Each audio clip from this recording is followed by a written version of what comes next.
Swear. Who is that? Don't look too close, okay? Don't look too close. It might horrify you.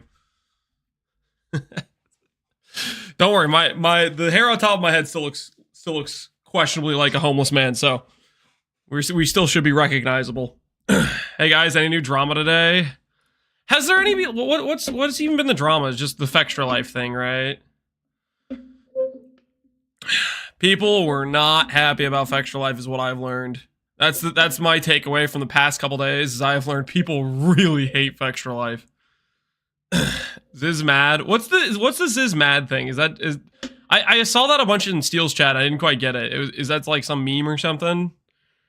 The drama is 4 days of waiting. Yeah, this is what happens with PoE. Is we're sitting around waiting for the new league, and then people just start drama over nothing. Basically, Ziz fuming. I don't think I'm definitely missing the joke here. What can you give me the context? What's the Ziz mad meme? What's that about?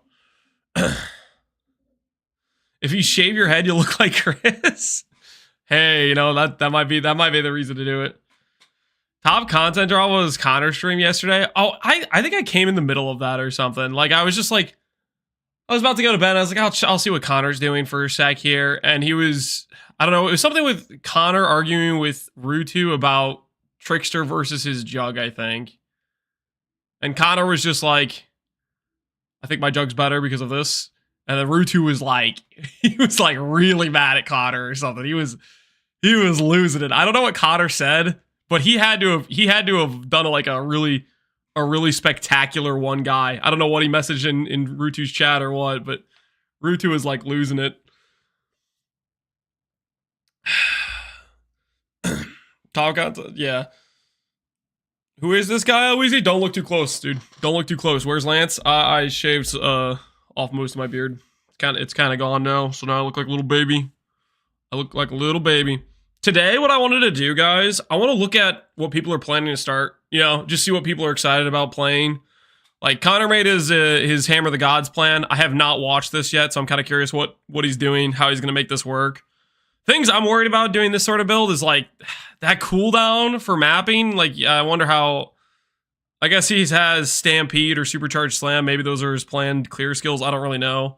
But I'm kind of curious what his plan is. I'm sure there's going to be other videos of people like with things they're excited about. Rutu has a video too.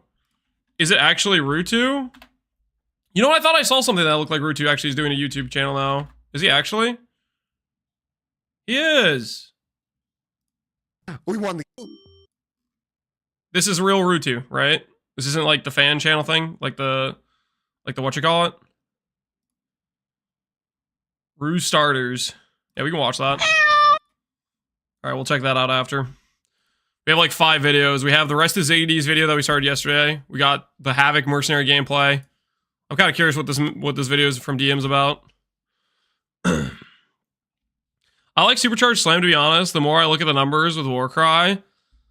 Supercharged Slam's the one where it's like the dude goes like, and it's like a channel ability, and you just slam whenever it's like, whenever you want, but the longer you wait, the more damage it does.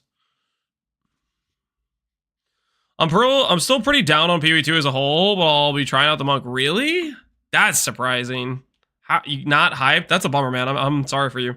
I'm so freaking hyped about the about PoE2. So if you're not excited about it, that's a big bummer. Because if you're not excited about PoE2, you're gonna have, you know, like Settlers League's gonna be the longest, deadest league of PoE history. Because after this PoE2 early access launches, there's gonna be like so few people logged in.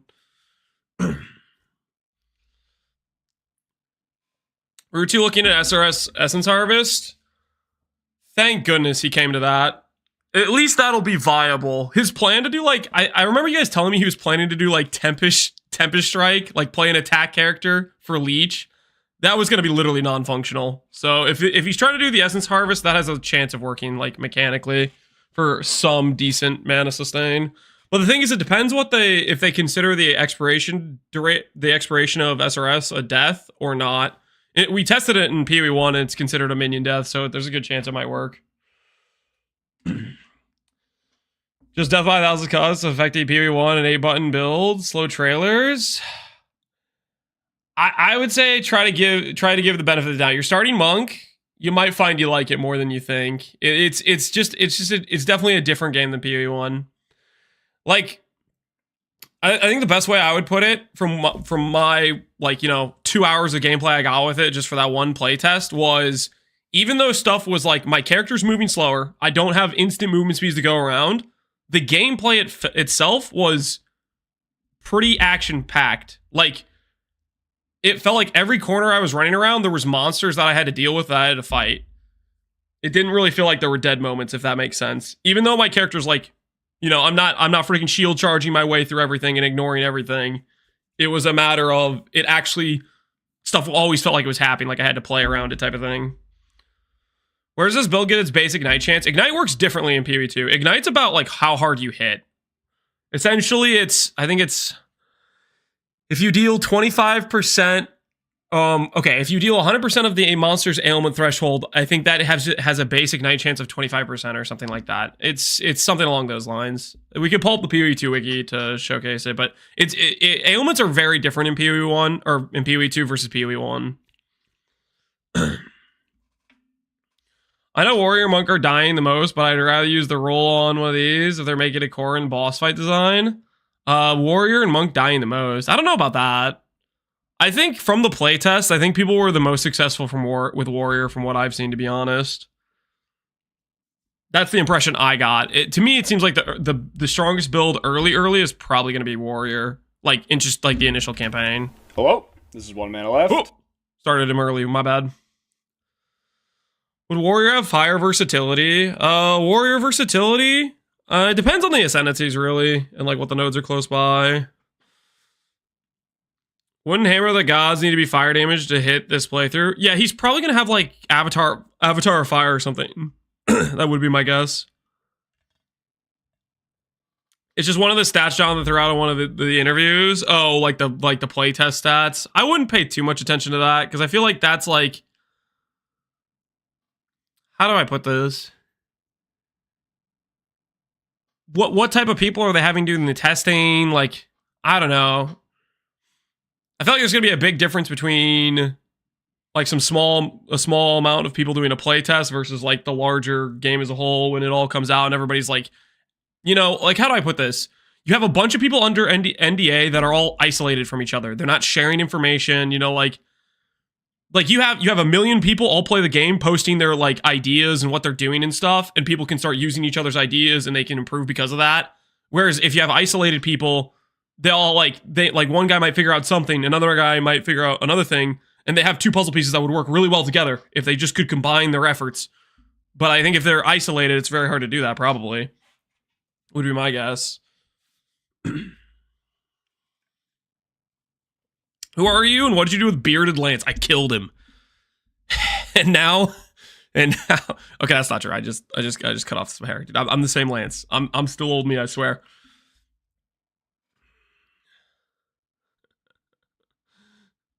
The doppelganger wins. Yeah, I took him out. Did what had to be done. All right, are you guys ready to take a look? I'm gonna pause the background music. Are you guys ready to take a look at Connor's plan for Hammer of the Gods? I'm genuinely very curious about this. Very, very curious about how, because I haven't really looked that hard at Ignite, and I'd imagine ever since we told him like, hey man, you're gonna play Warrior, he probably went to work. Sorry, theorycrafting. I'm hoping he has a pretty good plan here. I'm kind of excited to see. Hopefully we can learn a thing or two about Ignite. Is ES more of an alternative for evasion armor now or still a complement? Okay. ES, in my opinion, is an alternative to life. GGG likes, from what I've gathered from like interviews with Jonathan, they view ES as an alternative to evasion and armor. I view it much more as a raw EHP as an alternative to life. Like in terms of, there's no reason you can't play an ES character that scales defense and armor as well. And to me, it's more of, is your base HP blue or is it red? Or is it a combination of both? ES is not mana? Who said ES is mana? I think Quinn wants to do two two-handers. I feel like the play is going to be a two-hander plus shield. With how they're changing block chance, we know increased block chance roll is a thing. We literally saw in Bajira's playthrough. In Act 1, he has a shield that would have been 35 block, which would have been 35 spell and attack block. Like, I don't know. I think it's going to be really hard to justify not doing a shield based on, like, that initial amount of power you're getting. I'm struggling to imagine getting a decent amount of armor or evasion on witch trees. I think you're probably best off doing, like, if you want, you could do some sort of hybrid armor ES gear pieces. I am probably... I think what I'm going to do is I'm going to do pure ES base on probably body armor, helmet, boots, gloves, and then I'll do a hybrid shield. That's armor ES, I think. But I don't even know if necessarily scaling armor is going to be that necessary or worth it. I like, we need to know what the armor formula is, and I don't want to commit to anything before we actually know how good armor is or how bad it is, like, you know, in terms of numerically how strong it is. Like, I'd rather lean into more, like, raw DR things, like, for example, Enfeeble, and scaling the curse effect of that, than trying to half-ass armor. Who is this man? Where is Lance? Listen, you don't have to worry about Lance anymore. I took care of him. I took him out back. This is new Lance. This is Captain Lance 10, the pinnacle version. I've heard that ES scaling is something to keep an eye on. I think ES scaling is going to be the meta. I think I said it on, I don't know, not yesterday because I didn't stream yesterday. I was doing stuff with family, but the day before, I think it's going to be ES builds are probably going to be the tankiest. Then I think it's going to be life ES hybrids and then life builds. I think life ES hybrids will be decent. Maybe even there's a chance they could be competitive with ES builds because they can actually get better sustain. But I think life builds are just going to be kind of an abysmal state in comparison. Will this Lance settle? Not a day in my life.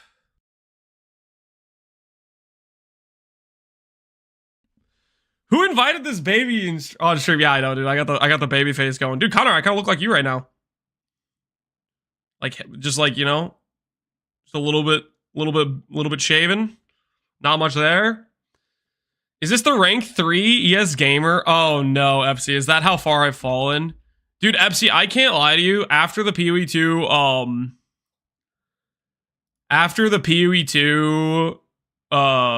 you know, reveal showcase, I literally lost all will to log into PoE 1. Just completely. I was literally like, okay, this is gonna be sick. I'll have 2 weeks of content of playing PoE 1 because I got this project I'm working on. And the second, like, the opening scene started out with a cinematic, I was like, I might be in trouble. And then the freaking reveal of the Endgame, and I was like, at that point, I was out. I was like, I just, whatever will I had to log into PoE 1's gone. I can't do anything but freaking wait now. You told me to gear up. I'm sorry, Epsy, dude. I didn't think this would do this to me. I thought I was gonna have the will to log back in and, you know, keep playing because I was like, you know, 2 weeks of like, what are we gonna do? Twiddle our thumbs about a game we have no information on? And you know what? Look at me. I'm literally twiddling my thumbs about a game we have no information on. I don't know how it happened. I've had a Watchers unequipped. I'm at 52k. Dang, dude. Let's take a look at your gear. Let's take a look. How's it cooking? Oh, 1100 ES, 55 int, looking hot. Simplex crafted. Oh, dude, you got a good shield too. You upgraded your shield, 500 ES with reservation int. It's a bummer you didn't hit the recover on block. I'm guessing that's like you just missed the recombination probably. My helmet's still better though. My helmet's still better, so I at least have that going for me. Recover die in the recombination, yeah, which is unfortunate because it's literally like the most important stat for the tank of the character. But yeah, your wand's definitely better than me. And my ring's better, but it's only better damage-wise. It's not even better ES scaling. Ooh, you got a nice percent int, Shavs. That's really nice for sustain. Holy, those boots are cracked. 370 ES with an Abyssal Fracture. It's a bummer you don't have movement speed, but it's a lot of ES. Can this do Titanic tier 16s? Can the RF Guardian do Titanic tier 16s? Probably. I think you'd need the recover on block, but I think if you had that, you could do Titanic tier 16s. I'm definitely going Sork, but waiting for the Energy Blade, cast and crit Templar. Yeah, we'll see if they add Energy Blade with Templar. Yeah, your gear's looking pretty good, Epsy. The good news is I still have the DPS number for Righteous Fire at the very least. Did I even keep that? I'm just kind of curious. Righteous Fire. Righteous Fire. Ah, a couple chieftains. This is a shame. This is what I get for not continuing the build. We could easily get this number to like 10 mil plus, but we got owned by ourselves. We literally got owned by ourselves. Chieftain better? It's not better, dude. I stopped playing. This is rigged. This is rigged. We're getting close. I can start to see the end of the tunnel. It's not so dark anymore. Yeah, we're almost there, dude. We're almost there. I remember doing RF before Pox existed. Stopped doing it. And he made it. I remember doing RF before Pox existed. Stopped doing it when he made it meta. Well, I think he was doing it before. Okay, so what was the timeline? Okay, so you'll have to forgive me because I started in Breach League. I think in Breach League, RF was semi-popular, or it was meta, like close to Breach League, or it was coming off the meta. Like, okay, full disclosure. When I started in Breach League, I had no idea. I was a brand new player. I was a noob. I didn't really have a good concept for what was meta. The only thing I'm going off of is I remember very early on in my PoE career, I got an RF enchant, and it was like the most valuable thing I'd ever gotten. Like, I got an RF like damage enchant or something, and it was like 5 divines or 5 exalts at the time or whatever. And I was like, holy crap, I'm rich. Because I literally I had no idea how to make money at the time. And I was just doing like my Uber lab for my character. And I hit the RF enchant and it was worth money at the time. So that's the only concept I have. I don't know how meta it was or if it was popular. But I think when I started playing earlier on, it was decent at that time. Or maybe it was good for RF Guardians. I have no idea. Pox started there, was already a popular low-life RF build thread on the forums. Yeah, so maybe that's what it was. Like people doing Guardians maybe or something. New guy on cam? Yeah, I shaved my face a little bit, so I kind of look like a child. Unfortunately, or fortunately, who knows? That means I still have some youth going for me, maybe. But yeah, it was popular when I started. I didn't really know what was going on. Dude, I don't even remember the timeline. It was good in Delirium League because clusters were insane. And I think Delirium was close to when I did Explode RF. That was one of the funnest builds. We did Explode RF, I think it was in Harvest, or maybe we did it before that. But then I kept doing Explode RF like repeatedly after that because it was just enjoyable. I think I did it on a couple league starts with like Elementalist and the Impulses or whatever. I forget what happened. There was one league where they basically changed RF. They killed Elemental Equilibrium. They made it so like Elemental Overload didn't work with RF. Like they gave it like a 30% damage nerf or something like that. And I think a lot of people were bummed out about playing it, and I was bummed out about playing it. And I think partway through the league, I was like, I'm gonna try it just because I love RF. I'm gonna build it anyways, even though I was bummed out about the nerfs to it. And even though it was like nerf damage, I still was like having a lot of fun with RF Inquisitor. Elio Overload change was rough, yeah. I think even Pox wasn't playing RF at that point. Like he was playing RF before that change happened, and then he went to play like other stuff. Like he did I think that league he did a cool build with like Tempest Shield or something. I remember being in his stream because I posted a video about my RF character, and I was like just pumped about it. I was like, I'm just enjoying this. I was doing RF Inquisitor. I think he watched it, and then he was like, yo, I'm gonna log in too. And they logged into RF, and he's like, yeah, still fun. I still like this build. The rest is history, dude. RF once again took back over the meta thanks to Pox, the bastion of hope. I still remember the Giga Chad Guardian man aura stacking. Oh yeah, that was funny for the Oris, the Herald Stacker and Delirium. I initially made it as Righteous Fire just because I like Righteous Fire, but I'm pretty sure in that video I said, this is not the correct way to use this stuff. This stuff is so OP, you should make an actual spellcaster build. It will just be stronger. But I started that character out as RF just because I freaking like RF. And that's not the first time I've done something like that. I do that all the time where I choose to do something even though it's not like objectively like the correct choice. I think I did that with Archmage and Necropolis too, where we started out with RF mana even though I was like, this is just stronger as an Archmage build. Was Hyro Ascetic RF? Hyro Ascetic RF. I don't know what that is. Ascetic. Isn't that like the amulet or something with like rarity? What the hell is Ascetic? PB Wiki, Ascetic. The Ascetic. Rarity found with normal equipped. Yeah, it's like an MF amulet, isn't this?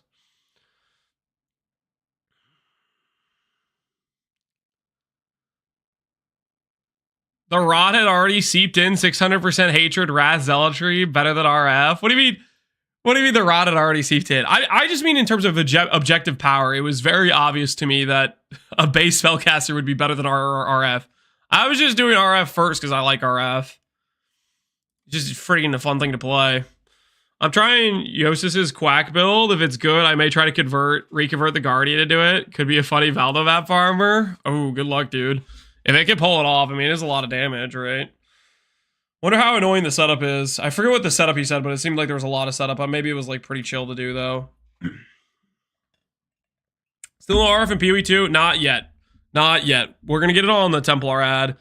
I can't not play a Jug. Thick Boy is the new way of life. I can't wait to get on the Warrior and drop some Fat Hammer of the Gods, dude. Decker Kane. Titan does kind of look like Jug. It has double armor, 20% more life. Like it does kind of familiarize with RF in terms of things you can do. Yo, Tables, what's good, man? One popping a pack of Ghost of Fears sounds pretty fun. Yeah, that'd be pretty legit. The question is, will your golems die before you get in there? And I think you're scaling a lot of golem life, so hopefully that'd be tanky enough. All right, let's take a look at Connor's Hammer the Ignite build. Let's take a little look-see here. And we are like 5.5 days from the Path of Exile 2 early access launch. Oh, baby. And we've been getting slowly trickled some information. 5.5 days, baby. People are starting to put together like borderline functional trees. We've got Borderline is doing a lot of heavy lifting there. Borderline's doing a lot of heavy lifting there. This tree is this thing's rough. This thing is rough. Maybe his eyes looks legit. Yeah, we're gonna find out. I'm curious what he crafted. Now. These are very crude tools. They're not, complete. But with what information we have right now, people are already starting to do some build planning. We've seen some numbers. We've heard some Q&As talking about how mechanics work, how things scale. And in this video, I'm just going to go over what my plan is for my first build of early access. So, first build of early access. I gotta imagine with CBT starting up today, those tools will get pretty filled in. Yeah, we'll see if...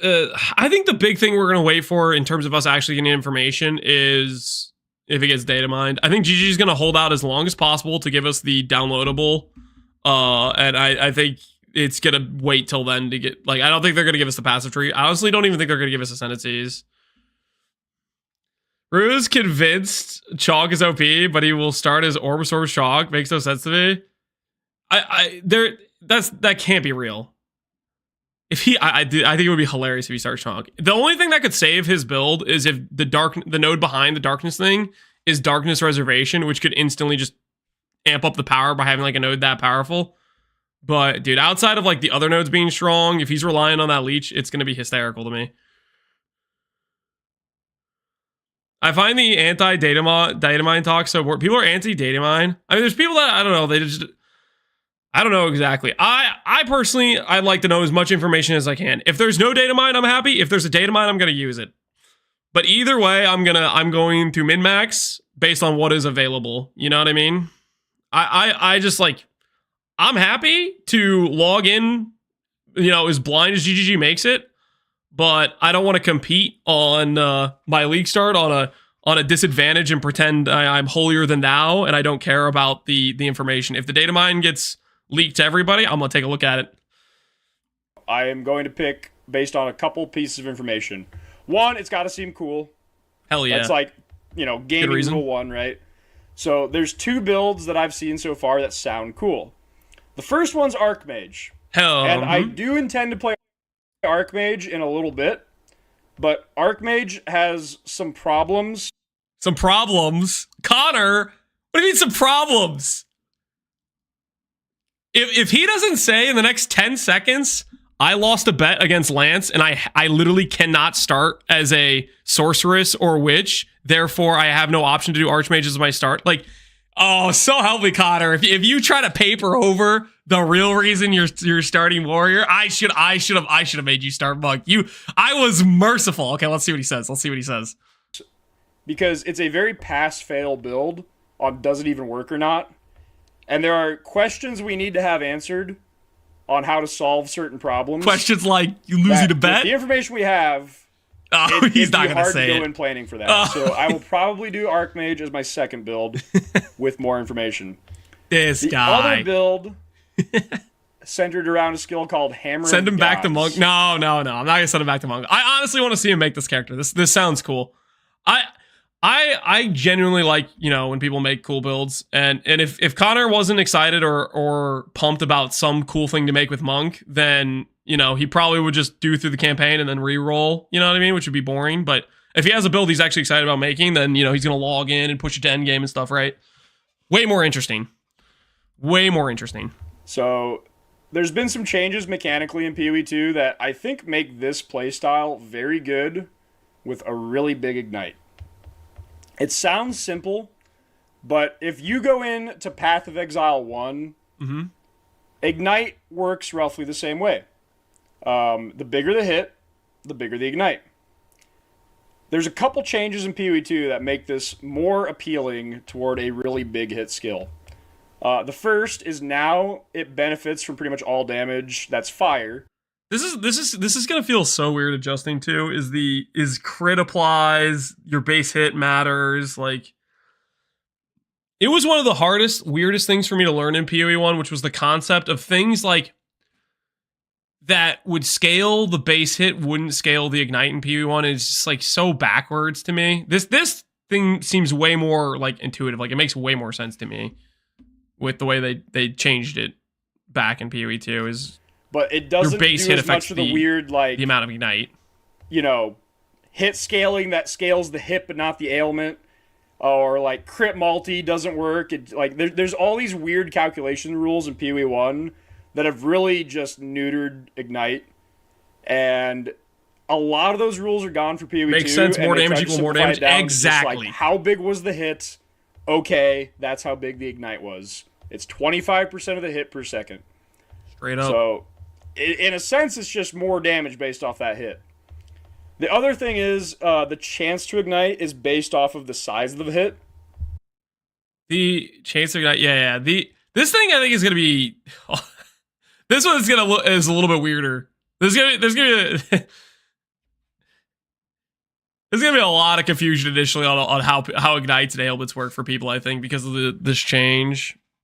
Maybe this will be intuitive too. It's gonna be not intuitive for PoE 1 players. Like, it's gonna feel way weird, I think. Now there's Feels sources weird, of yeah. ignite chance all over the tree if you go into the fire areas. But basically how it works is it rolls how big was the fire damage hit and what's this monster's ailment threshold. And based off the ratio of those two things, what was our ignite chance? Take that chance multiplied by your % increase chance. Yep. And then roll that.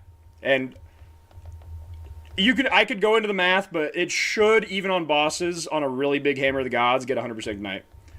But another thing that makes this really OP is the fact that in PoE 1, basically every single strong skill, every really hard-hitting single-hit skill, automatically gets slapped on a reduced ignite ailment.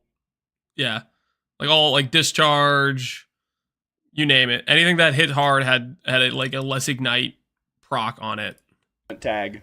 So, like, I'll give a few examples of this. For example, if I go to Flame Blast. Okay, never mind. Yeah, Flame Blast is a good example. Naturally a hard-hitting skill, right? Well, Flame Blast specifically says, let's just like max it out, 2120.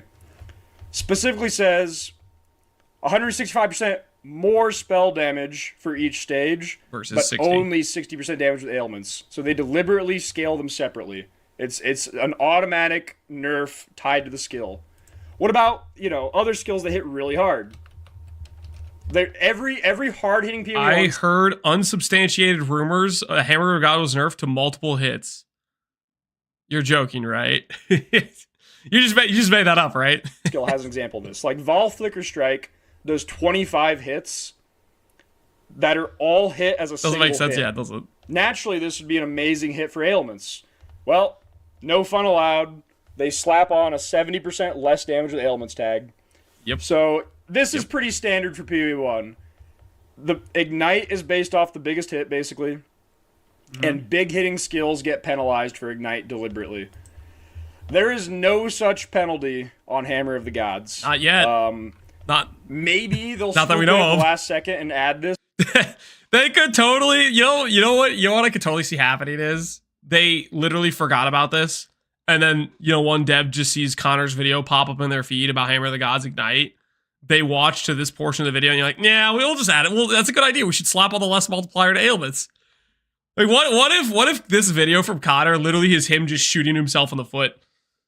This isn't like PoE1 leagues where like everything's like pretty set in stone. I bet they're gonna be changing things up to the literal last day. I could totally see he shot himself in the foot here. There's a good chance. Well, the self snitch, yeah, the self snitch. If they don't, I think Hammer of the Gods Ignite. 2 devs watch it and there he gets double nerfed damage. And I'll go over kind of how I'm gonna scale some of this. The Jungroan special. I even did a little bit of math on this. This is a level 11 Hammer of the Gods. Whoa, what the hell is this? 27,000 weapon damage? What on earth? Okay. That's what was shown in one of the playthrough videos. What's the math? So this percent effectiveness would go higher, up to like gem level 20. And with very, very conservative estimates on how much ignite effect we can get on the tree, like I think I calculated 100% ignite effect, or maybe 1 or 200% ignite effect, which I guarantee there's more than that. It made for an effective ignite that was equal to 27,000% weapon damage. That's before factoring in support gems. That's over the course of the duration of the ignite, right, Connor? That's like if your ignite lasts for 8 seconds. Now, granted, you have Hammer of the Gods, right? It's a cooldown based ability, and you're factoring in the fact you want to be doing damage the entire time, and you're gonna have to wait the duration anyways, right? But that's 27,000 over the course of the duration of the ignite, right? Not 27,000 is like per second thing. Rain of Arrows is on Suicide Watch. Rain of Arrows. How many hits are people assuming Rain of Arrows is going to get? The issue with Rain of Arrows in PoE1 was always like the amount of hits it actually generated, but its effectiveness is a lot higher than regular PoE1 Rain of Arrows. So I have a setup right now. The gems are a little TBD. You actually have the ability to link these. So even though we don't have POB yet, I'll maybe link this in the description. But just kind of my placeholder is Hammer of the Gods, Eternal Flame, which is increased ignite duration on enemies. Yeah, okay. So he's definitely factoring in the 100% increased ignite duration because it's a long cooldown skill. The goal of this is to one-shot bosses. And then it's less ignite chance, but the idea is the initial hit's going to be so hard, it's going to be like well over 100% ignite, even on bosses. Because bosses in this game have lower ailment thresholds than their full HP pool, unlike...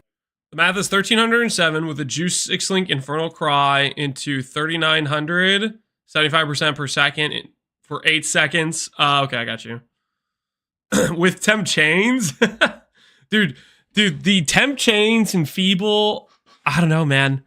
This is another thing that I think is going to be just very apparent. Here's our thumbnail for the YouTube stream. It's something that's going to be super apparent that I think there's probably a lot of people that they're just like completely sleeping on, but Blasphemy seems ridiculous. And the auras, if their numbers are the way they are that we've seen so far, I think this is going to be a very big tilts in favor of topside tree type of thing. If you're a build down here, it just sucks to be you because this is ridiculous type of thing.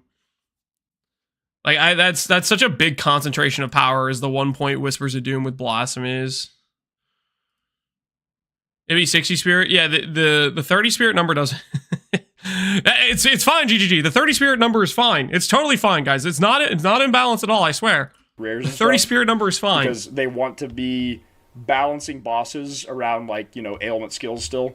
So it's actually easier to ignite a boss than, like, a really tanky rare. But Searing Flame, the description doesn't show here, but Searing Flame is 25% less hit damage and 75% more ignite damage, which those should both affect, but it's basically 0.75 times 1.75, which is like 31% more. So 31% more ignite there. Fist of War, we don't have a description for what the Ancestral boost is, but... Did you hear the new attack called Anoint, Chopper Tony? Since when could you anoint keystones? It's a keystone. It's not a notable. It's not PoE1. Whispers of Doom is a keystone. Also known as you can't anoint it. So unless they change that, where they make it so you can anoint keystones. How big is blasphemy area? From the showcase, the base blasphemy area is fairly sizable. Like if my character's in the center of my screen, it's a circle like this. And I think that's without like AoE support or any increased AoE. Like it's pretty sizable at baseline. There's a ring with, yeah, probably Doadri's is +1 curse. Honestly, I could see that being a really good early item. I might go triple curse and go conductivity, temp chains, and feeble type of thing. The way Fist of War works in PoE 1, this is the most no-brainer link ever. I'm guessing it's a little bit weaker in PoE 2, but I would say if it doesn't make sense to use Fist of War with Hammer of the Gods, it literally doesn't make sense to use Fist of War with any other skill in the game. Yeah. if the ancestrally boosted isn't worth using on the Omega long cooldown skill, it would be a little weird. This probably should be your best slot support. I mean, Ignite and Bleed builds that are like melee, Fist of War is always the best support pretty much, right? Anyways. So if this isn't good with Hammer, this is a useless support. So I'm assuming it's good. We'll see. Rage Forged, we'll get to my Rage generation later, but 35% more damage. Weapon LE's 25% more. There's other supports. There's Added Fire. There's Hourglass if you really want to one-shot a boss, but it's 50% more damage plus 8-second cooldown. They've changed supports now, so there's a rule that you cannot use the same support gem twice. So you have to be careful about your gem links to only use the same. Good freaking change, by the way. Actually have to use our brains for supports. Feels good. Support gem twice. I'll go over that a little more. Do the SRS count as dying when the skulls end their duration? I can use them with Essence Harvest and Minion Instability. We tested this like 5 days ago. In PoE 1, when their duration expires, it does count as a minion death. Will that work the same in PoE 2? There's a good chance, but we will have to test it in PoE 2 as well. No, it's not straight up. No, we literally tested it in PoE 1. We literally tested it. We did a duration expiration of SRS in PoE 1 with the on minion death recover 5% life, that mastery, and we could literally see it chunking the HP pool of our golems. A little bit. But yeah, the idea is to target a playstyle. We're going into a game that you would think is going to be difficult. I tested this in PoE 2. They don't explode at the end of their duration. Are we talking about Essence Harvest, like counting as a minion death, or are we talking about minion instability? I thought he was asking about Essence Harvest and a proc on death. And wait, all right, Tables, are you saying like NDA stuff? Like, I don't. If you're playing PoE 2, that means you're doing like NDA things. You probably shouldn't be talking about that stuff if you've tested it in PoE 2. Yeah, as for minion instability, I don't know if that counts, because minion instability is like once they reach low life, then they explode, which is a different situation. The thing is, you can proc minion instability too. Even if the duration thing doesn't work, you can proc minion instability. You could set it up with what's the there's this Infernal Legion. You can do that, and you make it lose life, and then you can do that to thing. But then it's a longer duration. We have endgame fights, endgame bosses where you only get one death and you're out. So you have to win the first try. So I'm attempting to make a character that's fairly tanky. So I'm probably going to pick Titan, unless Warbringer has some really good nodes that we haven't seen yet. So the idea is just kind of make a thick Titan.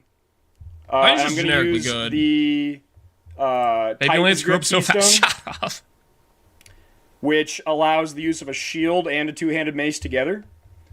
This thing also is probably going to get balanced, right? There's no way this is a big enough downside.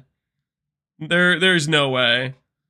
Of things that I'm looking at, like, I'm like, yeah, that's going to get balanced. Giant's Blood is definitely one of them. This is like, one-hand builds are just not going to exist for the, like, attack-based characters with this being here. What happened to your face? Dude, I got attacked by a razor. It was ridiculous. I was literally just sleeping in the middle of the night. Razor attack. Did you discuss SRS refreshing too quickly to die while casting Fireball? That is also a possibility if you have a fast enough cast speed. Based on... Okay, because like I'm not 100% sure on the wording. Based on the wording of SRS, it sounds like if you hit with this fire spell, guaranteed summon, which maybe it's just every single time. We don't know if there's a cooldown on that, stuff like that. I'm probably going to be going into shield scaling, and I'm probably going to get armor and go for Aegis with a little bit of energy shield. I might do some hybrid bases and have like 1k energy shield just for the Aegis, just for really easy recovery on trash monsters. Because I think just sprinkling in a little bit of energy shield on the life builds, if you have like something like that, just makes sense. But the idea then is SRS and Pulse will be good for Sanctum running. Sanctum's just going to be like it is in PO1 probably, where DPS matters. Because I've done a little preliminary math, and we saw a Zesht 0 fight, and the boss had about 6 million HP. Yeah, pretty much. 5.2 based on my my paint math, but 6 might be right too. I got 5.25 with my paint math. We don't know how much they gain by leveling up to Zesht 4, but based off of a little bit of napkin math, I do believe that Zesht 0, 6 million HP, I do believe I can one-tap. I think I can kill that with one hit. Hell yeah, one tap. This is making some fairly conservative estimates on like a 300 average damage weapon. We'll see, but the idea is... Assuming a 300 average weapon, do we think we're actually going to have 300 damage average on weapons? Have we seen the base weapons in PoE 2? Easily? What's the highest base damage weapon we've seen in PoE 2? I feel like 300 might be on the high side. Maybe. I'm trying to think of like, I feel like I've seen weapons in like the end of Act 2, and Nugi was still had a mace that was like 20 to 40 damage type of thing. We saw a 191 to 320. Wait, we did? Ooh, what part of the video was that in? I want to look at that. I want to see like its item level or whatever.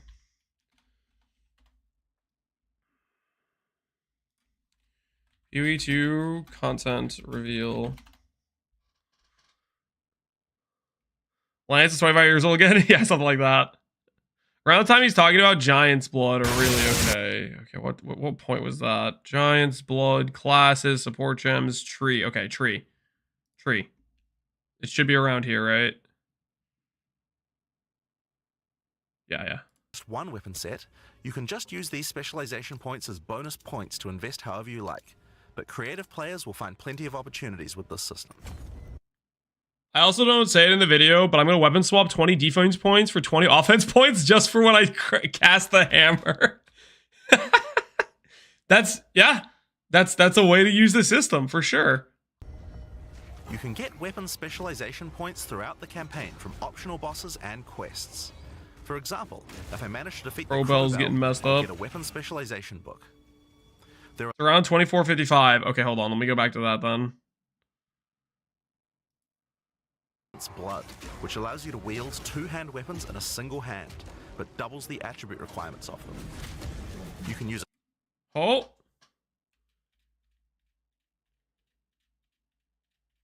Okay.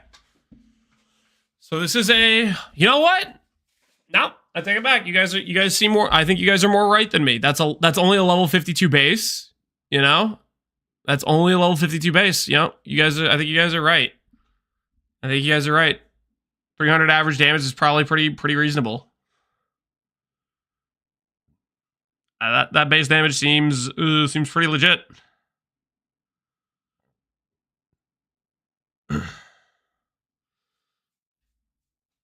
Fizz spell leech. Leeches physical damage is met. I'm pretty sure this is local, guys. The Fizz leech stuff is gonna be attack based only. It's just gonna be tied to the weapon type of thing. I don't believe this is going to work with spells at all. I don't think this is a generic stat. I would be omega surprised if that works for like a physical spell.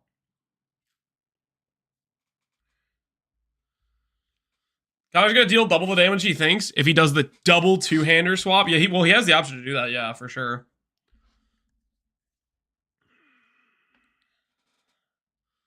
Are there even physical spells currently? I don't know if I've seen any physical spells.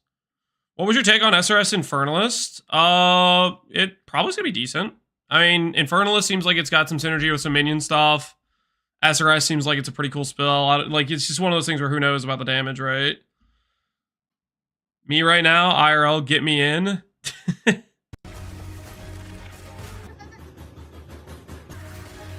Yep, pretty much. No, this is accurate. It's accurate, 100%. I'll break this door down. What about my plan to start Sork? Plan to start Sork, go Stormweaver, go ES plus mana is gonna be the baseline stuff. We'll use some Curse Abuse. I think it's gonna be a good time. I'm not gonna try to like overplan it type of thing. Maybe we'll do a little bit of stuff. We'll look at some support gems in here. I don't know if I want to do too much of this sort of thing because I feel like a lot of the support gems on PUDB are outdated. That being said, Havoc's post, I think will give us a lot more clearer picture of what support gems will look like. A lot of the support gems were based off of like the playtest in June, but the November playtest is probably a bit more accurate. How to start Deadeye? Don't. That's my best advice to you. Don't do it. Don't do it. The Rangers, I think, are gonna have a rough time. Is how difficult can the game be if there are no rares or uniques? How hard is a Path of Exile game that's only white and magic monsters? It's not only white and magic monsters though. Rares occur a decent amount, don't they? Wait. How did it even get to this point? I think I must have missed some context here. 100 average damage weapon. We'll see. But the idea is, how difficult can the game be if there are no rares or uniques? How hard is a Path of Exile game that's only white and magic monsters?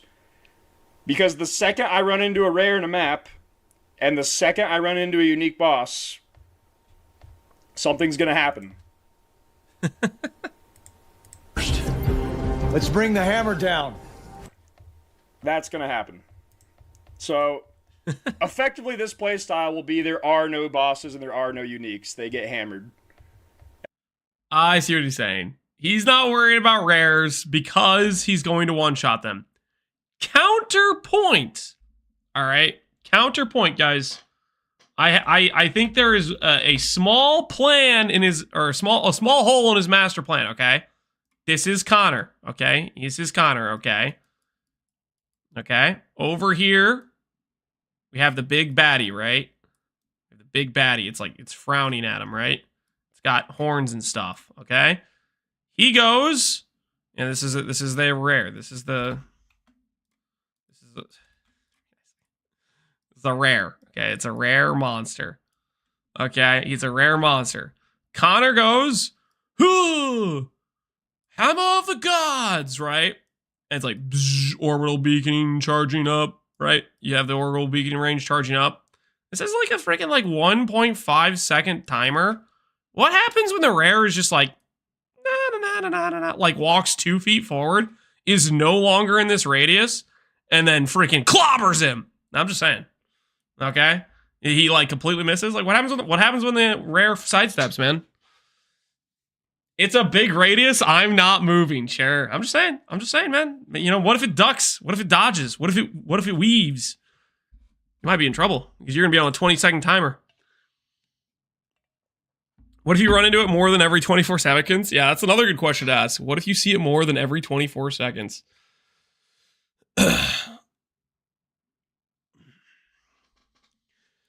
And then you just need to have clear skills. There was a video where somebody missed the hammer of the gods of the boss. Yeah. I don't think it's gonna happen too much, and like your AoE radius might end up being good enough with like Fist of War and stuff that you hit basically the whole screen and then it's fine. But I'm just saying, man. I'm just saying. There might be some scenarios where you miss. What's Rue's reaction? Who knows? Take care of trash, and that's pretty easy. Like trash, the disparity in health between a white monster and a unique is like over 100 times. In some cases, it's like 500 times. So remember though, we have the rule. Stampede. This skill, honestly, I think is one of the coolest like looking skills. Stampede is hold on. Stampede is Stampede look really cool to me. It was at this moment I was like almost considering warrior, I feel like. Was it right?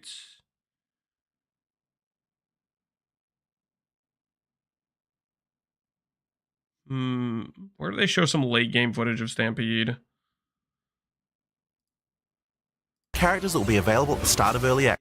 That's Monk Showcase. Sork.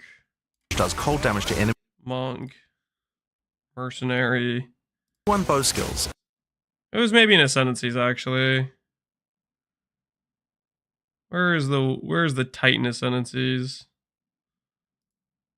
Channels the might of his ancestors to gain tremendous power.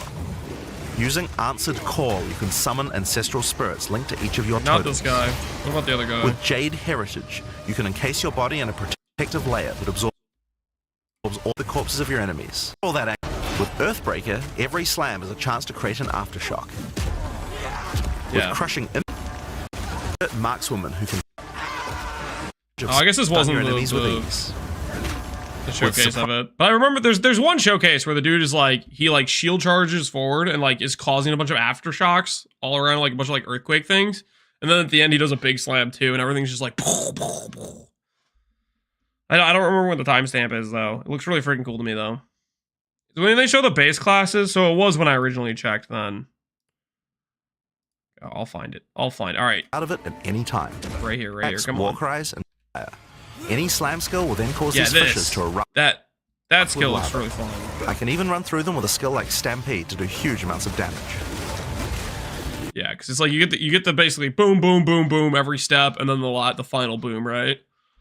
Stampede looks pretty looks pretty freaking fun. The guaranteed HOTG would be heavy stunning into a big hammer. I don't think you need.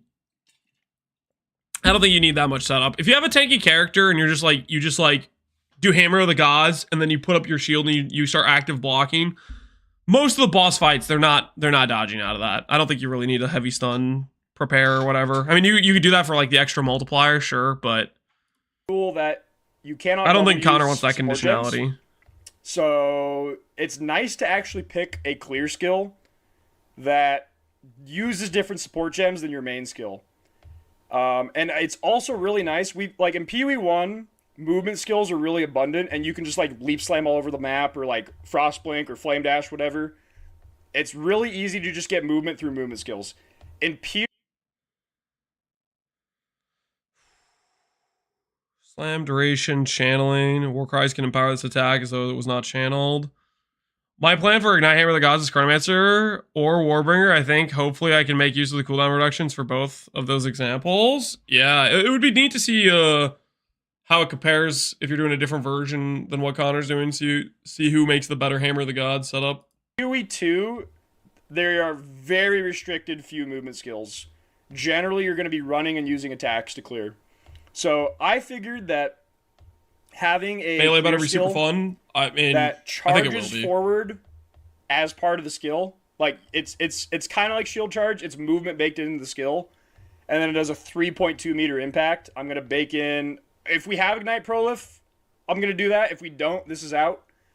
AOE, but it uses a lot of support gems that you wouldn't use on Hammer, like Momentum. After moving at least 2 meters, you deal 40% more damage. So since this is after moving at least 2 meters, that's not very far. Kind of like a shield charge skill where you run forward and then do a big AoE. Momentum works on this skill. Hey, Same with Stomping Ground. Dude? There's another support called Jagged Ground that I might use. Otherwise, I'll use Close Combat. I'm not sure yet. But the idea is I'm just going to clear. Whoa. Did they change increased AoE? It was 40% more last time I looked at it. It's only 25 now. I wonder if it's 40 or if it's 25. I don't know what to believe right now. With Stampede, and the whole purpose of this skill is to clear white and magic monsters. Anytime I see a big rare, we're bringing the hammer. Oh, speaking of more AoE, the reason I was thinking about this, somebody asked earlier, I think, but I missed it, or I forgot about to answer. Somebody asked about cost multipliers working on spirit reservations. So far, I have seen There are supports that have this line on it, which says reservation multiplier. There is a chance, I don't know if this is going to be the case, that the skill gems that do not have a reservation multiplier don't have any multiplier to the stuff you reserve. Like, so for example, Area of Effect, I was thinking about putting on Blasphemy. It does not have a reservation multiplier. There is a chance this will work with like Blasphemy and not increase the cost at all.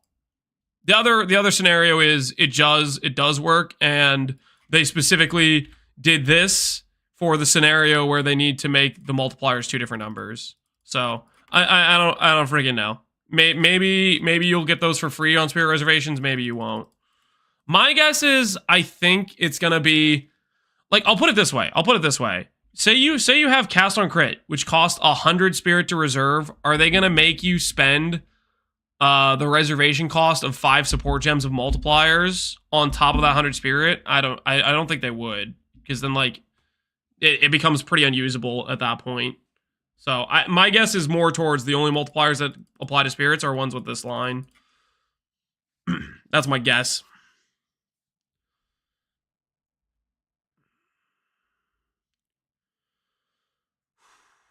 Does melee strike range apply to ancestor totems? I don't know. Probably, maybe.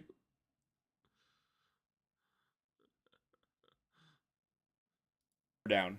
Anytime I see a unique boss, we're bringing the hammer down. So I just... And Herbalism had the 2 together. Yeah. The thing is, these are to me, I feel like they're probably still in the middle of figuring out what they're doing here. So this is all very subject to change for sure. But that's my initial guess. Nice there'll be supports you can use with reservations that cost you nothing, even though they I'm have also throwing in a supercharged slam here just for cases where hammer's down and I have something with high HP. Like maybe I just one-shot a rare with hammer, and then 2 seconds later there's another juiced rare. Yep. You gotta be ready for that. Supercharged slam is kind of the medium skill here. It's going to be harder hitting than the Stampede, but not as hard hitting as the hammer. Mm-hmm. So it's just kind of there to like either finish off a boss that's on low HP, or just to single target down a rare when hammer's on cooldown. But I'm going to go over some links that are just really broken. Like, I'll go over the most broken one last, but the Warcry setup is going to be really good. Because if it follows... Infernal Cry, 5... This will help your Hammer of the Gods a lot if you gain 100% of damage. Same as PoE1, uniques are counted as 20 energy. What is this site? PoE2 skills. There's an energy hierarchy system on rarity of the monsters. It's 20 for a unique, 10 for a rare, 5 for a magic, and 1 for a white.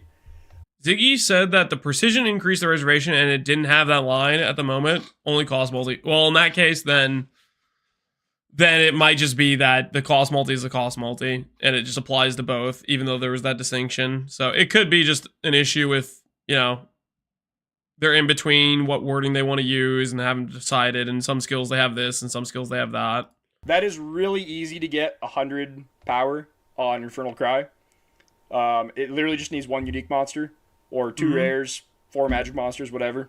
Yep. So I'm assuming it's going to be, maybe it's not the same, but I'm assuming with being in the Warcry area of the tree, it shouldn't be that hard to get max power Warcries. And having max power Warcry, Infernal Cry will give you 100% of damage as extra fire. I will most likely take Avatar Fire then, and try to basically full convert fire. But is he going to be able to full convert? Have we seen any sources of Fizz converted for like our damage? I feel like I haven't seen, aside from like Avatar Fire, I feel like I haven't seen damage conversions like at all. Maybe there's a temple mod. That's a stretch, right? With Incursion not even being in the game. You go triple Ellie, yeah, which that means you can do a lower level base, right? Which would require less attributes.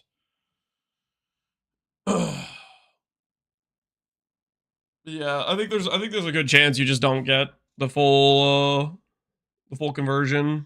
Some of these Warcry supports are insane. Enraged Warcry. Support war cries consume up to 10 rage, causing attacks exerted by them to deal 30% more. Makes the main attacks deal 30% more damage. So that's like a 7 link to your main skill. Skills of power by support deal 20% more. What? 20% more damage. There's your 8 link. Calling Strike.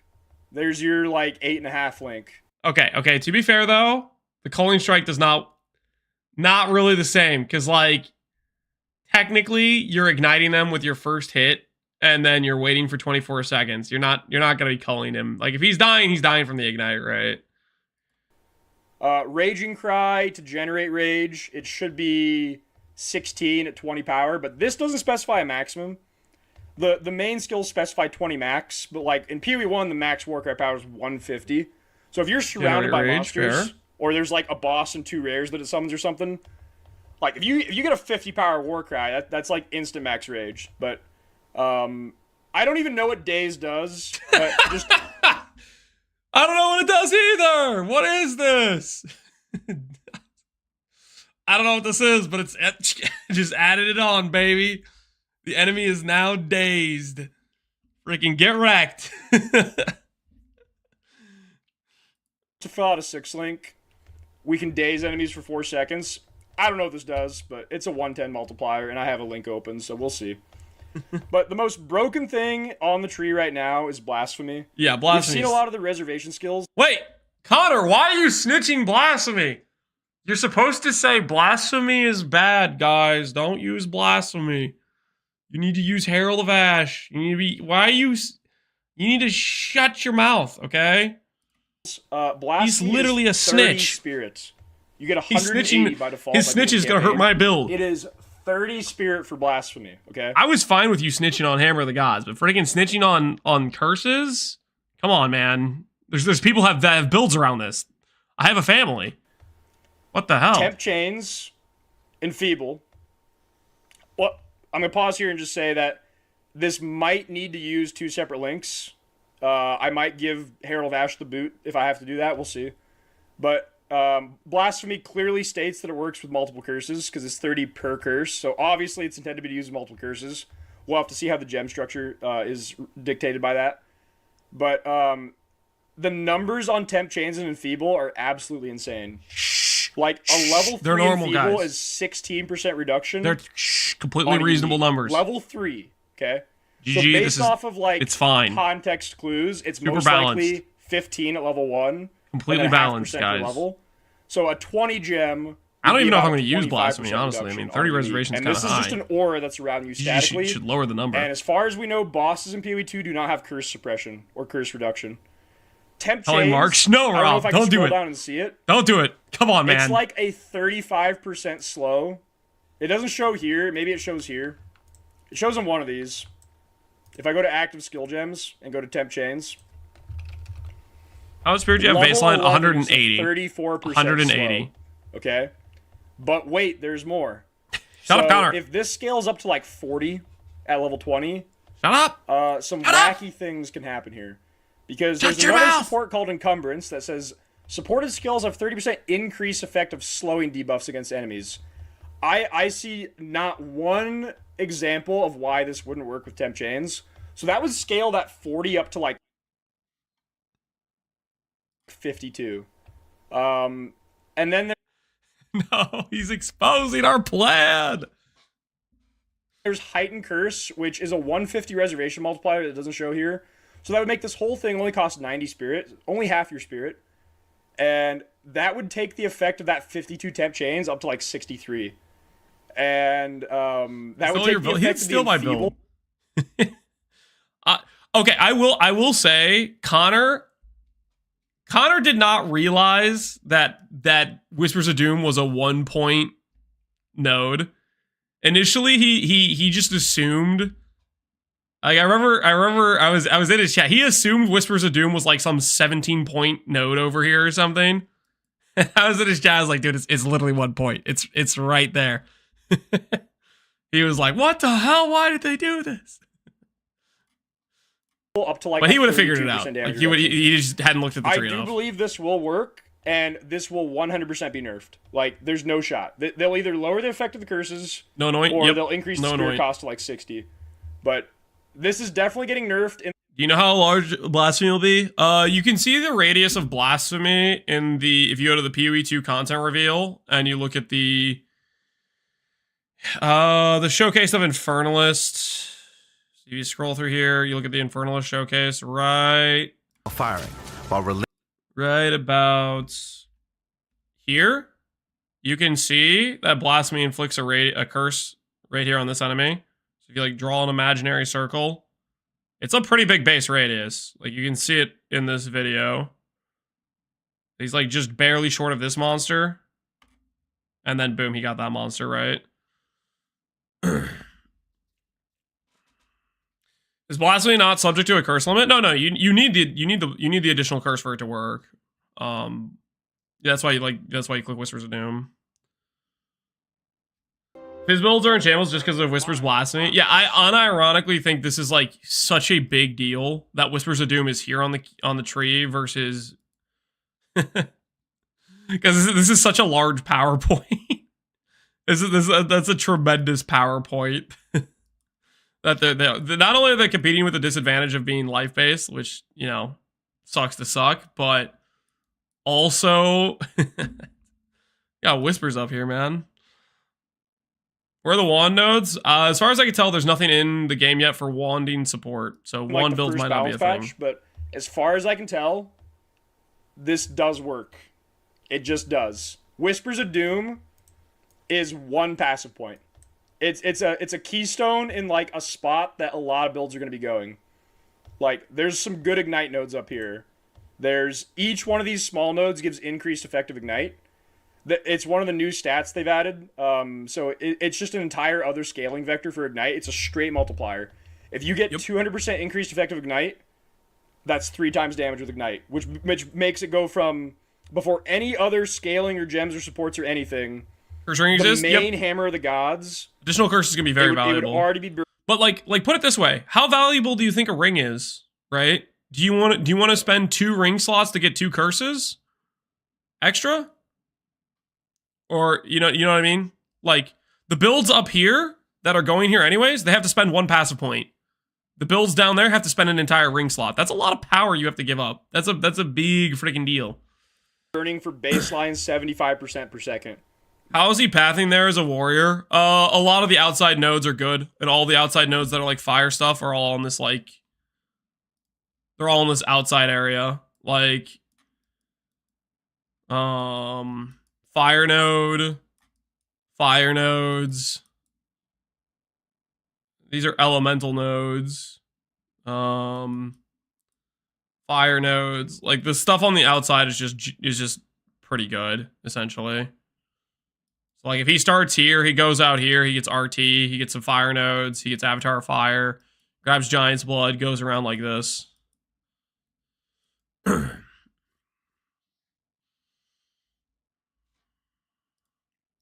Before other ignite modifiers.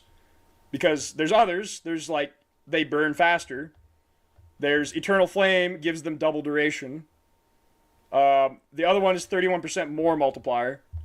So the math comes out to like, whatever the hammer hits for, which will be a lot when you Warcry with a 6-link Warcry to empower it and make it like...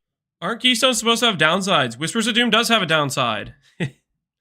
Whispers of Doom makes casting curses worse.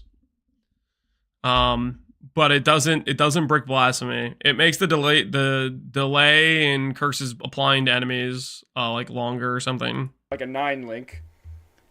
That hammer is gonna hit really hard. The ignite is gonna end Whispers up do now doing behind Blood like Magic. Shut your mouth. 2 times the hammer initial hit per second for like 8 seconds. It's gonna be like 17 hammers of damage. With like some pretty conservative estimates for how much dot multi we can get. Or not dot multi, ignite effect. That sounds good to me. But like there's nodes all over the tree that give ignite effect. 17 hammers, baby. Like there's immolation here. Is a notable 25% ignite effect. Like these are additive with each other, but that's just a straight multiplier on what's already based off the initial hit amount. So it's just another scaling vector that's directly multiplicative. Like I said, I'll link this. I have just Leap Slam, faster attacks, Inspiration, Holy Descent. This means when I Leap Slam, I get Consecrated Ground underneath me. And I don't imagine this will be faster than running like it is for PoE 1, but this is just a gap jump. Like, you know, you have a map, there's a gap, you jump it, simple, right? Or you have like a height change where you're down here. And Devs are writing right now, Curses can be reserved. Hopefully not. So this isn't Hopefully going they're to not be saying like that. replacing running at my current attack speed in like what we've seen in trailers for PoE 2. But this is just a gap jump. Herald of Ash, Defiance Banner with just more duration. Oh, what's Herald Defiance Ash. Banner? I didn't know we had this information. Persistent AoE buff. What do you do? Gains Valor 1 second while unique enemy is in your presence. 1%, 5% more aura effect per Valor. Banner auras radius 3 meters. Aura grants 12% more armor and evasion. Aura grants 8% increased movement speed. And you only get the aura when you place the banner. Attack kills generate Valor.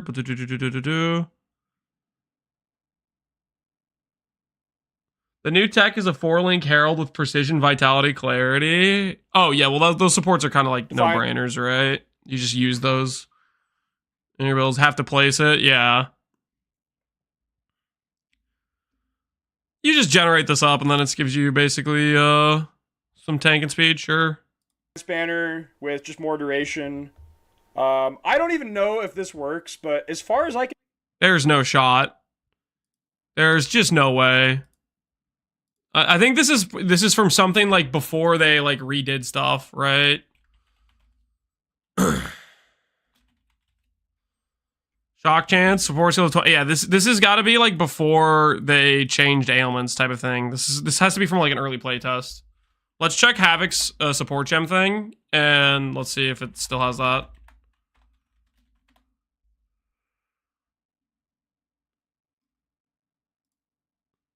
Havoc's support gem thing. Scroll through. See if he has shock chance anywhere in this. Heightened Curse, Glaciation, Hourglass, Frost Nexus. Innervate. Nope.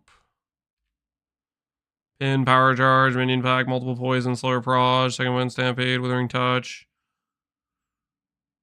It's about alphabetic, right? Oh, is it alphabetic? It might be. I didn't even notice.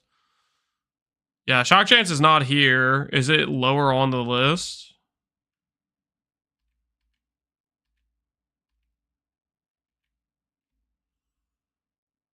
Shock Siphon. It's not there.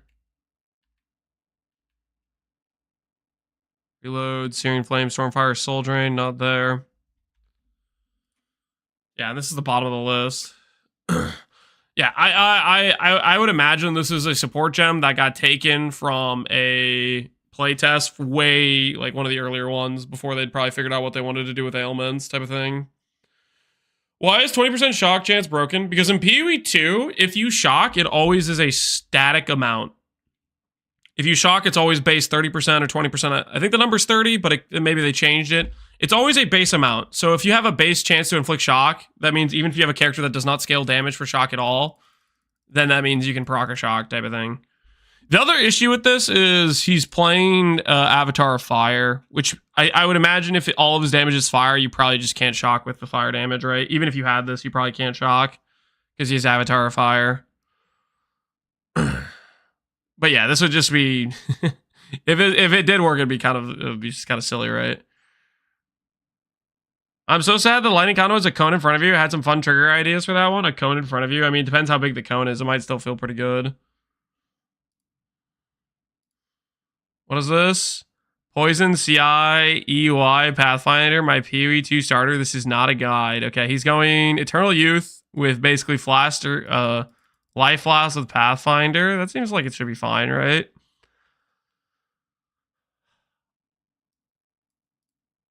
Wither monsters in your presence, 8 seconds. 5 passive tree jewel sockets, poison prolif. And is he doing... He's just doing the nodes over here. Double poisons, enduring elixirs. Flask gain charges are doubled.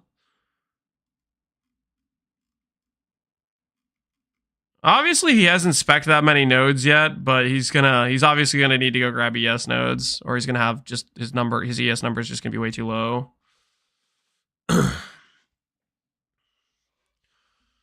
But this will probably maybe work, I would think. The pathing is crap. I mean, I'm not gonna freaking try to. I'm not trying to. What's the word? Backseat is pathing. I don't care that much. Where's Eternal Youth Keystone? It's like right here. Technically, he doesn't have it, or does he? Wait, is it? It's like right here, right? Is it there, or is it somewhere else? Maybe it is right here. I guess I don't even freaking know. Okay, so this is Conduit. Okay, yeah, so he does have it. It's this one over here. I knew it was like on this outside area. It's more into the monk area than it is the witch area. Is the block meter tied to stat, or is it a fixed value? Block meter? I think it's something you can increase. I think it's related to your stun threshold, I think, maybe. Like, the more stun threshold you have, the more attacks you probably can block in a row without getting... Because, like, when the block meter fills up, that's when you get heavy stunned, right? You can tell shock support just gives us... Do we know how much spirit we can have without scepters? I mean, the most I've seen is the default 180. Plus, you can have amulets that I've seen up to, like, 15 base spirit on an amulet implicit. I think there's maybe been some rings that have had spirit on them. So I think there's a few sources of it, but it's not like super common. Straight flat shock chance that is independent of lightning damage with a hit. You might think, no, that's just increased. No, that's what this gem does. This gem gives 100%. Whoa, is that real? I can get 100% increased effective shock if I have something random inflicting shock? Wait a minute. That'll be nice for my character. I didn't know that was a gem. Or at least I didn't realize when I was like... I think that was towards the end of my search. 100% more... No! No, dang it. Connor's outdated information is baiting me again. Increased shock chance. Okay. That is not what this says. This just says 20 flash shock chance, so I don't know. The Lightning Storm skill itself also specifies 25% chance to shock. That is worded as if it's a flat shock chance, so... That's just gotta be outdated, right? Like... There's no way this stuff works this way. There's no way. This is like a combination of... This is like skills from maybe when they showcase like Druid. Right? Lightning Storm they showcase with Druid. Yeah, this doesn't have that 25... Yeah. There's no way this stays. There's no way. There's no shot. And my axe. Wait, no, it's a raid. Hey, Noogie! Yo, what's up, Noogie? What's going on, man? I'm just going through looking at what other people are starting for PB2. See what people are excited about. Have you made a decision? Are you circling your decision on like what you're gonna start, or are you still gonna wait and hold out that GGG is gonna give us like Ascendencies or something? Right now, I'm like full on the Stormweaver Archmage train, and Connor seems to be committing to a Hammer of the Gods build. I was gonna go through and see what other people are doing. I think I'm gonna go Warbringer. Are you thinking like specifically for the Warcry abuse, or are you thinking like you're gonna do a totem build with the ancestral totem things? Those are like the two like section of archetype they showed, and they showed that like the Jade armor, like the defensive thing. I'm gonna go Warcries. Warcries do have some pretty like powerful supports. I wonder how they'll feel to play. However, he had like some supports that were giving him like his main skills a lot more damage. Is it like Warcries, like you'll do damage with the Warcries, or Warcries to set up for like still like more normal mace abilities type of thing? Instant corpse explosion with Warcries looks like it's gonna be satisfying. Did they showcase like an animation of that? Like we've seen the explosion for Mercenary for sure. The Witch Hunter, that explode looks cool. I don't know if I saw the corpse explode. I'm gonna log in Titan. I think I'm gonna go bottom tree. It's quite strong. There's a bunch of good supports for physical slams. Yeah, I think if you go warrior slams, it's just it definitely seems like it's well supported. Probably, I think it's one of the archetypes they have the most dev support for in terms of like just seems generically good. Witch Hunter Bob's gonna need to explode. Witch Hunter, I like the Witch Hunter aesthetic of it, like the bright white like holy light of just cleansing the undead or whatever you call it. I'm gonna go double temple bell, double temple bell. If you're thinking about Bell, I want to give you one caveat. Bell, if I remember correctly from the playtest, They might have changed it, but it had like you had to proc like 5 hits with like one of the more basic attacks to then be able to proc the bell, and it was a little bit like there was some setup time for it, which felt awkward. You're not going to be able to just go bell. You know, you have to like do some combo setup for it, which can feel a little bit clunky, I think, or it did to me. That being said, bell was really good in party play. Like once you put it down, having multiple people shoot at and stuff seemed pretty nice. I don't know how it would feel in party play. I will say one thing I remember when I was talking to Octavian about Bell. I think he told me at one point before they patched this, I think he said something about multiple people using 2 bells and the bells resonating off of each other, which is basically like they had people that had like 2 players. They both put down a bell. They each hit their bell, and the bell would ding the other bell, and that bell, whenever it would ding the other bell, and it was just like, which is obviously broken, right? Because it would cause a chain reaction and crash, right? They have a hit cap now, so they've that's a pretty heavy nerf. It has a hit cap nerf. I know when I was playing with Yosis, I was putting down the bell, and Yosis was using the Mercenary with the machine gun, and he would start just shooting that thing, and that we would get like giga DPS when we did that.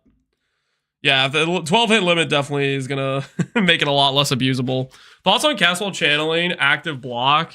Should be a channel.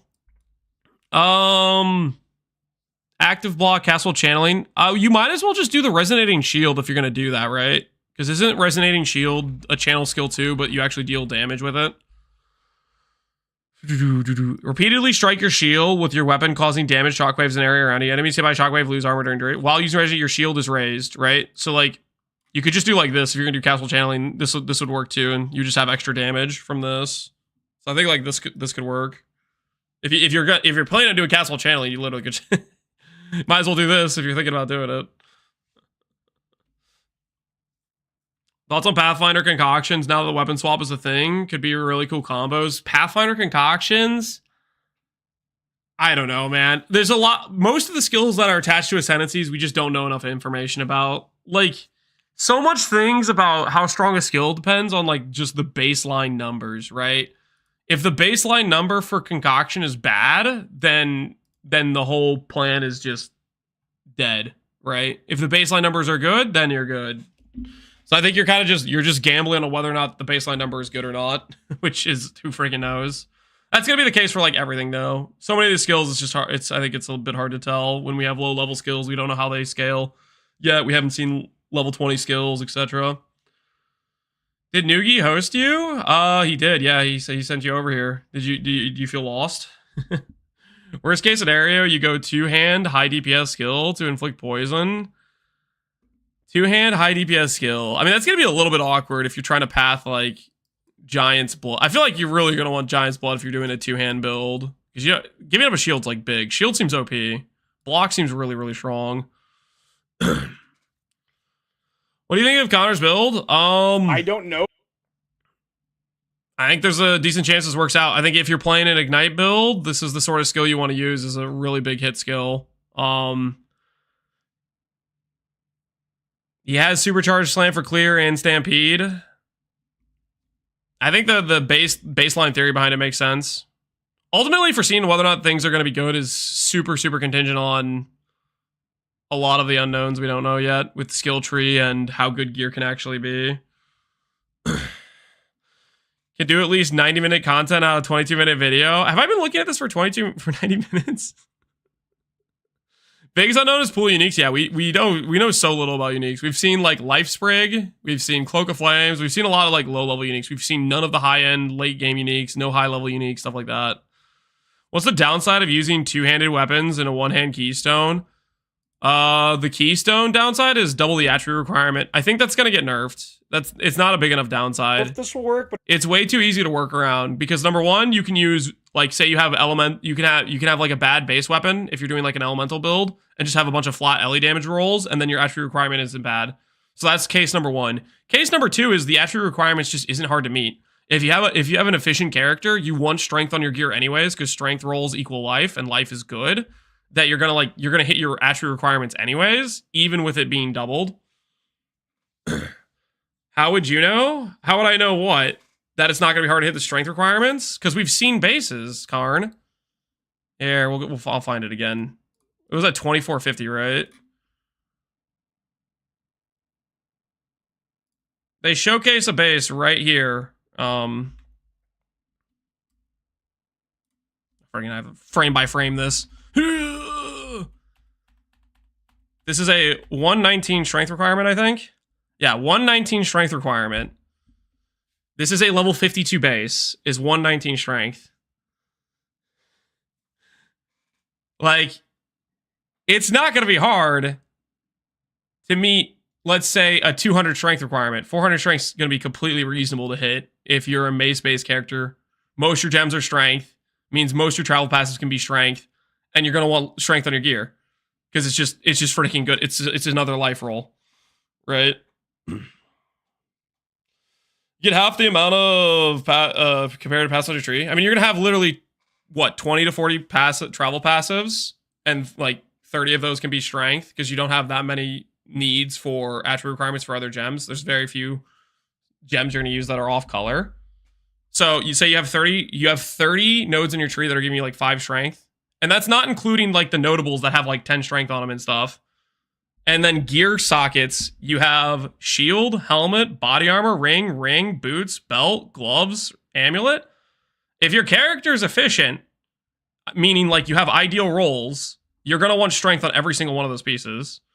We know strength at least can roll to 30 if we only go to tier 7, but most likely it's probably going to at least mirror PoE 1 and go to tier 9. You're going to waste sockets on strength? Waste sockets. You're not wasting sockets. You get 3 suffixes. What do you mean waste sockets on strength?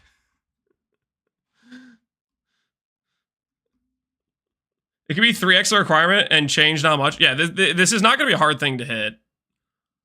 I 100% believe that it's going to be nerfed after, you know, when they do their first patch or whatever.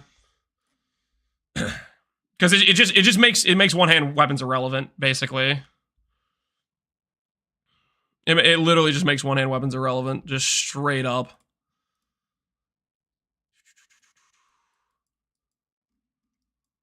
Who's not mad? What's the mad thing about? Okay, people were saying Ziz mad earlier. I asked what the meme was related to, and I still don't know. What's the reference for the Ziz mad thing? It's a Quinn chat meme? Okay, yeah, I guess I don't watch Quinn enough to know what it's about. Because he was fuming. Was Ziz actually mad about something? Ziz is furious, he's Valdi. Is there a clip? Is there any context? It's a meme because people said it in Quinn's chat. He turned to Ziz and he was super happy. Yeah.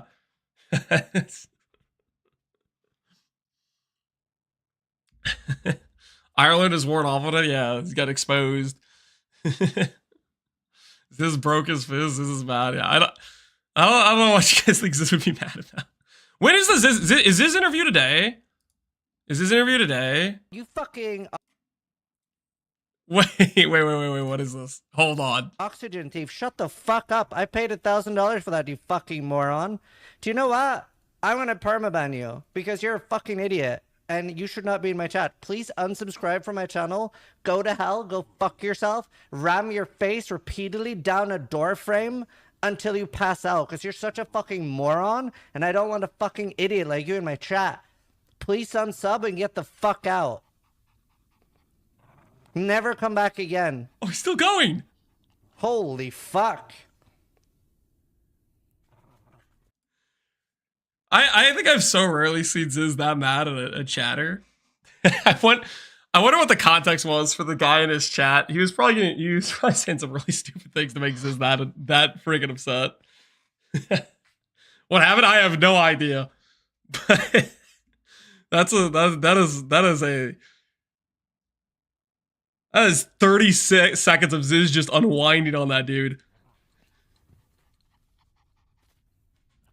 Yo, you fucking...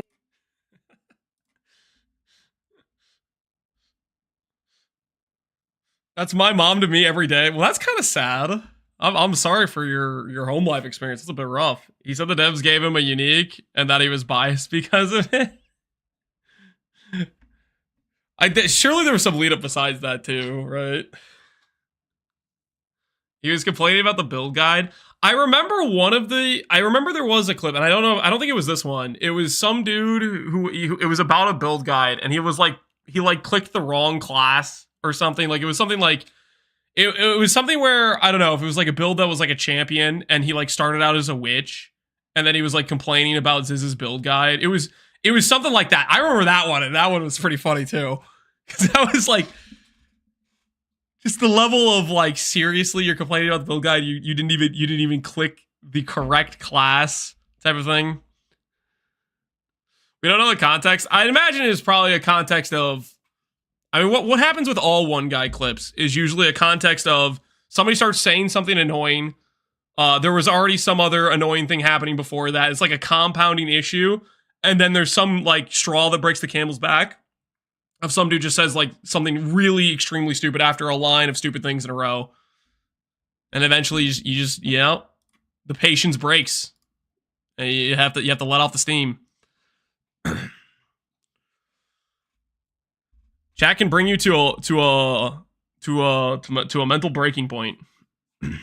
Weak psyche? Dude, you try steering for 10 hours a day for a year. And let's see you make the entire year without having a couple of breakdowns of getting one guide by chat. You do it if you don't think it's hard. If it does, it's just something to drop on a boss for a 30% more damage, and then, you know. He said, I don't use third-party programs when Ziz stated in his video you need to use POB and what POB is. Which is, at that point, if he doesn't want to use POB, he should just be like, oh, that's my cue. I don't play this build because the guide is based around this tool that I'm supposed to have. If I recall, it was somebody asking for handholding tier assistance at the risk of derailing the entire stream and then repeatedly refused to install Path of Building to even troubleshoot his own build. Yeah, which is just like, somebody in the chat thinks he's the main character and that he needs the absolute support or whatever it is. That Rusev got me yesterday. I don't know what was going on with. I still don't really know what the context was. I literally popped into Connor's stream and just saw Rue arguing with Connor about his Juggernaut character. I don't know. I don't even know how that even started. Okay, what do we have next? Oh, I wanted to finish Ziggy's gameplay. We started watching part of it through. Can we finish Connor's overbaked build? We basically finished it, right? Was he going to say anything else? He's talking shock chance. The lightning storm thing's not going to work, right? It's just not going to function. This says 20 flash shock chance, so I don't know. The lightning storm skill itself also specifies 25% chance to shock. That is worded as if it's a flat shock chance, so that's 100% not going to be that way. I don't know if this will work, but if it does, it's just something to drop on a boss for a 30% more damage. And Lily finished her PC. Hopefully she doesn't have any like random crashes or anything. Hopefully it just all works. That's been the biggest pain of my PC upgrade that I did for PoE 2 has just been the random crash with the PoE 1 load screen. It's been really frustrating to be like, oh, I'm forking out this money for a computer that shouldn't have any issues, and then I start having an issue with a random crash and spend multiple days troubleshooting it. And bring. I'm just hoping it doesn't have that issue for PoE 2. It's a I'll link this. PoE 1 Windows 11 issue. Intel issue? No, I think it's something with Windows 11 and PoE 1. Change.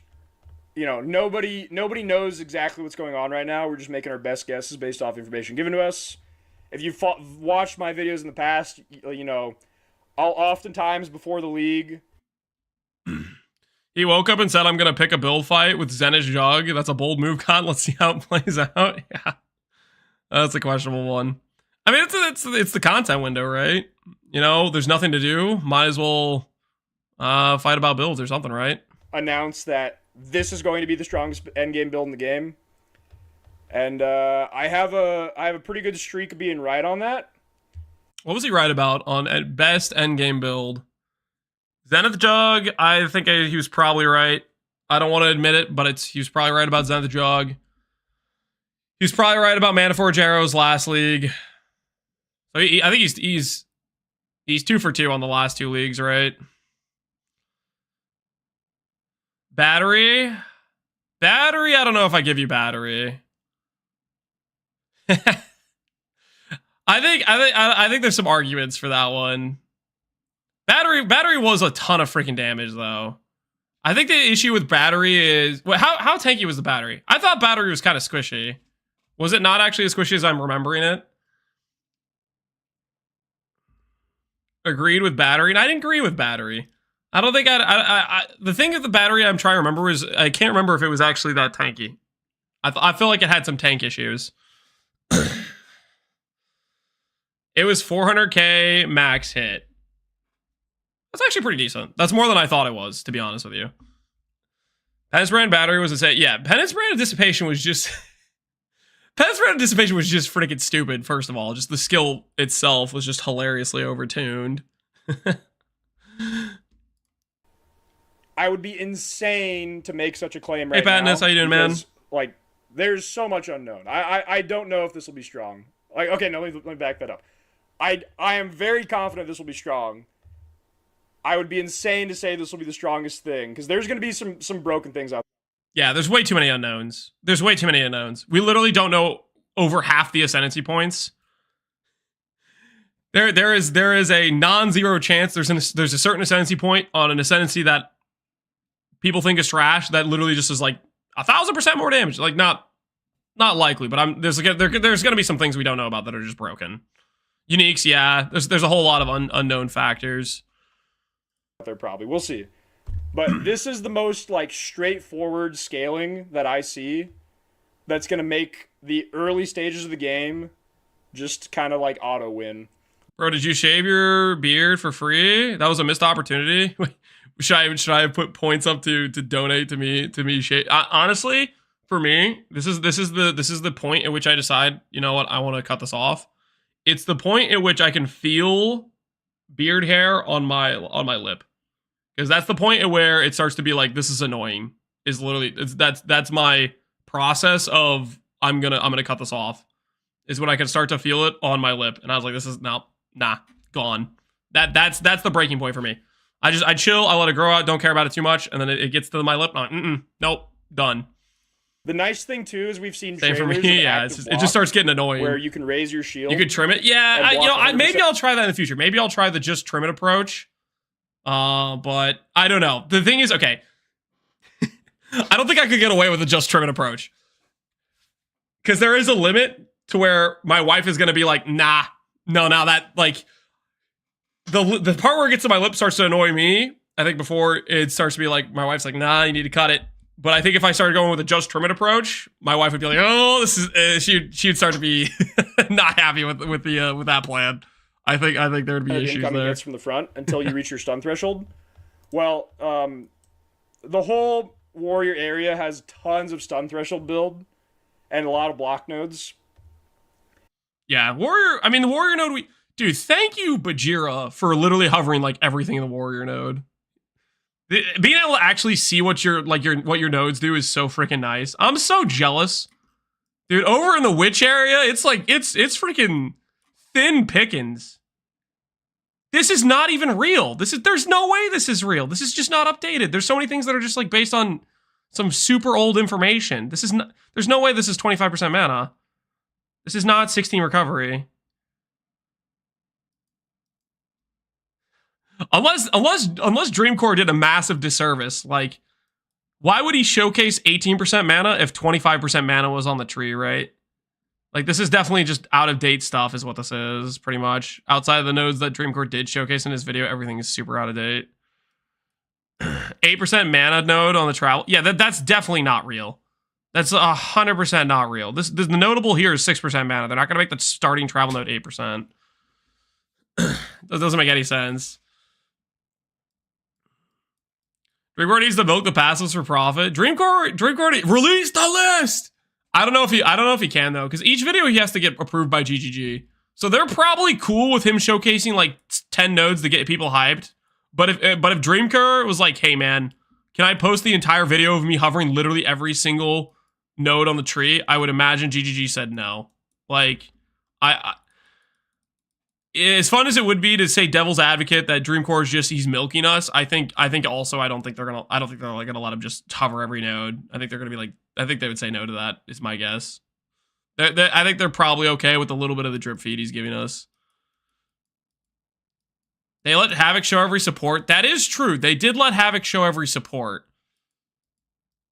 But I think if there's information they're going to try to control more, I think they would care a lot more about the entire tree versus every support. Hovers all of them in 88 seconds. Yeah. The Havoc video was nice.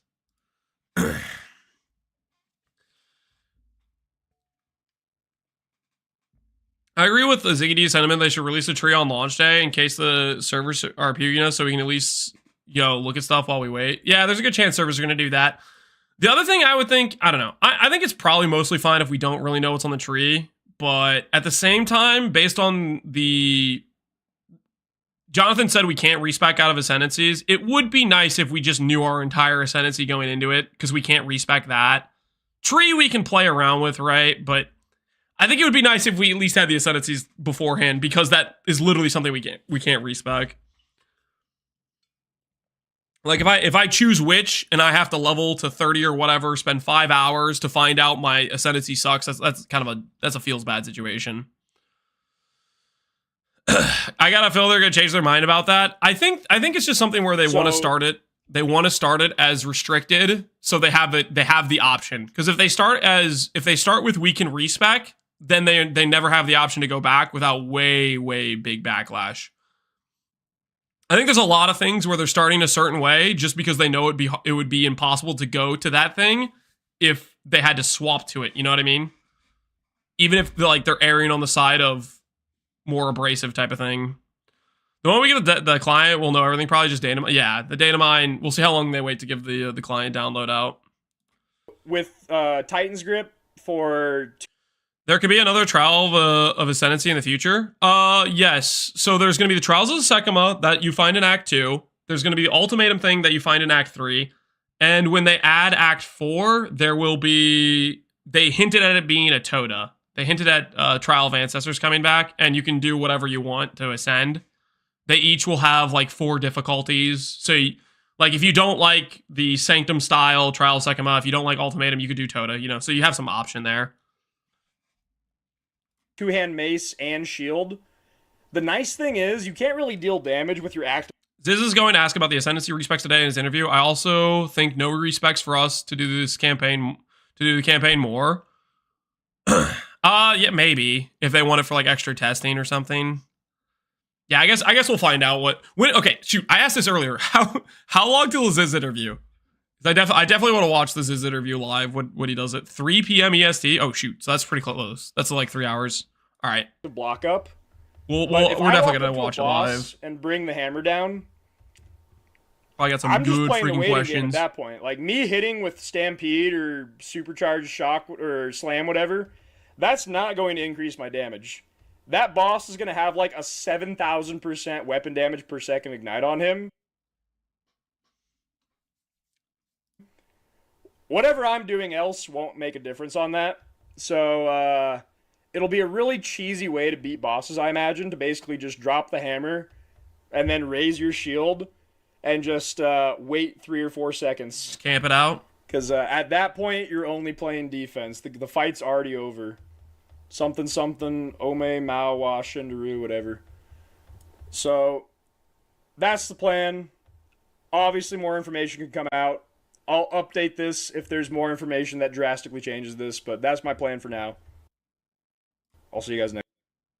I think it's a good plan. What do you guys think? Are we believers in Connor's Ignite plan? If Ignite seems like it's remotely decent damage, which the tree seems like it supports it pretty well. Hammer of the Gods seems like an insane OP Ignite skill. It's a little bit weird that Hammer of the Gods does not have a less ailment multiplier. So I feel like that's something that definitely could be up there. There's for sure missing information on ailment effect. Yeah, stuff like that. Hammer gets nuked on release. I think there's just going to be a lot of stuff that's not necessarily tuned correctly. There's a reason why they made all of our skills in PoE 1 that are big hit skills. There's a reason why they made them worse with ailments. And I think it's one of those things that they're letting it go through with Hammer of the Gods, and they're telling themselves the 24-second cooldown is enough to make this justifiably okay to work with Ignite type of thing. It's gonna look terrible for map clear. The thing is, he doesn't need this for map clear, right? Pretty much every attack-based character is gonna have a Hammer of the Gods in their build, almost, right? Like, what is your opportunity cost of having this skill? One of your 9 freaking 6 links, right? He has 2 fully 6-link skills that can work for clear, supercharge and his stampede. You know, I think there's going to be characters that let's say you have a rolling slam build and that's your main ability you're using throughout the map. You're still going to have a 6-link Hammer of the Gods to just use whenever you see a big chunky rare or unique, right? Opportunity cost is needing a mace. Is that opportunity cost? Like pretty much all of the melee skills are mace anyways, right? So like if you're playing a Titan or a warrior, you're playing mace regardless. I fully expect the skill to be broken with this amount of attack damage modifier. Yeah, it's so much higher than everything else, all the other skills. It just seems like a no-brainer that if you're playing an attack-based character that you know, like a melee-based character, you have this no matter what, right? I wonder if that's something where I don't know, they might regret adding this sort of thing to the game, maybe, I don't know. Because it's there's very little opportunity cost to put this into your build. The opportunity cost is the gem links, and I don't know, we just have so many of them. If you're a monk, it's opportunity cost. Well, yeah, monk would have to do some weird weapon swap thing, right? But the other melee option is just like the mace, and therefore it's just the gems at that point. It's so cool, though. Yeah, it's a really freaking cool skill. Giant hammer from the heavens. They'll change it, don't worry. I think that they're definitely going to balance it. Hammer of the God. What's on the list of things? Okay, not trying to make a list for GGG to like go through and balance, but what are the obvious like things that are probably not going to stay the way they are? Hammer of the Gods to me seems like an obvious one. Whispers, Blasphemy, Giant's Blood, Roa. Yes, yeah, I could see yes being on the list. Orb of Storms. The snitch list, yeah. What makes the snitch list? Orb of Storms. I don't know if I've even looked at Orb of Storms. What does Orb of Storms have on it? Orb of Storms gives you 2.8 base radius. Orb disappears after 14 bolts. So every time you cast a 0.8 skill, you get 14 times this plus. Yeah, it's just 14 total, right? 10 duration. I mean, this seems pretty decent. I don't think this is like Hammer of the Gods good, but it's a pretty decent like extra cast where it's just going to give you DPS. 15 times 14 base at level 5. Yeah, it's a level 14 skill. But you have to take the time to you have to be in the orb casting, right? To me, this just falls under the same category of the other duration skills, right? All of the duration skills like the Firestorm, the Lightning Storm. If we have all these extra links, it's just a lot of these skills that sit and deal a bunch of damage over like a course of time get much stronger because of it. Well, limit plus spell echo. Spell echo. Oh, I need to look at supports. Limit is 50% less duration, which doesn't matter if you're just proccing it. What does spell echo give you? Spell echo gives you more AoE. Wait, what? Echoes have more AoE. And you have 30% less cast speed. So you have 2 supports that just aren't damage multipliers. I don't know. Hourglass. 8-second cooldown. Hourglass is a cool support. I like this. You can make any random skill have a cooldown, but you get the big damage multiplier. Just like stuff that you use just only occasionally, like duration-based skills or something could be good for this. I like Hourglass a lot, yeah. I think what they did with support gems is it's just so awesome. Because there's a lot of times where you can feel good about figuring out a support gem combination for various different things. I think it's a nice change. Can you combo Hourglass with an insane multiplier? Hourglass has a decent amount of use cases. It depends on like how you're setting up your build as a whole type of thing.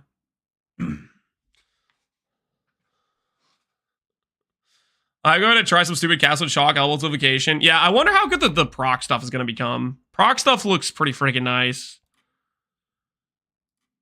I don't know. I feel like we're just missing so much information on reservations. I feel like there's gonna be a lot more reservations than this, than what we know. Right now, I think my reservations are gonna be Blasphemy, Enfeebled Temp Chains, Res Curse, stuff like that, and then Archmage. I'm probably, if reservations are good enough, I think I might just be using a Scepter instead of a Staff just for the Spirit. Spirit seems really strong. Reservations seem nice. How would Hourglass work with Pain Offering? Pain Offering is the offering skill, right? Let me look at Pain Offering. Does it do damage or anything? Skill gems. Pain Offering. Pales limit, gives aura. It would do nothing. Hourglass would do nothing with this. Because Hourglass is making the skill you're casting deal more damage. This just doesn't deal any damage. If the support applies to this, it would just make it have a cooldown. The sugar gems are meta gems. Shouldn't that mean you can have multiple skills affected by the same support? Correct. I think if you have a trigger gem that has two different skills, like let's say Arc and Spark, and then you put Elemental Focus on that, then both of them would be supported by Elemental Focus. But that's not really the same as like getting 2 support gems or whatever. You're still limited by the confines of the fact you have 6 links total. Cole full HP and last HP, then use Hourglass skill in between. I mean, you have to have a good in between. I think there's a good chance that that the balance Levice. This reservation buff makes it so that of like maps endgame, I feel like there's gonna be some pretty I feel like the scaling's gonna be, I don't know. I just get this feeling like they're gonna err on the side of too hard rather than too easy. And part of me is hoping that's the case, and that like we're gonna get to T1 maps and it's not gonna be like it's not gonna be like PoE1 where you get to T1 maps and you just start bankrolling and you're insta wiping bosses. You know what I mean? Like you finish the campaign in PoE1 and your DPS at that point is killing map bosses in 1 second. I have the feeling we're gonna get to white maps and we're gonna start getting our butts kicked type of thing. I feel like they're gonna err on the side of more difficult rather than less difficult. Greed Curry is gonna take a while. Yeah, I mean, well, we already have the biggest limitation of all of not having like good movement skills like that. The difference between like a good like campaign clear in PoE1 is learning how to use a movement skill, right? Like me, I want to say like one of the biggest upgrades I did when I went from like a 7 to 8 hour campaign clear to like a 5 hour campaign clear. The only change that happened to make me like 2 to 3 hours faster was like using Leap Slam. That was the biggest upgrade I ever made in terms of getting a little bit like trying to improve my campaign time, was just learning how to use a movement skill, because it just makes you so much faster. And then we don't really have that here. There's like a couple abilities that are like kind of movement skills, but not really. Not in the way they are in PoE1. Learning layouts helps a lot, but for me the biggest upgrade by far was movement skills. I think the layouts in PoE2 are pretty chill for the most part. Like every time I went through and I watched shatter and kill a frozen. I went through and I watched the various playtests. I mean, there's not too much dead end stuff. I feel like it's pretty much just you start going one direction from where you started and you're gonna end up at the waypoint or like the next zone or whatever. Not like getting lost and backtracking type of thing. I'm gonna miss the Leap Slam Frost Link. I'm open to the change. We'll see how it turns out. Because the thing is, the biggest thing about changing the movement skills is it means the game can be balanced around us not having movement skills, which is the scenario where the combat can be fair, right? Like if you balance the game around the player being able to instantly move, that means you have to instantly kill the player, right? And now we can actually have mechanics that, you know, have visual cues that we have time to react to, and we can try, you know, to run out of, versus just, oh, we blink out of, which means that the thing has to hit has to hit harder and faster or whatever, right? And my axe, appreciate it, Tiki Bug.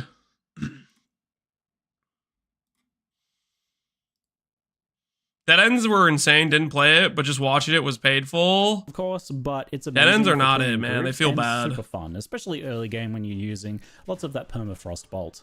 It can be supported with added cold damage for free too. It doesn't like cost any extra spirit, and that just makes the Doesn't cost any extra spirit. Oh, but this doesn't have a cost multiplier on it. I really wonder if it's going to be the case with the some supports not. I guess it's just a wording thing. They'll probably have extra multiplier to the spirit reservations.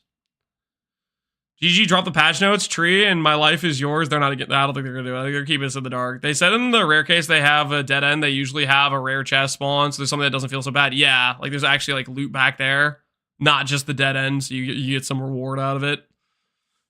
explosions deal more damage. Great. Mercenary is a Other support melee gems character like with a shotgun, accuracy pretty much. Support, for example, Those feel like, well, no, not really. I mean, the grenades aren't really melee. They're pretty much you just drop them and you keep running around, right? Is Waz the new meta? I think it's probably going to be the meta.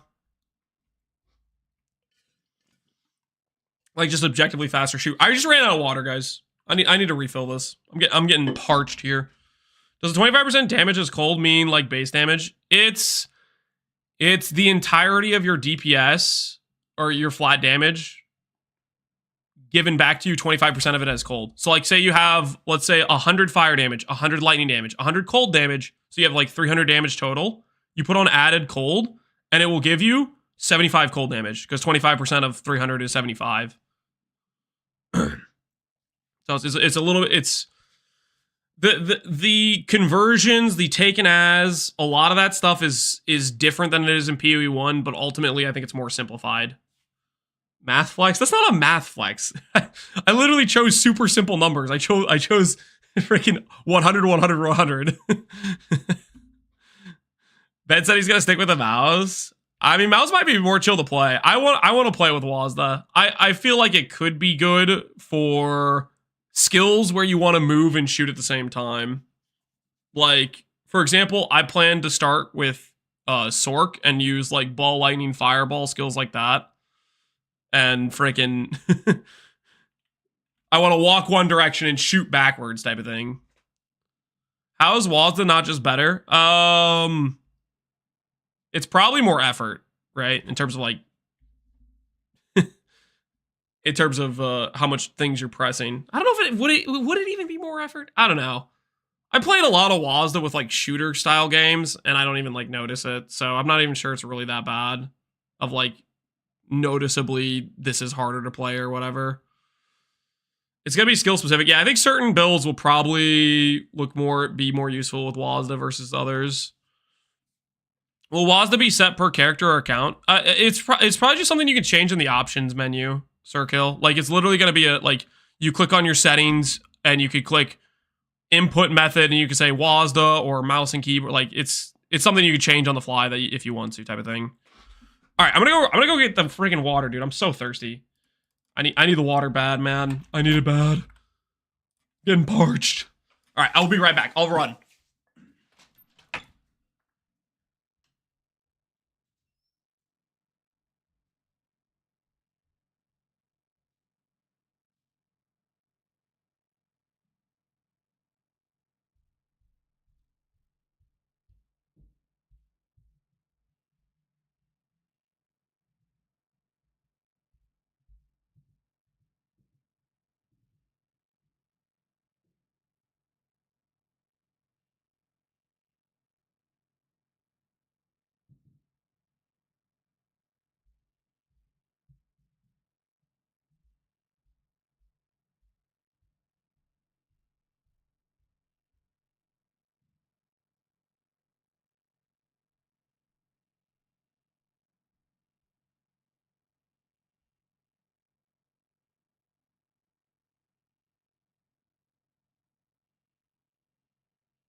Okay, I know that looked like it took me longer than it would have taken to fill up water, and I just want to say, I did do other things up there that were not water related, and I'm not going to tell you what I did, okay? Because you guys don't need to know. You guys are going to judge me, and I don't need that, okay? Let's just say I feel more refreshed. Kissing the wife, none of your business. I'm not going to say. My lips are sealed. He secretly went. I ain't telling you guys. You guys could just, you can imagine. You're never gonna know. Muted? Am I actually? No, I'm not. I'm not muted. I'm not muted. All right, let's take a look at the rest of this video. I was planning to finish this. We started this yesterday. Let's actually get through this. We've done a lot of streaming to get through Connor's video. We're gonna pick up the pace. Okay, we're gonna pick up the pace. And we're gonna, because we have a lot of videos we want to look at, you know, we got a lot of things to do. We can't stall forever. Accuracy, like adding an effect to the aura, it's quite neat. But those sorts of supports do increase the spirit cost, so that'll require some investment or getting extra spirit to use. Long term, I could see having Herald of Ice on most of the time, and then having a defensive spirit. Anyone know what this interview is? 3 p.m. Eastern Standard Time in 2 hours and like 23 minutes from now. Armor, Grace, or Wind Dancer to swap on for bosses. An interesting utility skill that popped up around the end of Act 1 was Rapid Shot. This channeled skill... Has anyone talked about Acolyte of Chayula? I believe people have told me Rutu's excited about Acolyte of Chayula. I don't know if he's changed his plan since then, because this was like 3 days ago. We'll watch this video next. Or not next, but like in like 3 videos. Has a bit of a wind up to it, and then it rapid fires out a huge amount of bolts that also build up heat. Each this is gonna grill him. Gives 10% extra. I think Ziz is gonna hopefully ask some good questions, and we're gonna get some good answers, and maybe we'll get maybe we'll get some more Ascendency info. Maybe if we're probably not gonna get that. Hopefully we get some nice answers about some things, about some mechanics however, and stuff. Heat also adds 6% of damage as added fire to any grenades fired. Heat does rapidly drop off when it's not in use, so you kind Grenades gain 6% of as fire per heat. of get this unique combination of and the trying heat to fire is a lot of these shots and build up the heat, and then very quickly put out as many grenades as you can with those empowered grenades. So it looks like you're maybe getting what, like 7 or 8 of those. That 50% gain damage. That's kind of nice. You can literally see the grenades like catch on fire from being empowered by the added fire damage. Pretty spicy. Oh no, combo, it's based on when they shoot the grenade. Nature of this does make it kind of difficult to pull off in dangerous boss fights. Dang, he got up to 17 heat there. So that would have been 100% gain as extra damage right there. That's freaking nice for grenade builds. Constantly blind himself, yeah, with the flash grenades, yep. I need an AK-47 skin. I don't know if they're going to give us gun skins. Thankfully. It's already pretty crazy that they're literally giving us guns. But it kind of works, right? It kind of works a little bit. Quite good at here. So it certainly does Is work. there a heat cap? I think the heat cap is is related to your limitation of reloading the gun and shooting more, probably, right? Moments. I used this for quite a while before dropping it in favor of the easier to use. It was 11 in the gem? Oh, like the gem said it was capped at 11? No, it says 17. Maximum 17. Which we did see him do 17, right? Moments. I used this for quite a while before dropping it might scale up with levels. Easier to use explosive shot combo. I'll show you soon. But supports for rapid shot would likely be things like faster attacks and dude, playing next to the projectile dudes. Debuff the enemy. Risky play. Gas grenade is where you start getting some more grenade combos, and it's a pretty fun piece of the puzzle. As a baseline, gas grenade. I mean, if you hover over the poison cloud, it'll tell us how much DPS it does per second, right? With 3 charges that releases a poison explosion and then a lingering poison cloud that grows. I'm sure there will be some poison-based setups that focus on those parts of the skill, but I'm excited about its other application. That poison cloud is highly explosive. Any burning ground effect, or including enemies burning ground effects, by the way, or any of your skills or allies' skills tagged as a detonator or that apply burning ground, can cause the gas. That was a nice looking explosion. Isn't it true that ARPGs lacking a purely movement focus ability generally means the game design is suboptimal, especially when you need to dodge a lot of abilities that bosses spell? What examples do you have? You said, isn't it true that RPGs lacking pure movement skill is suboptimal? What ARPG are you thinking of? Because I don't even know what the example of that would be, to be honest with you. Pee-wee too bad? I don't know what that means, yeah. I gotta be honest, you lost me on that one.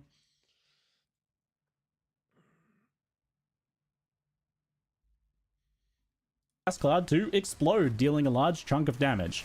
Ellie does not really have movement dedicated skills. That's not true.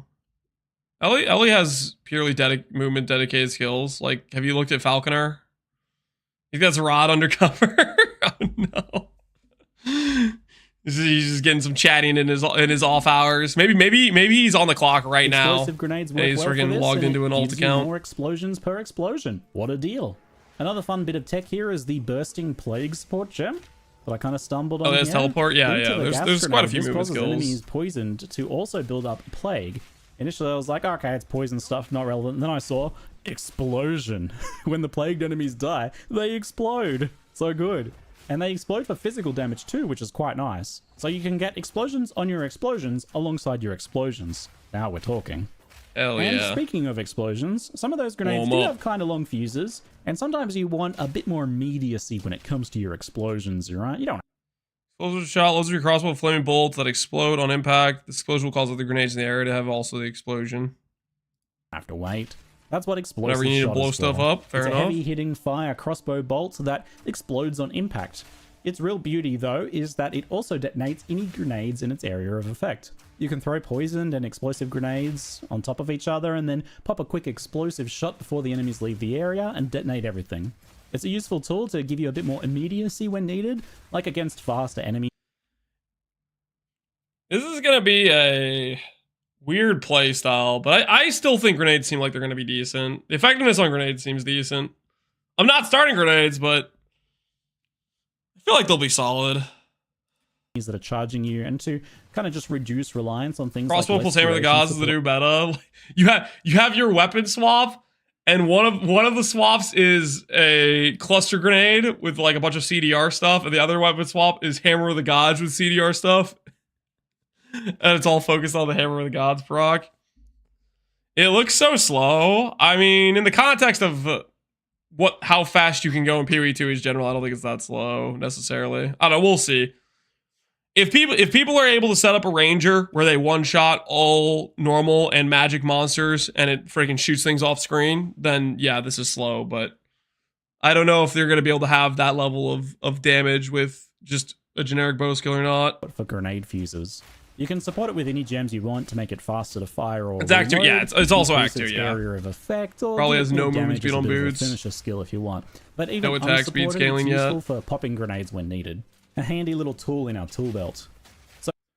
Would you agree that Deadeye can do almost everything that Merc can, but better? Deadeye has +1 proj, Deadeye has point blank for 20% more, or far shot for 20% more. Deadeye has Tailwind, movement speed, Wind Ward, which... Wind Ward was rough to do in PoE1. I don't know how it would feel in PoE2. Deadeye has the accuracy thing, which I feel like is the one thing you get from speccing a bunch of decks to like be able to equip all your deck skills as accuracy. So it'd be kind of lame to have to still spec that node for your Ascendency.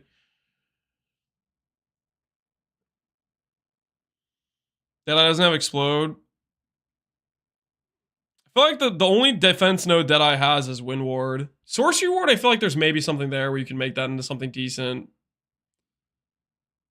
Are those Porcupines that don't explode? It is, yeah. With explosive shot in a wide array The amount of on-death effects in PoE2 seems greatly reduced from what I can tell. of grenades at this point by the end of Act 2. You can stack Tailwind with rapid hitting skills. I think the issue with the rapid hitting skills Tailwind thing is like you start stacking the Tailwind with the rapid hitting skill and then you go to reload and then you get hit and then you lose your Tailwind stacks. I don't know. It kind of depends how much. We don't know how much Tailwind stacks we can get or how much it affects movement speed. The character they showcased in the Ascendency video did look decently fast movement speed wise. I said this in my Ascendency video. I think Deadeye players probably will be the fastest clearers because those skills anymore, and I movement became speed I think is going to be a full-fledged premium grenadier. quantity. I did still kind of use permafrost bolts on occasion. Ranger was fast. Yeah, that's the feeling I love it. got. Once again, this isn't a build guide, but I'll show you what my build was looking like towards this end of Act 2 period. There's only one person I've seen excited In the end, about I ended up Ranger. linking explosive Is it Fubgun? It's Fubgun, isn't it? I briefly saw him looking at a Ranger the other day. It's gotta be Fubgun. I don't know, man. I think Ranger's just in a really, like, I don't know. I haven't seen anything on their tree that looks too great, so I feel like it's just kind of, it's a little bit cooked on tree start. grenades added fire damage in area. I see there's a planner. I've seen this. Is there a better thing than this? Because this is like, this has nodes that are just outright wrong and stuff. Combined with the poison grenades, they were a spammable damage dealer in between flashbangs. Explosive Shot was linked to Execute as a pseudo colony. Ranger's not very exciting. Yeah, because it's not really, it doesn't really feel also to new, Pierce, right? which I found quite helpful as it helped it explode where I wanted it to and not on enemies earlier, so that I could detonate. They need to remove the ability to weapon swap. Pause. Please, GGG. I don't want to swap to the Execute support every time I get low life. There's gonna be some like stuff where people start tryharding certain boss fights. Where they just swap in the 40% more every time they get the boss to 30% HP or whatever. Lance is going to pivot last minute from Sork. No, I'm not. Why would I last minute Flash pivot Grenade to was my Deadeye? MVP skill for sure, so he got the Ain't no shot. prized trophy of Can't link it, the sure, multiple I'm mad. projectile support. I was still using Overpower for it at the end, which is fine, but in hindsight, there's probably more effective options, given that it's only 50% more stun build. Wait, hold on. I needed to give you a permission to hold on. That was my bad. My bad. I told you just to give the link and Nightbot just took you out. My bad. Up on a skill that All right, now already you can has link it. 400% more. I mean, that's still a 12.5% increase in stun. Am I going but to play Infernalist or Chronomancer? Neither. I'm going to play Stormweaver. Assuming the leak is real. The Versal is based on similar, is on GitHub, is going to have similar issues. If it's going to be similar to this, that it's like, I don't know. I feel trapped. Well, your 60 seconds is running out. Okay, you did it in time. And this is basically the same thing, right? Is the difference that you can like pack out your tree? Does it keep track of the nodes? I guess it keeps track of the nodes. Sure, we'll call this one better than this one, but maybe the other one does that too. I don't freaking know.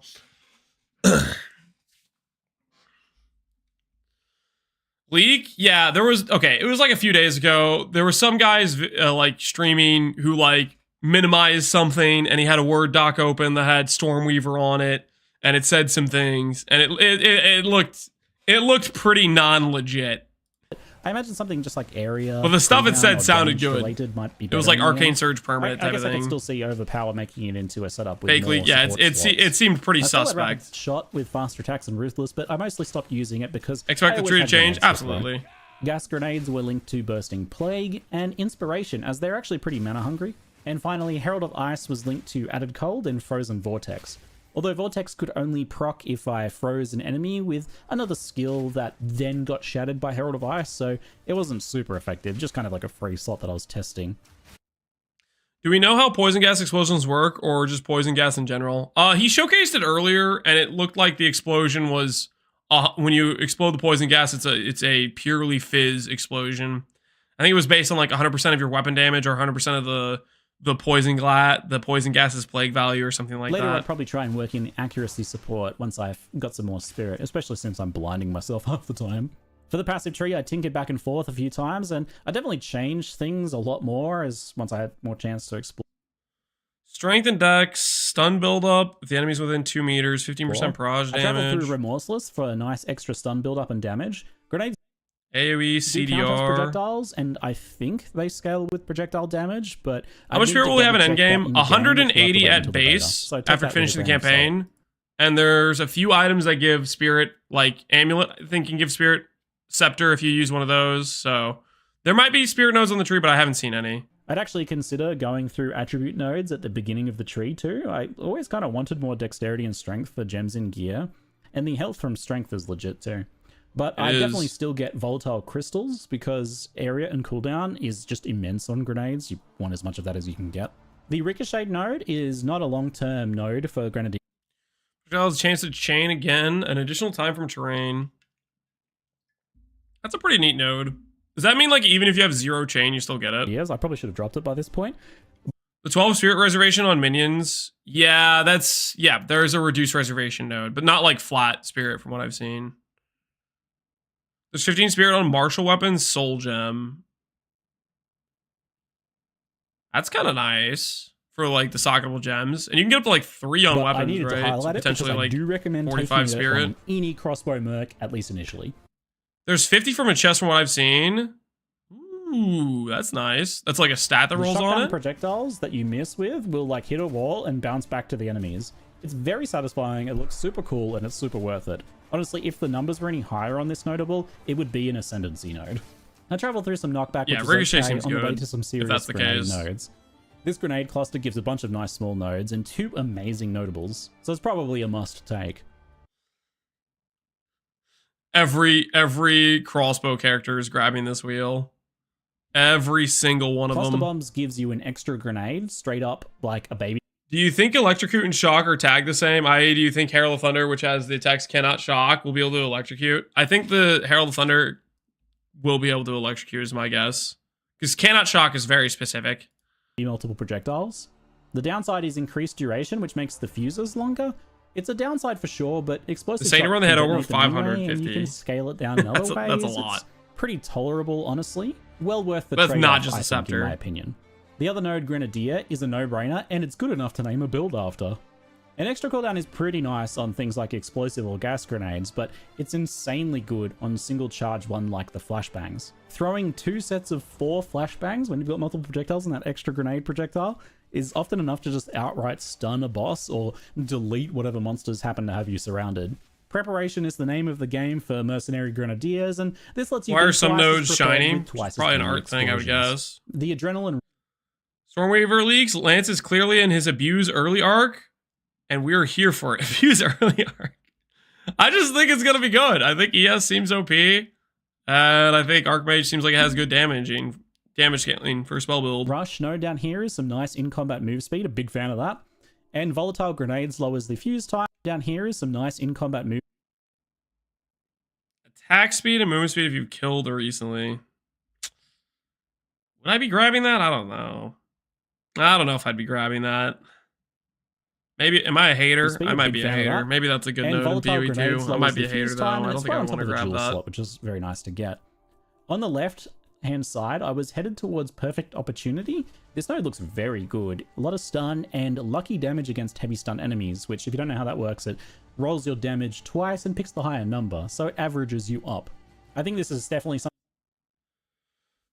Attack speed seems giga rare in the bottom left side of the tree. Yeah, attack speed is super limited. I think the biggest sources we see of attack speed is the dex stuff. The attack speed per dex, the attack speed per accuracy, that stuff. Something that we'd want to get if the flash. It definitely grenades seems a lot continue more to limited. Overperform as they. Whoa! Is that a I crit think this is node? definitely something that we'd want to get if the flash grenade. 20% deadly flourish. It's one of this is like the 3rd time I've seen crit this entire time. There's just a little bit of it. It does exist. It's real. 0 point jewel socket. Well, it's just it's on the travel. The jewel sockets being on the travel is gonna be interesting. We'll see how that affects like pathing on these sorts of trees and stuff. 20% crit. Grenades continue to overperform as They they do have exist. been. There's a ton more stuff to explore here, obviously, that I didn't have time to look at. Though I did spy the Authority node, which has some big AoE and cooldowns, so I'd likely end up heading there. At some points, we'll have to consider defenses more, but not worrying about life nodes on the passive tree was really nice and refreshing. Definitely enjoyed that. And I mean, explosions are a nice layer. Whoa, that got nerfed. It was really nice. This was, I'm pretty sure the playtest they did on November 8th, this said 20%. Yeah. Is this updated on this tree? It is updated, okay. There's definitely changes they're doing from the November playtest. Things change. Yep. Definitely enjoyed that. I'm excited to see what the tree looks like when we get nice there. layer of defense anyway, right? For the Not to deter the topic, could limit work on Infernal Sound, and if it does, do they each take 20% of our hits, making 40? I would be very hesitant to believe it would work that way, Tables. If you can put limit on it to begin with, I think that would be probably not the case, because it's not a duration skill, and limit has like the less duration thing. And on top of that, I don't think it's going to take additional damage. Ascendency choice, honestly, Gemling Legionnaire and Witch Hunter both seemed very valid as a Grenadier. Gemling just gives a ton of value across a lot of skill gems, which is kind of perfect for a cooldown grenade just showing combo things we've build. already So seen, if you want to right? use as many different grenades as possible, it's definitely worth considering.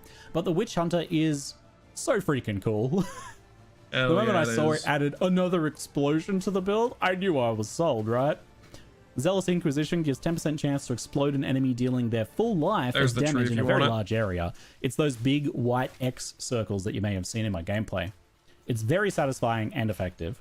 Whenever that triggers on an enemy, right, there's a good chance that it has similar friends around it, which means that 100% of its life is often enough to kill the other ones around it. Planner that I linked if I had to earlier, say what I'd get later on from this Ascendency, I'd definitely have to test Sorcery Ward, which it lets you turn evasion and armor into a shield to protect against elemental damage. Probably a pretty big deal. You can likely push it to some pretty high numbers too, from what I've seen. It's good to feel near immune to elemental damage, but we'll have to test that out at endgame. Witchbane might...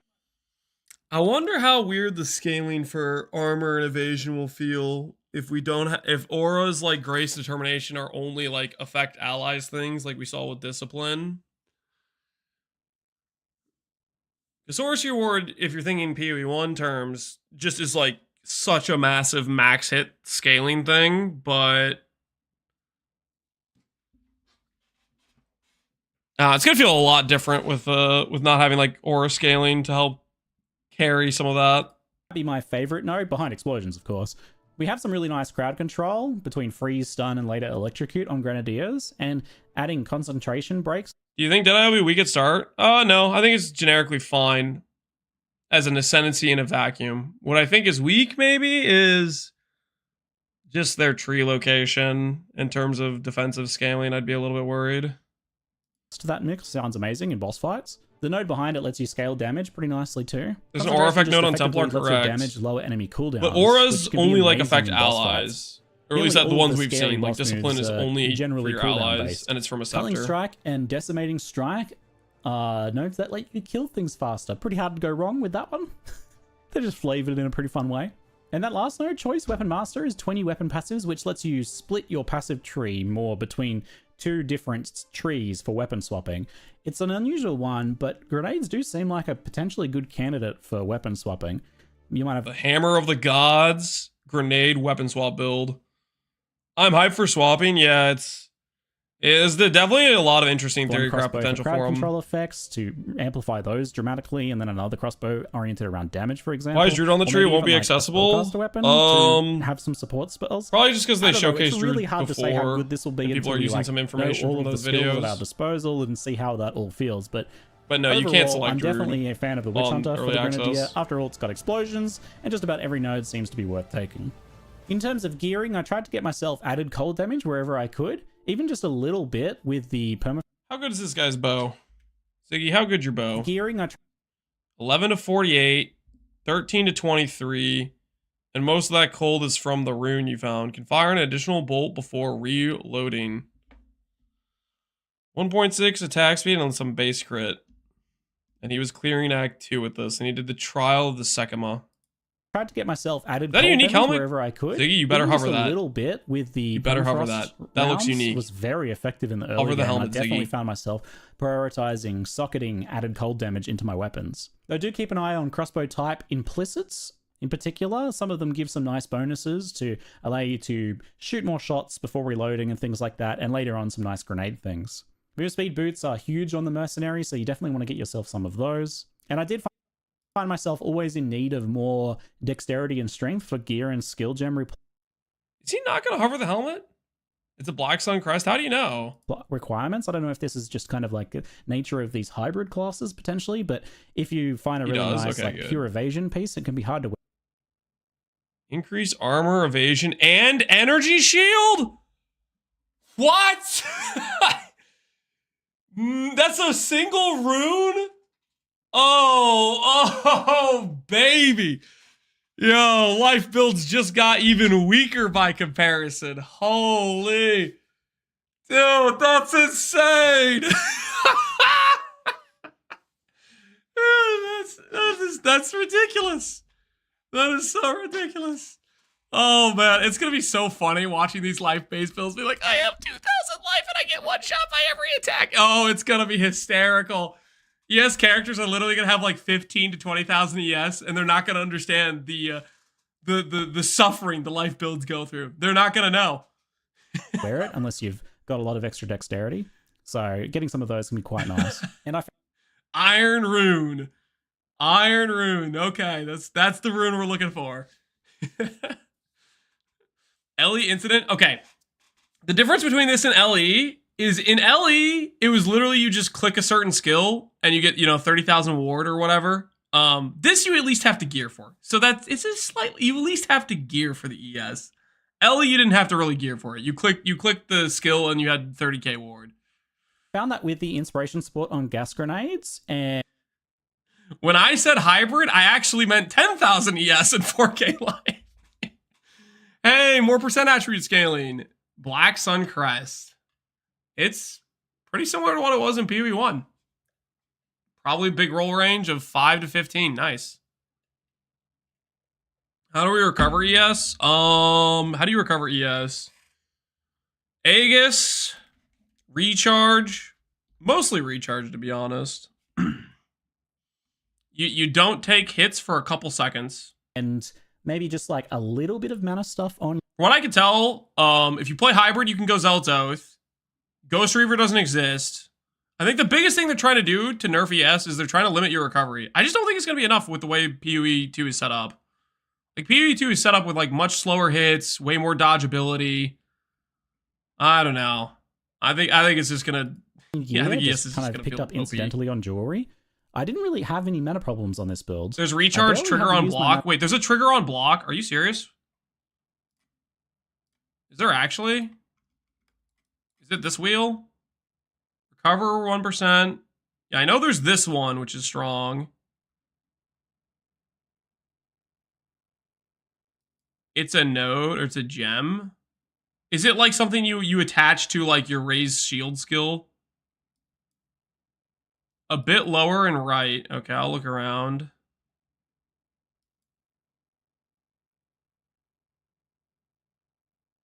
Oh my word, it does exist. 10% chance for energy shield recharge to start when you block.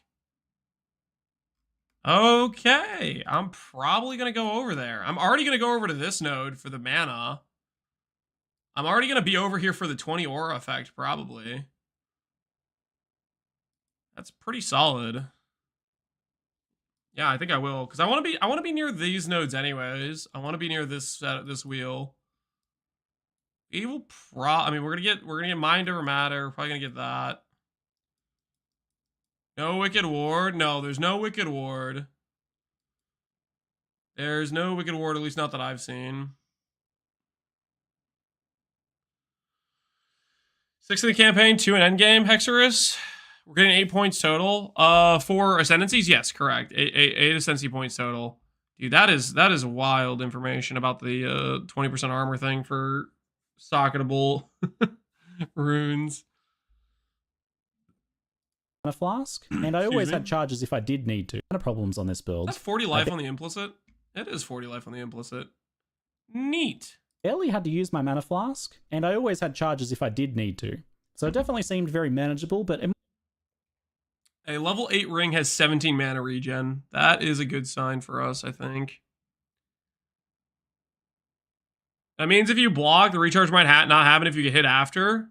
Correct, that's how recharge works. Yeah, if you get hit in the middle of recharging, your recharge stops. Might have also just been down to kind of incidentally getting a fair bit of extra mana. There's a Wicked Ward support. The only unique I ended up finding is? I mean, I guess that means you could active block with Wicked Ward.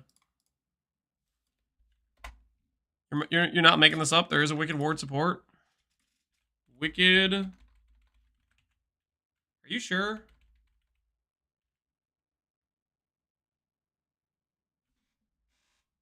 There's a buff gem for Wicked Ward. This is one we saw in like a menu somewhere, but that it didn't hover over. When you get stunned, it triggers for 3 seconds. Energy barrier. Barrier Invocation. Casting a skill once activates it, causing it to gain energy. When your energy shield is damaged by hits, casting again once sufficient energy is gathered will consume it. It's not this. It's something with energy, though. It's a support. Okay, I'll look for it. Try harder. Energy berries? That's got to be a typo, right?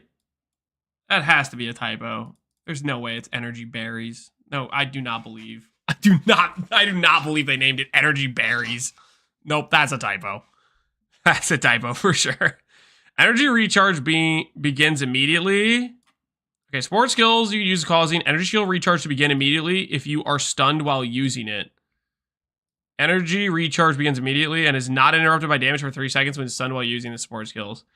So what I'm hearing is I can put this support on my raise shield, which makes me just block stuff and just do that until like I get stunned and then go to full ES.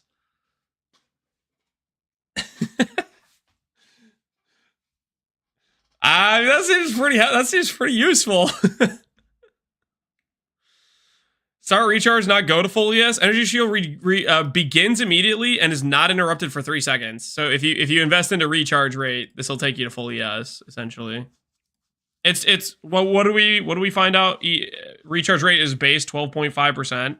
So if you have like let's say 100% recharge rate on the tree, you get the stun and you'll get 75% of your ES back over 3 seconds, right? Recharge cap are you scaling with? I mean, recharge rate's all over the place, right? Like 25 recharge rate, 25 recharge rate, 25 recharge rate. It's everywhere, dude.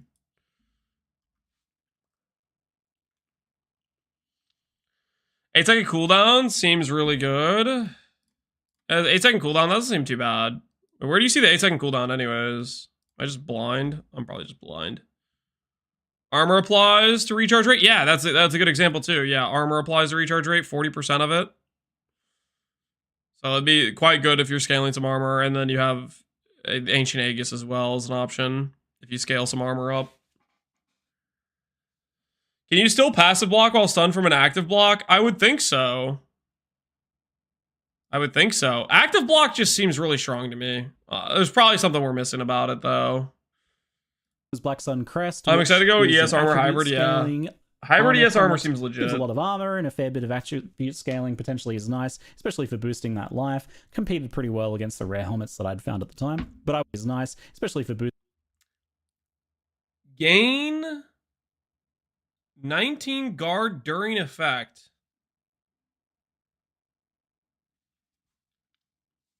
Is that just like a steel skin like that gives you 19 base EHP or something? What the hell is 19 guard? What the hell is guard? Yeah, that's what I'm thinking. It's a new stat. I feel like it's gonna be a thing that's like steel skin or something. Maybe I don't know. That's what I think. Guard just makes me think it's guard skill. It's the level 19 guard in Varrock Square. He summons him to fight for you. Am I still gonna do Archmage Storm Sork? Yeah, I'm fairly convinced with everything I've seen. Pretty well against the rare helmets that I'd found at the time, but I wasn't doing anything like super unique with attribute scaling at this point. The things in general to prioritize most are move speed on boots, damage on your crossbow, and gloves and rings if you can get it, and making sure that you have guard meter from active blocking. That could be maybe. I don't know. Why would you want that on your charm though? If you can roll off of that, would you really? Oh, I guess that means you can not that you get stunned quicker, but that you have a larger amount of stun you can take before your enough your attributes procs, and of course right? resistances in life as always. Now my gameplay strategy on this build at the end here was to open with a flashbang and then follow with gas grenades and explosive grenades right after, and then some explosive shots just to detonate things, followed by another flashbang if needed. This keeps the enemies in place, lays down a large area of death and blows everything up, and then kind of like keeps them there a bit Essence longer of flames if needed to finish the job. But I will say, moment to moment, it felt pretty fluid. Once you kind of get familiar with your loadout and the different tools you have and in which situations they work well, you naturally find yourself using things. This looks cool, man. Kind of tactically. Like, for example, preloading gas grenades on an essence monster before releasing them. Now, I didn't really have a chance to That ground effect. preloading gas grenades on an essence monster before. Yeah. That's gonna be interesting. We'll see how much that spawns up. But that's some pretty big ground coverage for the essence of flame, dude. Now, I didn't really have a chance to incorporate it into my build too much, but right before I logged out, I had like a spare minute to just do a sneaky little look at one more skill. Just for a second, I had to. Voltaic Grenade does a lightning blast that builds electrocute on enemies, and electrocute is basically another hilarious form of stun. Being able to add this to our kit alongside flash grenades and potentially things like freeze is very exciting for this idea of like a crowd control grenadier. You could also use it to build up shock to amplify enemy damage. They also showcase those gloves that have electrocute. Now that we know what electrocute is, the gloves make way more sense, right? We have uniques on here. Uniques. 38 uniques. There's one of these that has electrocute on it.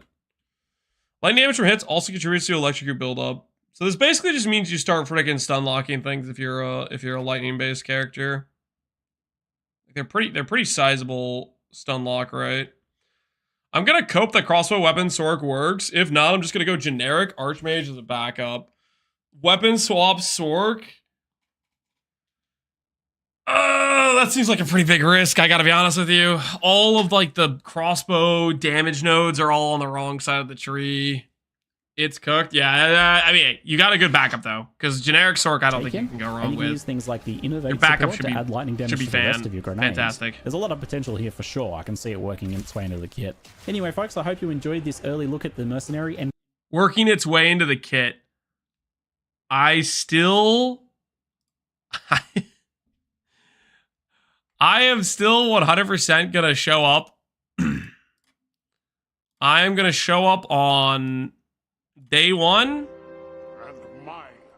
And this is what I'm gonna be doing, okay? I'm gonna have my shield or whatever, my wand, and I'm just gonna be like, ball lightning, ball lightning, ball lightning, ball lightning, ball lightning. I'm gonna be just one skill the whole way through. I'm not gonna have a kit. It's just gonna be ball lightning, just constantly, bzz, bzz, bzz, just shooting those out. There's not gonna be any kit. It's just my ball lightning is gonna kill. It's gonna kill white mobs. It's gonna kill blue mobs. It's gonna kill the rare ones. It's gonna kill the orange ones. It's gonna kill them all.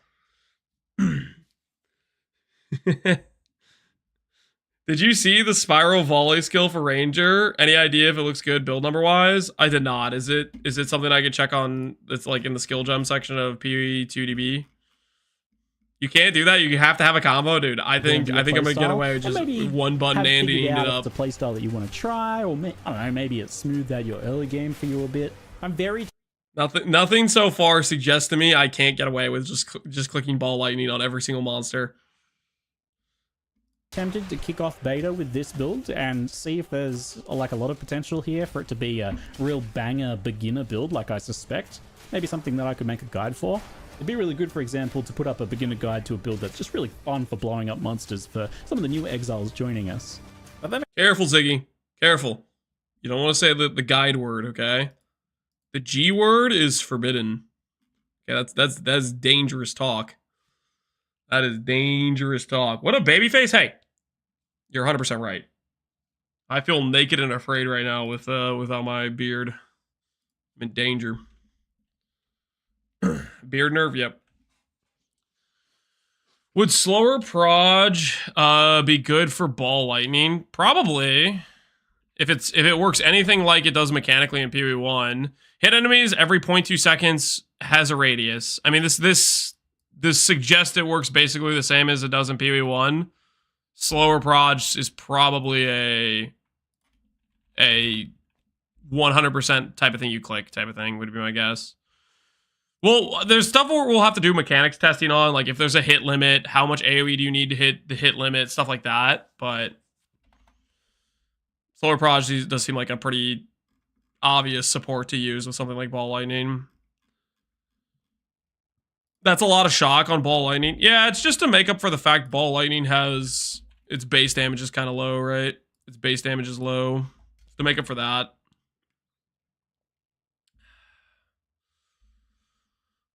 Solar Prod doesn't have a more damage boost. That's kind of interesting. Yeah, I think it's because they're accounting for skills like this, which get more damage from the projectile just being slower outright. I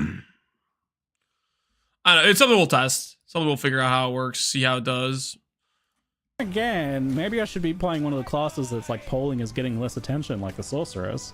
What if? No, Ziggy, no, don't play the Sorceress. No, bad.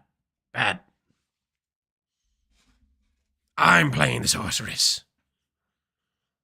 Stay in your lane, Ziggy. Okay, play your multi-combo build. Okay, I'm playing Ball Lightning, one tap, one skill. Don't try to stop me.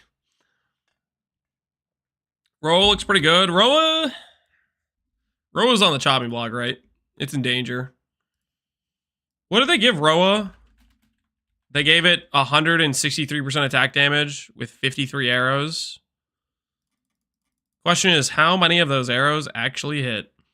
Do you think channeling skills snapshot your weapon, or will they dynamically change based on active weapon set? Asking for a friendly infernalist. Do you think channeling skills snapshot your weapon, or will they dynamically change? I think they'll snapshot based on the weapon you cast with, is my guess.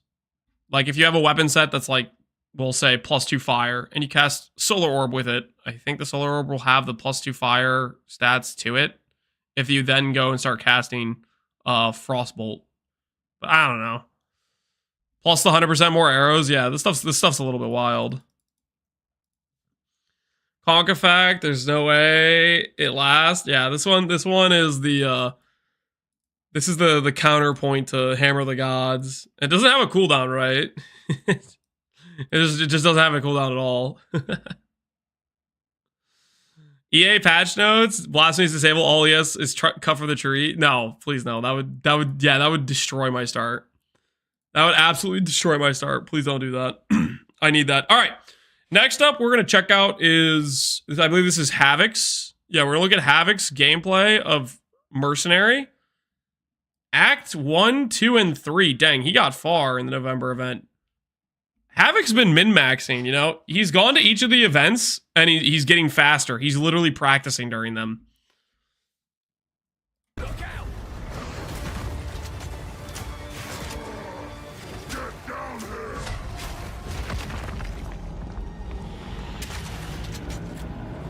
Do you think there's going to be a meta of exploring with T1 Waystones and only putting in T15 when you see good biome? That could make sense. Yeah, you don't want to use your best maps and your best resources on a bad biome. Unfair advantages, shake my head. Yeah, he's gotten a grand total of 6 additional hours, and 4 of them, the characters and stuff was just like completely out of date, or like, you know. This practice he did most recently will be the most relevant because it's actually like semi-close to the build we'll get on December 6th, right? He's gonna go for first level 100. I could definitely see Havoc doing that. Havoc is a gamer. You have the video link? Sure, I'll link it for everybody in chat. For those that are curious. Here's the people. I'll link it in Twitch chat. I'll link it in YouTube chat. For the YouTube homies. Here you guys go. This is the video we're checking out. This is Havoc's gameplay.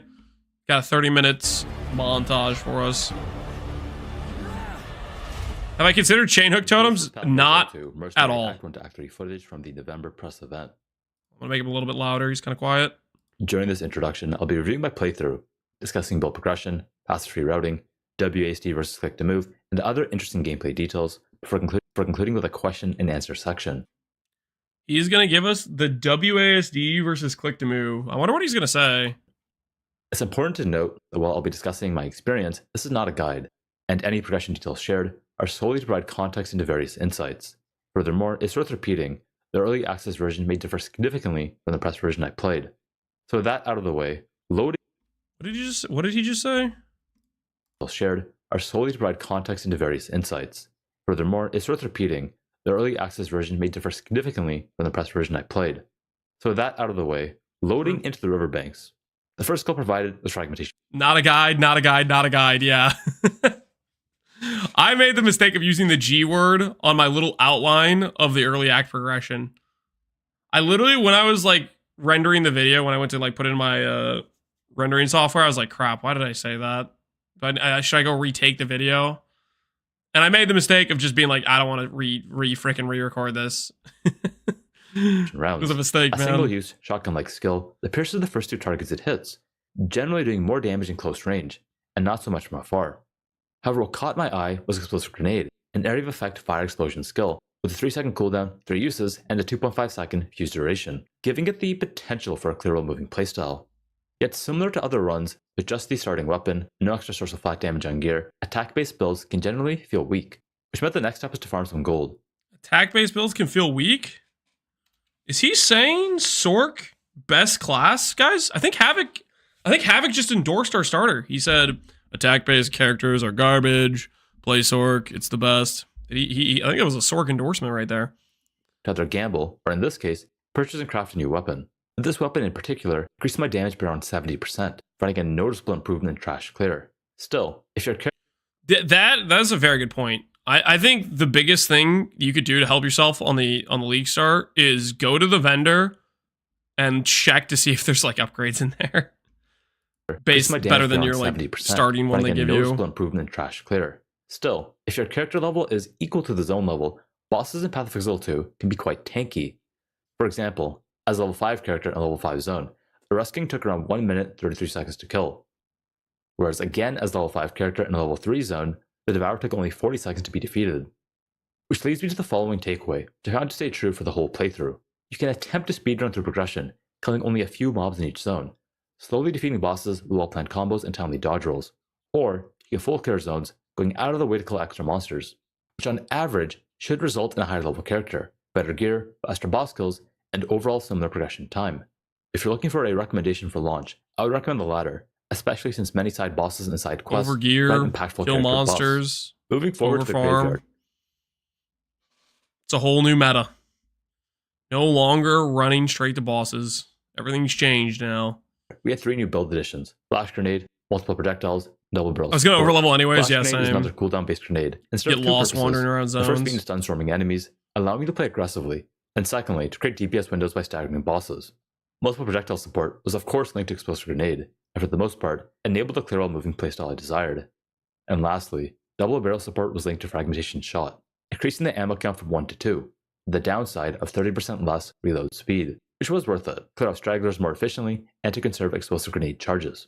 In terms of feeling, I would say once I had this setup, Mercenary started to feel good, most likely because I had tools to deal with swarming enemies, and also had enough AoE coverage to clear somewhat quickly. In terms of Act 1 difficulty, it was mostly smooth sailing, with only 3 deaths. The first occurring to Draven, where I failed to roll out of his AoE projectiles. Draven, I feel like this guy is probably one of the hardest bosses for like the power level you're at when you get to him. Pretty much every playtest freaking run I see, people die to this dude.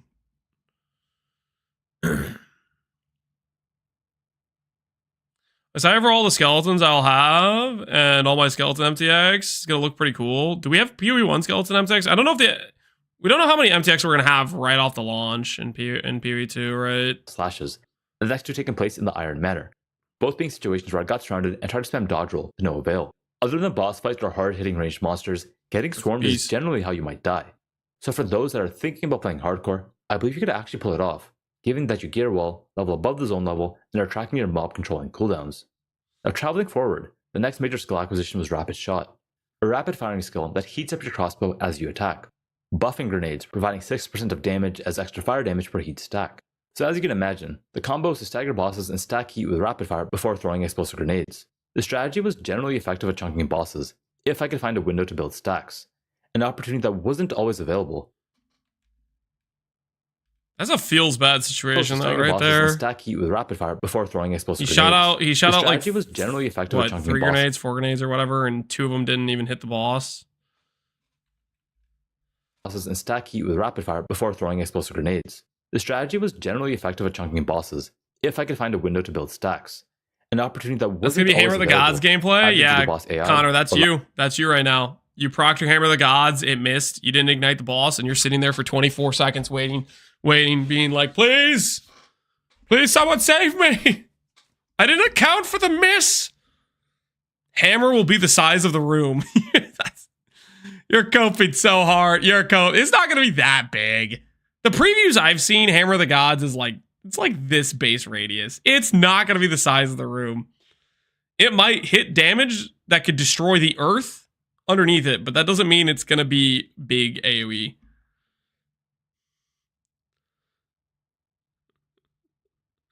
Lack of character defense. Play Chrono, Now, freeze the ball. stacking life Yeah, and cooking time armor freeze gear it so for that way you physical can hit your damage hammer. mitigation, the biggest defensive lever was dynamically changing resist gear depending on the zone. This point is worth noting because in Acts 1 and 2, item resist fixes are generally quite low, which in combination with a minus 10% resist penalty per act can make capping resist difficult. The solution at the time was to hot swap charms and resist rings, and on launch to also consider resist ruins.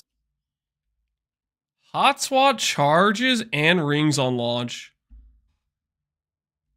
Ooh, he's probably right about this. You come up to a boss that deals only fire damage, just swap on 2 rubies. That's gonna make sense, honestly. Early game, your gear's trash. I think I need to do this. That's smart. The solution at the time was to hot swap charms and resist rings, and on launch to also consider resist ruins. Just preload. Skipping ahead to Act 3, each we have 2 res final type skill additions, rings. Explosive Shot and Oil Grenade. Explosive Shot is a detonator skill, which triggers any meta active ring grenades swap, in its yeah, for explosion sure. radius. However, it requires multiple projectile support to be effective, meaning we'd have to remove. Wait, this zone looks cooler. Why does it look like this? This is from the November playtest, right? Why does this look cooler than when Bajira did it? From Explosive Grenade. Looks Since different. in Path of Exile 2, you can only use a single copy of any More support forested. gem. So to maintain Explosive Grenade coverage, I passed through cluster bombs on the passage tree and exchanged my level 26 crossbow for this magic crossbow with the grenades 16 to 62. He's about to have infinite damage. Are you not going to just use 2 ring swaps? I'm just talking about like league start, you know, when initially your gear's garbage and you come up to a boss. Like say you come up to a boss. I think initially I'm just going to try to first try it without changing anything. But like if you die to a boss and you're like, okay, that boss dealt a lot of fire. Rather than go and try to over gear, you pop on 2 of your ruby rings, you know? Good to go. I love the way the tree looks. Yeah, the tree looks good. Despite lowering my tooltip DPS. Wait, whoa. Implicit grenade fire and additional projectile? What the hell is that? Dude, what? Their late game crossbows are going to have like +3 proj or something for grenades. This is ridiculous. GG. The extra projectile was worth it. Giving the grenaders too much power. Was a bonus addition to the build, offering 3 benefits: slowing enemies down, lowering fire resistance by 20%, and creating burning ground if ignited by fire explosion. The burning ground wasn't too impressive, but the slow and fire exposure were much appreciated. In this playtest, this is where my build concluded, and to summarize my mercenary experience, it was fun, and it just kept getting better and better, especially so with the addition of each new interesting skill gem. While I didn't unlock cluster grenades in this playthrough, its screen clearing potential definitely tempts the mercenary playthrough on launch. Anyway. Yeah, cluster grenades look good.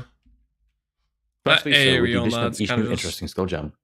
Sick. While I didn't unlock cluster grenades in this playthrough, its screen clearing potential definitely tempts the mercenary playthrough on launch. Anyways, transitioning to the passive tree, it ended up like this. And before I discuss the details, I must re-emphasize that this is an early access version of the game, so nothing is final, and there's no way to know whether this tree or build is optimal given the blind nature of the run. So with that disclaimer out of the way, let's discuss what I did. Starting out, I passed through the projectile damage nodes on the right, ending with this notable. Then at first, I allocated Ricochet for more efficient percent increased projectile damage, but decided to respec out of it via the hooded one and opted for increased area of effect and cooldown recovery rate on the left path instead. You can respec with the hooded one. It's a gold respec. Gold respecs are going to feel good.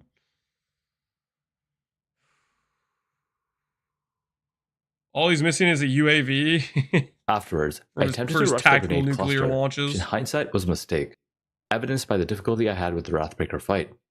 To defeat Wrathbreaker, I had to A, get good, but B, become hard to kill, which I did by allocating hard to kill. Moving onward, I unallocated hard to kill and continued my rush to the grenade cluster, which seemed Wait a minute. He allocated that for one fight and then unallocated it? effective at increasing both my clear This is efficiency, guys. This is efficiency. Metagame of allocating extra recovery for difficult boss fights and extra clear speed for progression worked out well. But I imagine in late it's not just the gem swap in boss fights. It's not just the charm swap. It's not just the ring swap. Okay? When clearing, click the clear efficient nodes and then swap out of those for the boss efficient nodes, okay? It's only like a few hundred gold to respec. You're saving more time by doing it, okay? This is efficiency here, baby. Jonathan saw this and now he's increasing the gold cost by 10x. This is why GG didn't want the easy respecs. Come on, Havoc. You're optimizing too hard, man. Game. When respec and gold costs are much higher, frequent passive tree changes won't be possible. Around the end of Act 2, my damage felt yeah, lower it'll than get too avoid. expensive too fast. So Also, I gotta be honest, I don't know. I don't think it's worth it. I think you're gonna want to buy too much stuff from the vendor. Like, would you rather have the temporary speed bonus through a zone every now and then, or just buy better gear that makes your character better in bosses and in clear? in addition to crafting a new crossbow, I allocated Overwhelm for a Like, ton of there's no percent way increased that's gonna be damage the with meta. two-handed weapons. No shot. The additional 20% increased stun buildup in combination with 30% stun buildup from Remorseless and 80% more stun buildup from Overpower support generally made staggering bosses with Flash Grenade easy. Finally, to round out the build, I Havoc passed the speedrunning, instant yeah. reload. He got to Act 3. I don't think anyone else got halfway through Act 2, probably. Acquiring 70% increased reload speed, which overall made the build feel much smoother. Now the interesting question is, where do you go next? There are only a handful of grenade passes. Okay, so that's equal to the lowest of evasion armor on your helmet. Interesting. What was the other one? Smoother. Now the interesting question is, where do you go next? An ailment threshold equal to the lowest evasion and armor on your boots. Interesting. I do think one of the biggest things to get used at PoE2 compared to PoE1 is no easy wave stalls, stale ailments and stuns. Yeah, that's a very substantial difference for sure. There's a bearded guy on YouTube making videos identical to yours. Yeah, it's messed up, man. I keep trying to get him to stop, but I can't. Sork will be more tank and more powerful than the warrior. I'm stuck between the two. I think Sork will be very good, but also we don't friggin' know. You know, we don't really know what the top end of weapon bases will deal damage wise. We don't know what level 20 gems will deal damage wise. Will ES recharge be too cooked, even though you have so much more ES? I think it'll be way better, but it could end up just being too cooked. Like there's different ways it could end up. There are only a handful of grenade passes available, but lots of projectile passes, affecting ailments, percent chance not to consume ammo, pierce, chain, reload speed, and more. Which intuitively makes me wonder if the next step is to always carry two crossbows and make more use of weapon set passive Conk will be OP, that's cope. Conk's gonna be Speculating to late game, garbage. weapon swapping might be the most optimal strategy, especially when factoring resists, monster types, and monster Warrior, AI. yeah, Warrior early Now, game a couple seems more good. conclusions before we head to the Q&A. Path of Exile is in part a game about creativity and experimentation, which I believe they've enabled by dropping tons of uncut skill gems and lots of common currency items. In short, it felt good to just try things, and I hope future design decisions lean more into this freedom. Fun game. And wherever possible, avoid unnecessary friction. Which leads me once more to mana. During my playthrough, at the end of some boss fights, I would run Havoc hates mana. he's like freaking mana. This garbage. Every time I play this game, I'm always out of mana. Surely he's gonna out of mana and mana fast charges, leaving me to auto attack until I could cast my next ability. In conversation with Octavian, he said my mana problems were somewhat expected since I was spamming high cost grenade skills. spamming high cost. Octavian literally countered him. He's like, "You got a skill issue, my friend. You're spamming the high cost grenade skills with no mana generation spec on your tree. What kind of? This is why you don't get to get away with the grenade skills. Is that going to be a realistic issue? Surely you can just get fizz leech, and if your explosions, your grenades deal some level of fizz, you'll probably be fine, right? He also recommended acquiring flasks with a gain charges per second mod. I ended up crafting a life flask, but was unable to craft a mana flask in the time I had, leading to a tedious experience at the tail end of some boss fights. Now there are some considerations. Perhaps level 35 character is not high enough for level 36 zone, or perhaps I didn't itemize enough during progression, or perhaps my build was just weak. But extending that last thought further, if you have a good build with good damage, you don't need the recharge modifier. But if your build is weak and your damage is low, going feels excessively punishing. So hear me out. What if the recharge modifier was implicit to all flasks? I believe that would alleviate some of the tedium experienced by low damage builds on extended boss fights. That said, the point in itemization is key. Path of Exile is a game about items, and undergearing is a skill issue. Furthermore, there might be other forms of recovery available later on, such as Leech, which may solve the issue entirely. Alright, now for some rapid fire questions and answers. Was it fun? Yes. The farther I progressed, the more fun it became, especially as I understood my character better. That's all I need to know. Dude, we're still, what, 4 days away, 5 days away? Soon Is this slow TM? start worth it for a late game power spike? I think for many players it will be. Those cluster bombs looked crazy. As for leveling tips, if you're looking to progress quickly, you try to kill while moving as much as possible. But if you're looking for a smoother playthrough, then my general advice is to full clear zones and spend a reasonable amount of time upgrading and think about your gear. It's going to be and less also than reading the 4, dude. in-game I'm ready, wiki and man. skill tooltips. I'm ready. This approach will take That a can't longer come soon progress to enough. endgame, but should result in a stronger character and a greater understanding of how the game works. Does it zoom? I want to say yes, at least for the campaign. High damage explosions with lingering grenades definitely enable a clear while moving playstyle. That said, we don't really have a baseline for what zooming entails in the endgame. True. I noticed you would roll instead of walk when going through zones. Is it faster to roll than walk? Rolling and walking are the same speed. It's just a bad habit from another Exile-like game. Is it squishy? The Mercenary... The bad habit from an Exile-like game. Is he saying that in D4 you go faster by rolling? Is that a thing? Is that why he's saying that? Every Steam I click that has viewing this game and trying to pick best builds for a single player no PvP trash game, they are 1 out of 10, 0, women 0, PV 5 in their life. I have no idea what you're saying, to be honest. Yeah, ban me. That's gonna help save your life. Is there like some pent up anger you have? Did you get banned in a previous stream or something for being like a hater or what? What's going on here? Too much sugar? He just came here to get banned? Yeah, I guess. Something like that.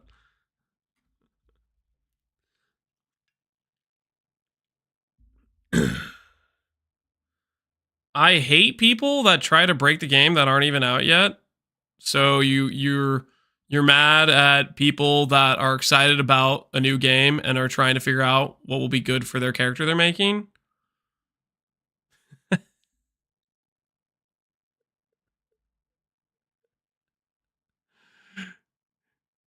It's like, no, you're not allowed to be excited for this new game coming out. You must ignore its existence completely and not talk about it until December 6th. Play the game on release. You don't need to be good. It's a single player trash. Just don't watch. Okay, I think the thing that's most confusing about this is you're telling me that the game is trash. You're going around to PoE Twitch streams to tell people the game is trash because it's single player. I guess single player is like a bad thing to you. I don't understand what you're doing with your life, man. I said some grandkids, these whippersnappers need to learn their place. Game ain't trash. Okay, I guess I'm not understanding because you're saying single player trash. Average D4 player? It just doesn't make any sense.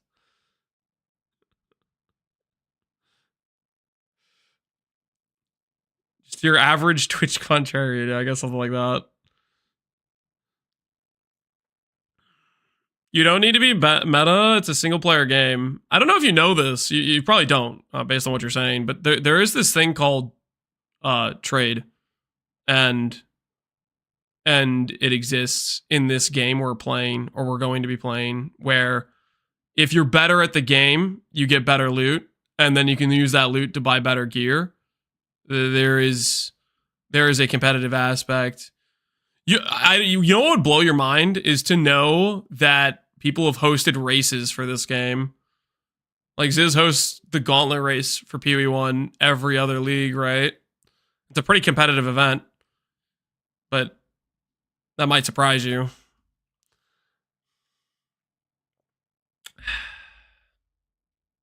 I miss old school races. Yeah, it was a lot of fun. Why is Rod Ferguson in your chat ranting? He's mad, something like that. I don't know. We've wasted enough time with this. This is just like he's trolling or whatever. Here, I'll give you what you want. You have 13 messages that started today, and your second message was ban you, so I'll help you out. Go to your next stream and be annoying there, and then they'll get tired of wasting their time talking to you. I felt fairly tanky Stay in comparison mad. to previous playtests. most likely from access to armor gear. Unlike I miss him already. But again, I don't have a large baseline to judge from. It's just time wasting. Like, he's probably trolling, right? But it's just a waste of time. Like, why are we talking about this? You know? How does reloading feel? To be frank, early on, bring him back. reloading I'm not didn't feel bringing so him great, back. which is in part why I chose to play a grenade build. Obvious troll. Yeah, it's just Having time said waste. that, it did feel manageable once I allocated increased reloading speed on the passive tree. WASD versus click to move. Ooh, this is what I want to know. What does he say about WSD? Have you gone through the Rue video? We'll look at the Rue. What is starting thing he's excited about? I would say both input styles are playable, and ultimately it depends on the player and their preference. Personally, I prefer maintaining a consistent input style across all my builds, hence I see myself using WASD in all classes. Nonetheless, here's what I noticed while experimenting. For click to move, the primary benefit was that my keyboard hand was quite relaxed, whereas my mouse hand was very active. Precision micro movements while maximizing DPS uptime also felt harder to pull off, though this might just be a skill issue. For WASD, the increased APM moved my keyboard hand. Okay, I'm going to stop him in the middle of this, and it's not related to what he's saying at all. 685 gold from a random trash mob in Act 3 is wild. Or at least that feels wildly different to me compared to it was rare. Okay, that makes more sense that it was 685. So still seems kind of weird. issue. Okay, yeah, it is rare. You're correct. WASD, That's still a ton of gold for this is oh yeah, this is Act 2. They're on the freaking thing. The moving town or whatever with the dinosaurs pulling it. Bionomics, yeah, this is some gold inflation. That's a gold converted mage one. No. But yeah, that's a lot of gold for a single rare at this point. Rares in like Endgame of PoE1 don't drop this much gold unless you actually like scaling a bunch of rarity and a bunch of quantity on the map type of thing. You're in like T17s. Anyways, yeah. Let's keep going. I'm getting distracted. APM moved my keyboard hand. It also felt easier to micro, and overall just felt more natural. That said, my T and F keys in particular felt somewhat unusable, and our prime candidates were being T and F keys. I'm guessing that's just like the baseline keybinds they set. I wonder what keybinds I'll go with. I'll probably use number keybinds. Since we only have 2 flasks, I'll probably bound to a mouse reset button. some of those. It also raised a small concern that there won't be enough usable keybinds as we acquire more skills. Inventory management aside, I could see a world where for some builds, using a controller or a joystick is the superior gameplay option. Controller If was you're nice. thinking about playing a Mercenary, then up next I have a couple of highlights showcasing the playstyle. Furthermore, I would also recommend checking out other gameplay reveals to see what excites you. That said, you can't just jump in blind. The developers have put a ton of effort into balance and improved accessibility. Anyways, more videos soon. Thanks for watching, and as always, have a great day, Exiles. Bye. Act 1 highlights, alright. Let's see how fast he kills Carrion Crow. Wait. Carrion Crow is already, like, partially dead. So he just ran away and then circled back around to it.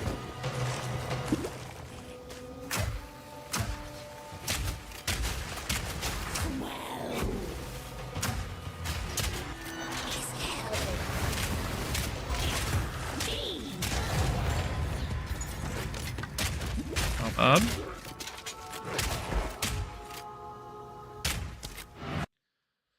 What was that showcase? I remember one of the Carrion Crow clips I saw of Witch. I think it was Summoner, like Summoner Witch. Or was it? Maybe it was the Devourer. It was a Summoner build that looked like they just completely obliterated the Devourer, or it was Carrion Crow. I can't remember which one it was, but it seemed way strong early, at least. Is that movement speed boots?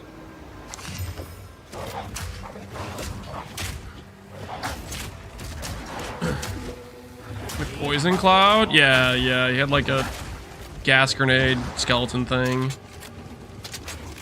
Are you switching League Start? I'm pretty confident I'm doing Stormweaver on my League Start. Pretty confident. Ranger's gonna be OP with movement speed on the tree. Wait, there's actually movement speed nodes on the tree? Movement speed nodes are gonna be pretty premium. We might need an MMO mouse. I'm gonna hold off on MMO mouse for as long as possible. I hope that's not the case. How will you be leveling it? I think I'm gonna start out with, okay, I don't really know what skills I'm gonna have early on. If Fireball I can get from the start, I'm gonna want to do Fireball. But most likely I'll go Fireball into Ball Lightning. I'll probably try other skills as I level, just out of curiosity to see how they do damage-wise, but that's my initial thought. Fireball's level 30. Are you sure it's base level 30? Or just, were you looking at one that was like pre-leveled? Yeah, this is a level 6 gem. That's level 21. So Fireball you probably get earlier. Based on like just this information. I would think you're getting it quite a bit earlier.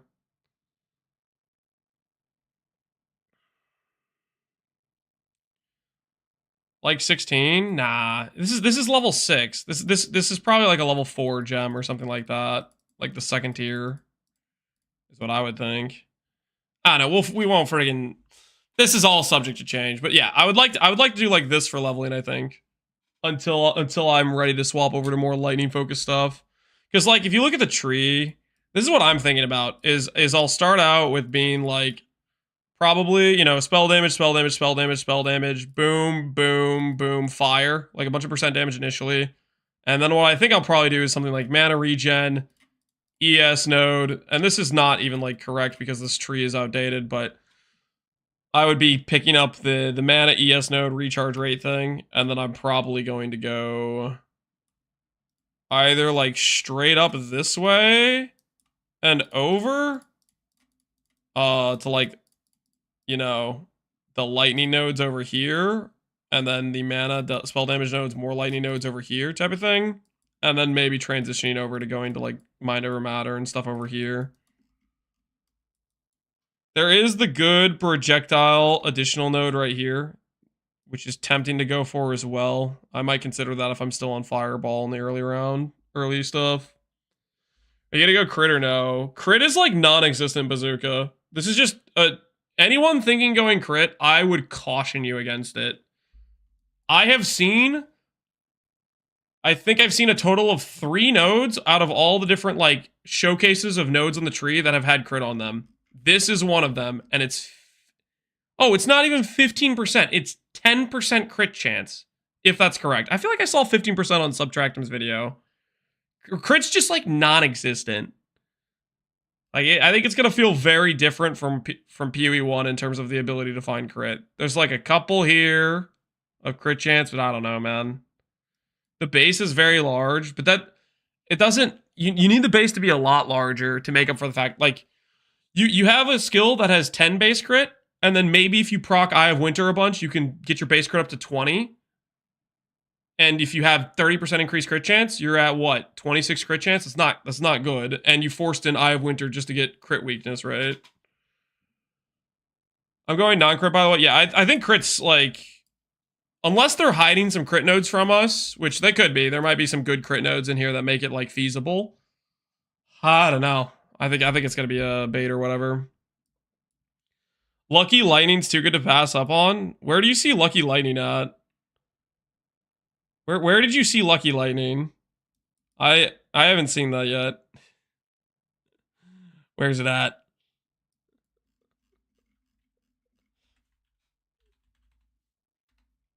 I don't know if the search function works. It's right side, it's down. Is it on like the mercenary side of the tree?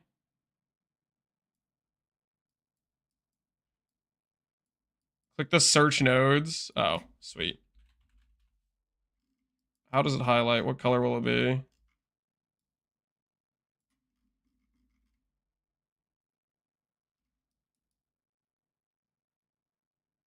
I have no I have no idea what I'm looking for. What is the highlight node gonna look like? Oh my word. Okay, it zoomed me in here. Why is that? Is that just because I pressed enter? I see. Damage with hits is lucky against heavy stunned enemies. So, I mean, do you think you're getting good stuns on enemies? That like electrocute, I don't think counts as a stun. It's not that. Can I go like next node? That's not the lucky node, guys. It doesn't have a next node thing. Search the next type, or where do you guys see search next? It's not on the tree. Zoom out. Okay, let me look for a tiny red circle somewhere on the screen. Oh. Mouse gives crit weakness. Yeah, I saw that on the Scepter showcase. It is on the tree. Where though? I see it. Where is it? Where is it? It's right there. What do you mean right there? I see a bunch of red dots in front of me looking for a red circle. Does anyone have a link to the tree? Sure, I'll link the tree again. Here you go. Please zoom.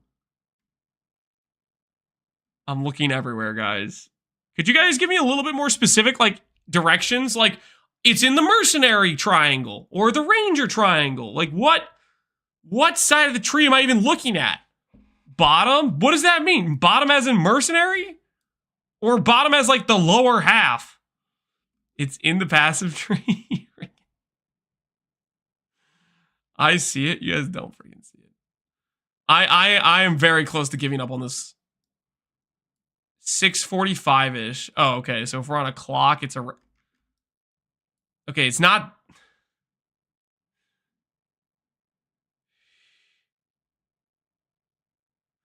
This is the only red circle I see is the one we already looked at. Oh, I thought that was it. No, you know what? I don't care about this lucky conversation anymore. I don't care. I'm moving on. Sure, maybe if there's a lucky node, that's great for lightning. Fantastic. Next, don't care anymore. Bazooka sent it to you. You guys need me to pull up Discord now. I have to log into Discord specifically to look for this. That's what happened now? I'm getting baited into looking at Discord. This better be worth it. This better be worth it. Thunderstruck. Notable. Lightning damage with non-crits is lucky. This still doesn't tell me where it is on the tree. This still does not tell me where it is on the tree. My eyes. Oh, you're fine. You're fine. Relax. Wait, is his hair gray? My hair's not gray. Search for it. Oh, that's right. I can search for... That's a good point. You know, maybe somebody could have told me the name of the node. That would have been useful information. Like an hour ago. Okay, it wasn't an hour ago. That's obviously an exaggeration, but still. All right. We're now going to look for Thunderstruck.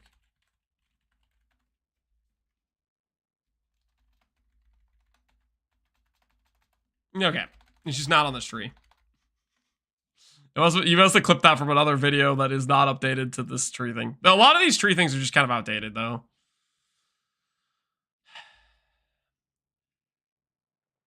Lucky Lightning does sound good. I ain't gonna deny that, but yeah, we just... If it's on the Mercenary side of the tree, unfortunate. If it's on our side of the tree, good. Is it in, like, the Merc Triangle, Bazooka? Is it in the Merc Triangle, or is it somewhere else? It's not on the tree as a discovered node. Oh, so like they might have hidden nodes you can anoint that are only anoint available. Is this interview today? Yes, it is today. It's in about an hour, a little bit over an hour. 96 hours till launch. So close to greatness.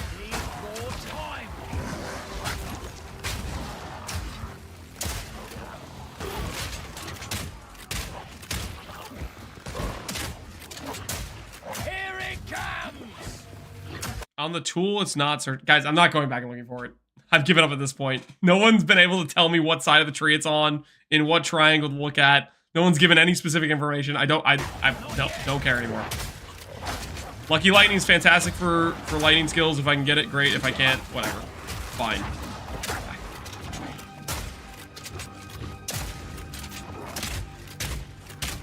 I have lost the cares.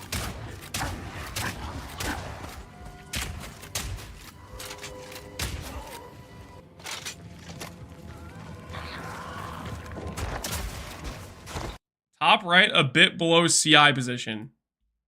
You're kidding me. A bit below CI position. Top right. Am I actually getting baited into looking around?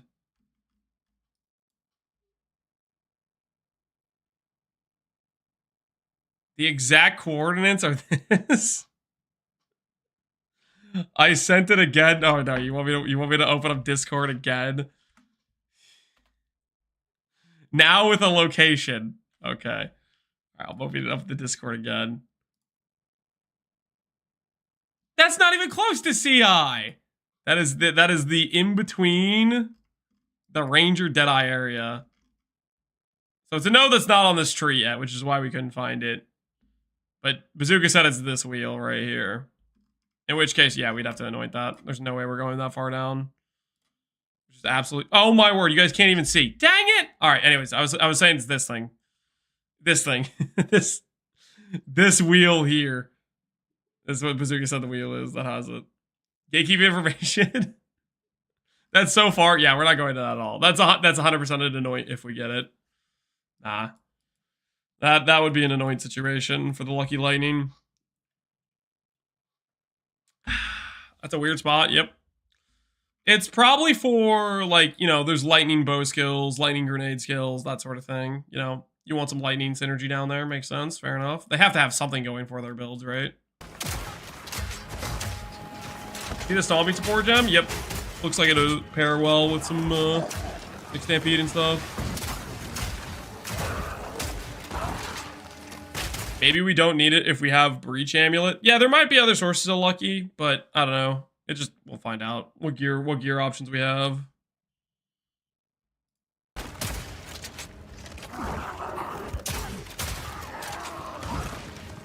Where'd you find the info? Yeah, that's a good question, Bazooka. Who freaking had that node? Was that one of the Dreamcore videos?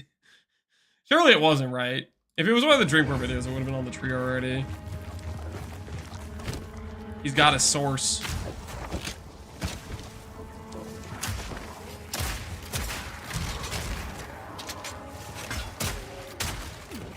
I've seen it before, but I can't remember where I saw it. Yeah. It was probably on a video highlighted at one point. Maybe Bajira's video had it. He highlighted over a bunch of nodes in Mercenary and Warrior and maybe Summon Ranger.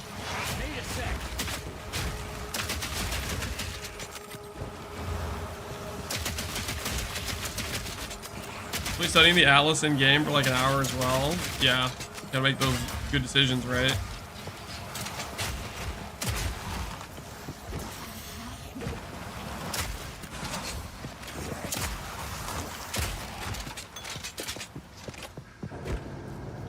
I'll give Ignite Vault, Keg, Fisher, Slam, Titan a try. Should be a big beefy boy. Hopefully.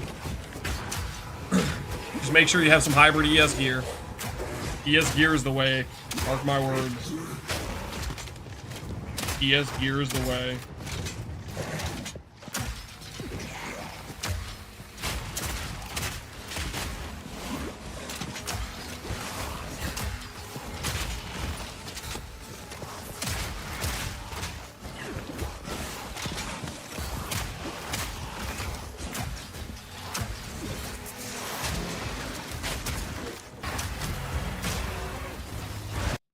CIEB mom, live and die by the blue orb. Monk will be the way. Not if you're Chonk. I think Invoker still has maybe a little bit of a decent chance to be a decent Ascendency, but Chonk's dead on arrival. Chonk needs a Hail Mary. Chonk needs the ability to reserve darkness to save itself. Believe in Chonk. I have no faith in Chonk. Chonk might be the Ascendency I have the least faith in right now. Let me log in right now. Same, I want to log in too.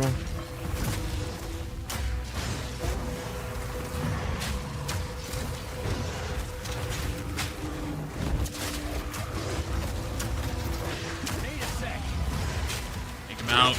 Take him out. Lance, did you see Ruse theorycraft on SRS? Yeah, I heard he was 3 days late to realizing Essence Harvest with SRS could be a thing.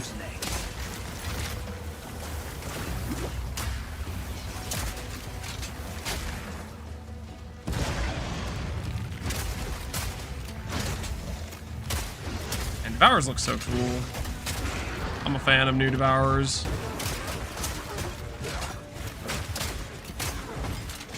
I found a stupid thing to abuse, Bazooka. What do you think you're gonna abuse? Give us the tech. Share with the rest of us. I will say this about SRS, is it's completely contingent on if the expiration duration counts for Essence Harvest, and then it's also contingent on if you don't refresh it, and like if your fire spell bricks the refresh thing, type of thing. Like if you keep resummoning it and it doesn't actually work that way. As well as the other contingency factor is that even going to be enough sustain?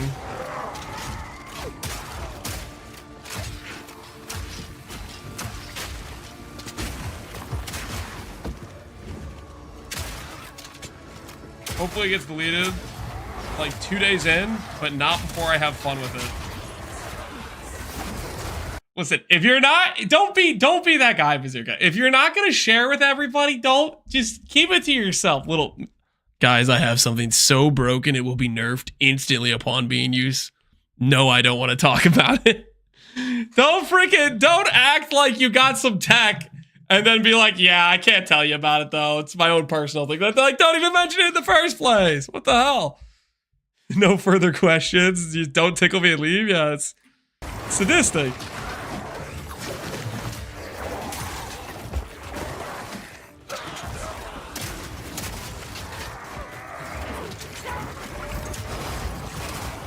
The Lance, show me the POV incident. Yeah, that's how we gambled away so much currency.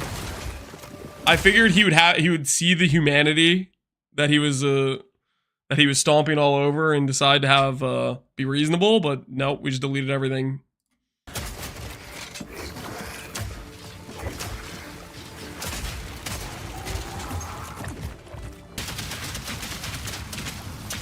The grenade cell seems pretty dangerous. A lot of mobs hitting you constantly. Yeah. That is a fair point. The delay in the grenades it's pretty sizable, and if monsters start getting faster and start hitting you faster and start chunking you down, that is a fair hesitation to have about the grenades. The monsters are also slower in the early acts too. You're gonna get faster out of the campaign, but so are the monsters, right? They're gonna get stronger. That might be rough. Brother doesn't want to get his build nerf. Shrug. Okay, it's fine if he doesn't want to get a build nerf, but don't be like, I have something so powerful you won't believe it. You know, because it's like, why even say it at that point? You don't want to talk about it at all, anyways. Just chill. You know, don't freaking try to bait us out. He's trying to build up interest to say I won't tell you. A little sadistic. Yeah, that delay is long.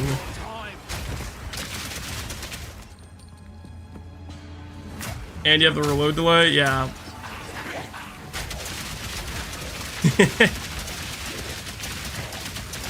Merc does seem cool, but... Ooh, I don't know, man. That is a very good point. That delay in the grenade is going to get you surrounded. Stun lock is dead.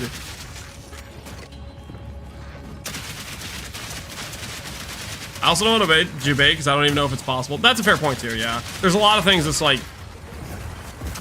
is it even going to go live? Core, does it even work mechanically?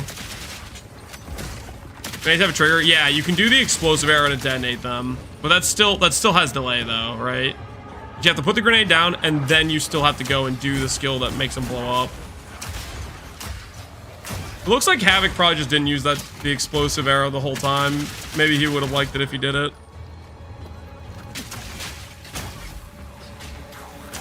You only expect things being changed constantly. I'm excited for that. Stuff getting changed, nerfed, patched, all that sort of stuff, just constantly happening throughout the early weeks. I just like this gameplay. I really don't care how good this is. Some builds are just not gonna be for me. I think that's fair. I'd probably agree with you to some extent. I don't think I would be a grenade player either. To me, it looks cool. It looks like it probably has some satisfying element to it, but at the same time, I would be a little bit sketched out. I'm expecting all the ES nodes to get nerfed by 50%. The ES node numbers are just like, they're just hilariously high. I don't know. Those charms that say 20% local armor, energy shield, and evasion. What the hell is that about? That's wild as well. Considering you can get like 3 sockets on a body armor, right? ES bases to be crap. For ES bases to be crap, they would literally have to stop scaling. They would have to stop scaling at level 30, right? This would have to be the highest amount of flat ES you get on gear is this. Where they stop here. Which that just wouldn't make sense. Oh no, what have I done? What have I done? I got lost.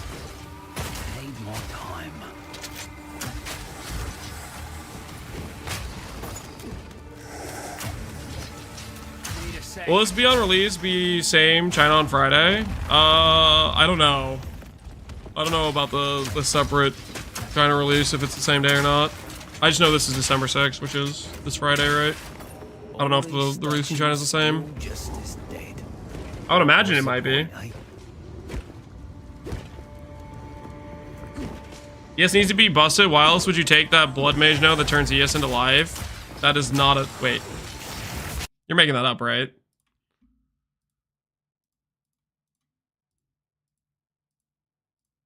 Blood Mage does not turn ES into life. Remove all mana, skills cost life. What are you talking about? It's ES on chest armor. Oh, you're talking about the Ascendency node. Oh, okay. You're talking about the get yourself some flat life based on the chest piece you have. I'm understanding now. I'll say Ascendency. The thing is, it only applies to your body armor, though. How blood magic works with Infernalists? How would it work? Infernal Flame would either just not ever proc, or every single cast you'd hit yourself. I think it would be one of those two things. You think you still get the flame? But the thing is, it puts your mana to 0, right? And Infernal Flame is based on how much mana you have. Infernal Flame is not mana, though? Well, Infernal Flame, like the number you have, like say you have 200 mana, when you click Infernal Flame, you have 200 Infernal Flame, right? But if you have 0 mana when you click it, what happens?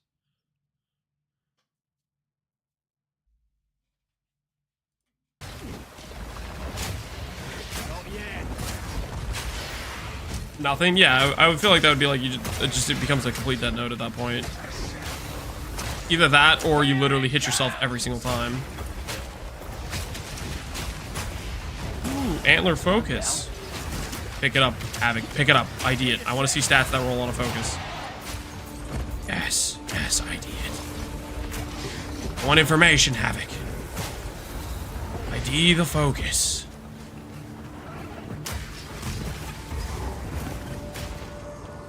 My man's really gonna pick that up and not ID it.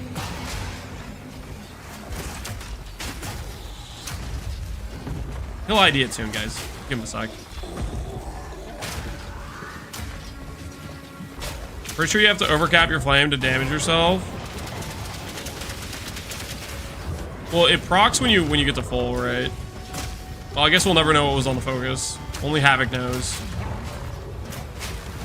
Is Eldritch Battery confirmed the way it is? Eldritch Battery, I think they said it was removed. At least that's what Viper S most recently tweeted.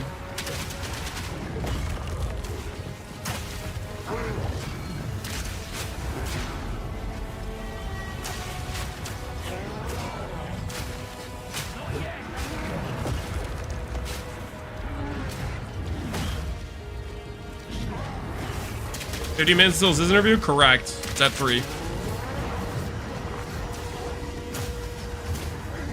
So thinking about Archmage starter, absolutely.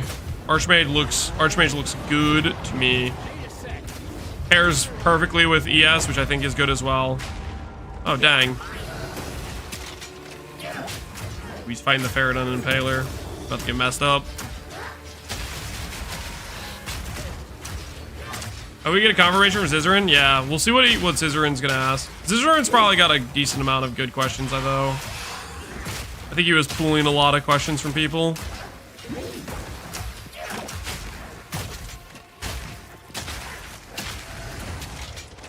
This will probably be the last interview that Jonathan does before the launch, right? Does Jonathan finally get to rest?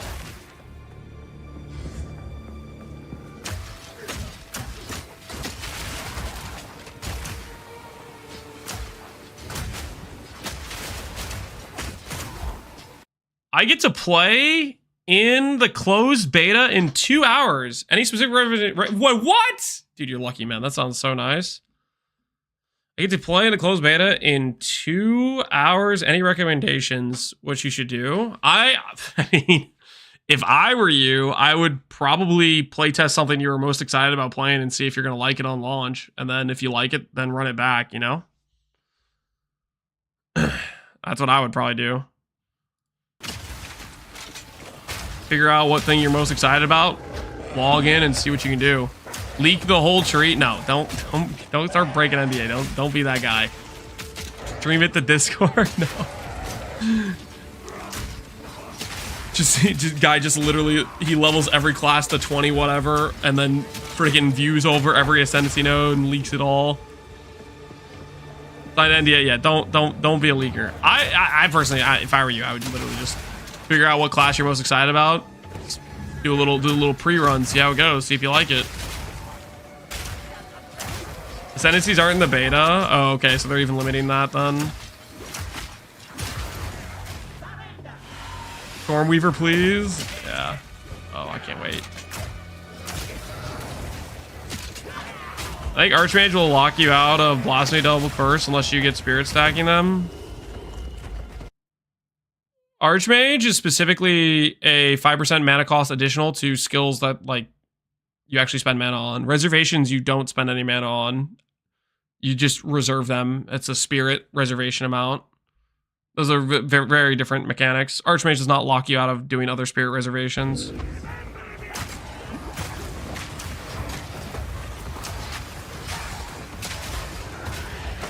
Got into a closed beta test 2 months ago after applying for it. Dude, that sounds nice, man. I regret not applying for it. It would have been fun.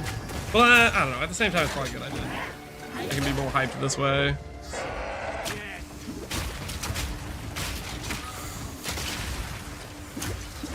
He's saying you won't have enough spirit to reserve Archmage in both curses. That's not true, though. 2 curses at baseline is 60 spirit, and Archmage is 100. At baseline, you have 180 spirit. So, like, assuming literally no spirit on gear, you can do it. But you can get more than that. You can get spirit on gear. So it's also just doubly false. Definitely can get... You can invest into that stat if you want to.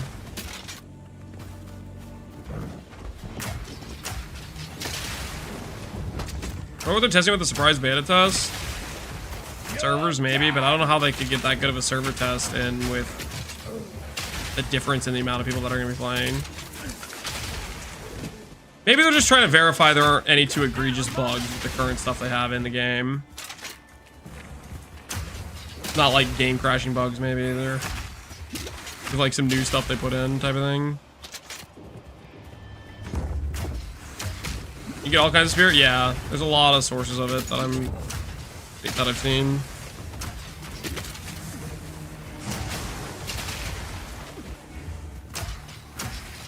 They're gonna need to nerf Blasphemy. Let's just, guys, we need to just shut up about Blasphemy. Let Blasphemy be its own thing, okay? Let's just, everybody, don't talk about Blasphemy before the launch. Okay, we can pray that it goes in at 30 spirit reservation.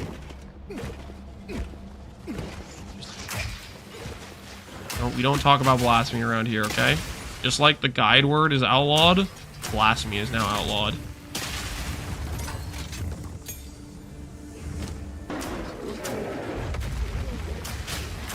Jung already tweeted about blasphemy. Did he really? He really is the snitch. What the hell? Jung. Whose side is that guy even on? You're messing with me, right? Did he actually tweet about GGG? They'd be like, hey, at GGG, blasphemy too strong.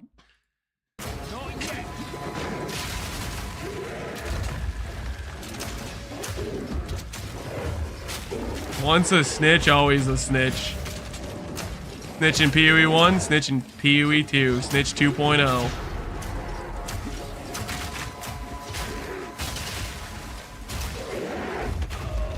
Ooh. Got messed up by the gorilla.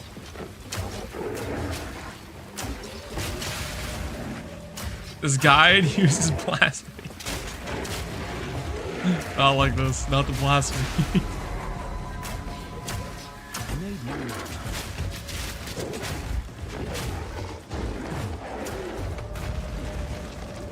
Blasphemy gets nerfed, just weapon swap, Hand of Chayula. Yeah. I mean, we'll see what the curse duration is, right? But yeah, Hand of Chayula seems like it could be quite legit for, you know, 25 additional curse effect, right?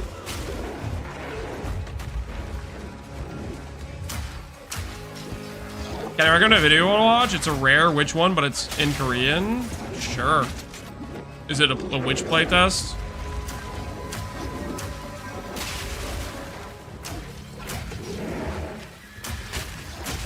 This build sucks. I don't think you can say that.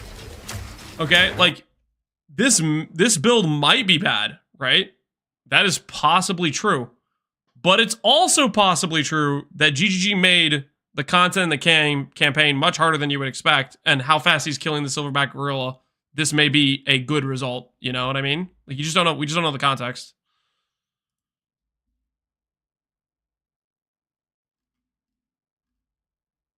This is a playtest? This is like just footage we've already seen, mainly. This is basically just footage we've already seen, pretty much. It's a lot of stuff from the PoE 2 content reveal, looks like. Yeah. And he's highlighted, yeah, this isn't any new information. I think it will pass.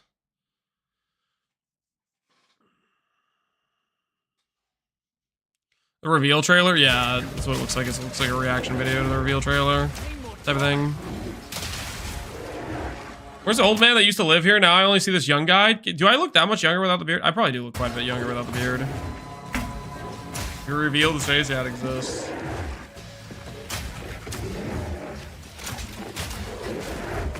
Everyone does? Mm-hmm. All I needed to do. Oh my word.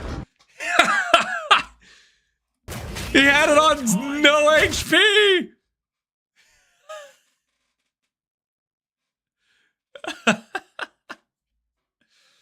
Ooh, he got the gorilla roll. Yeah, that's, dude, the reload killed him there. Oh, right at the final, he needed to shoot the gorilla like one more time. Oh no, get wrecked by the gorilla. I'd be so tilted, yeah, dying like that.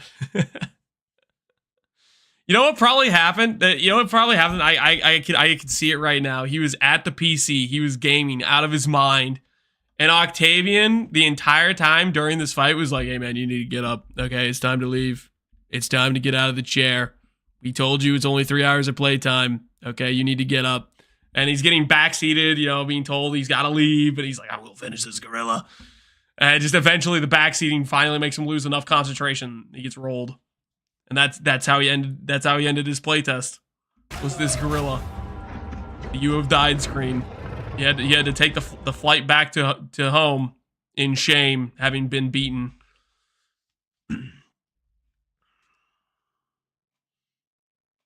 As soon as download is enabled, we'll have all the info. No encryption can stop the data mining gods. The thing is, how long will they wait? How long will they wait out the data miners?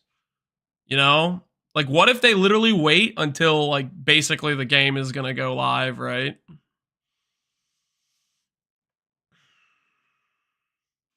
Octavian was a witch hunter lowering his concentration, something like that. I think this confirms that concentration was OP. Yeah. Completely disabled his gaming abilities right there. When's the Ziz interview? Ziz interview is in 40 minutes, roughly. 40 minutes, guys. We're gonna check it out. We're gonna watch it. All right, I kind of have to pee, and then we're gonna check out Ruse plans. I was thinking about watching DM's video. I'm kind of curious what his message to PoE2 players is. I wonder what it is. It's things we need to look at, but I have to pee right now, so I'll be right back. Drank too much water, went through the system. Biology took over, if you know what I mean, you know? His video is good. Yeah, we'll check it out. I like DM a decent amount. I think I've liked him ever since I found out about him, to be honest. The first time I think I found out about DM was... I mean, it was pretty close to the launch of D4, but I might have seen videos from him, like, literally back with Diablo Immortal launching, maybe. I might be imagining that, but he always seemed like a chill, down-to-earth guy to me. All right, I'll be right back. I have to pee.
Okay, I feel relieved.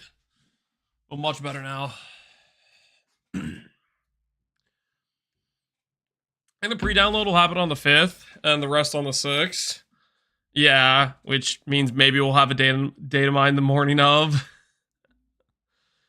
2 different downloads, one for the standalone client and one for Steam. Steam is usually a few hours before start. Yeah.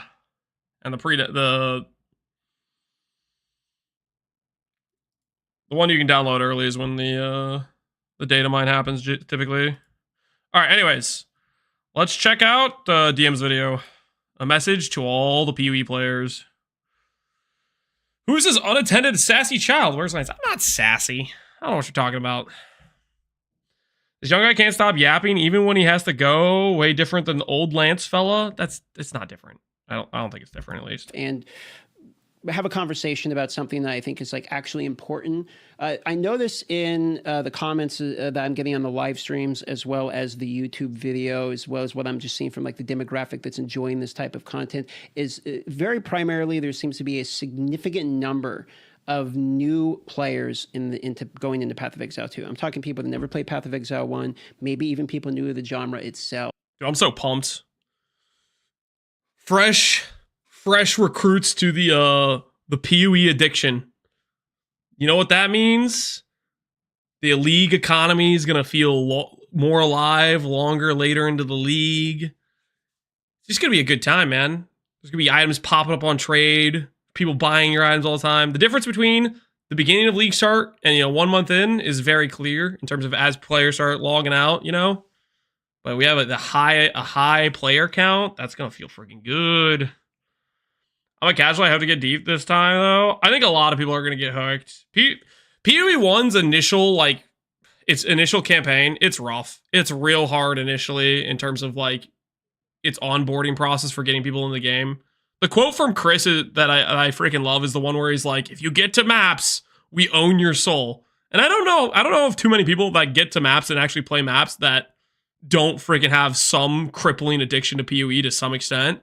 The people that don't have it are the people that quit in the campaign, and that's because the campaign was too rough on the initial experience of how do you spec your tree, too unforgiving with respecking your nodes. The initial skill choice is really freaking all over the place, and you can easily have people that have like stuff that just doesn't make sense in their builds, And then you have like the dead ends and stuff like all that stuff. It's rough graphically initially. Like the early campaign does not sell you on PoE, but I think PoE 2 is going to be better in all of those aspects by a country mile. PoE Endgame's like crack, yeah, it is. It took me 4 times trying PoE before I got hooked. The 4th time I made it to maps, and Chris has owned my soul ever since. Yeah, exactly. So they're 100%. They have a good idea of the issues with PoE 1 that they're losing players to, and I think from what I could tell, it seems like they're addressing basically all of them. We'll see if that ends up translating. I hope it does. I hope people enjoy it and have a lot of fun.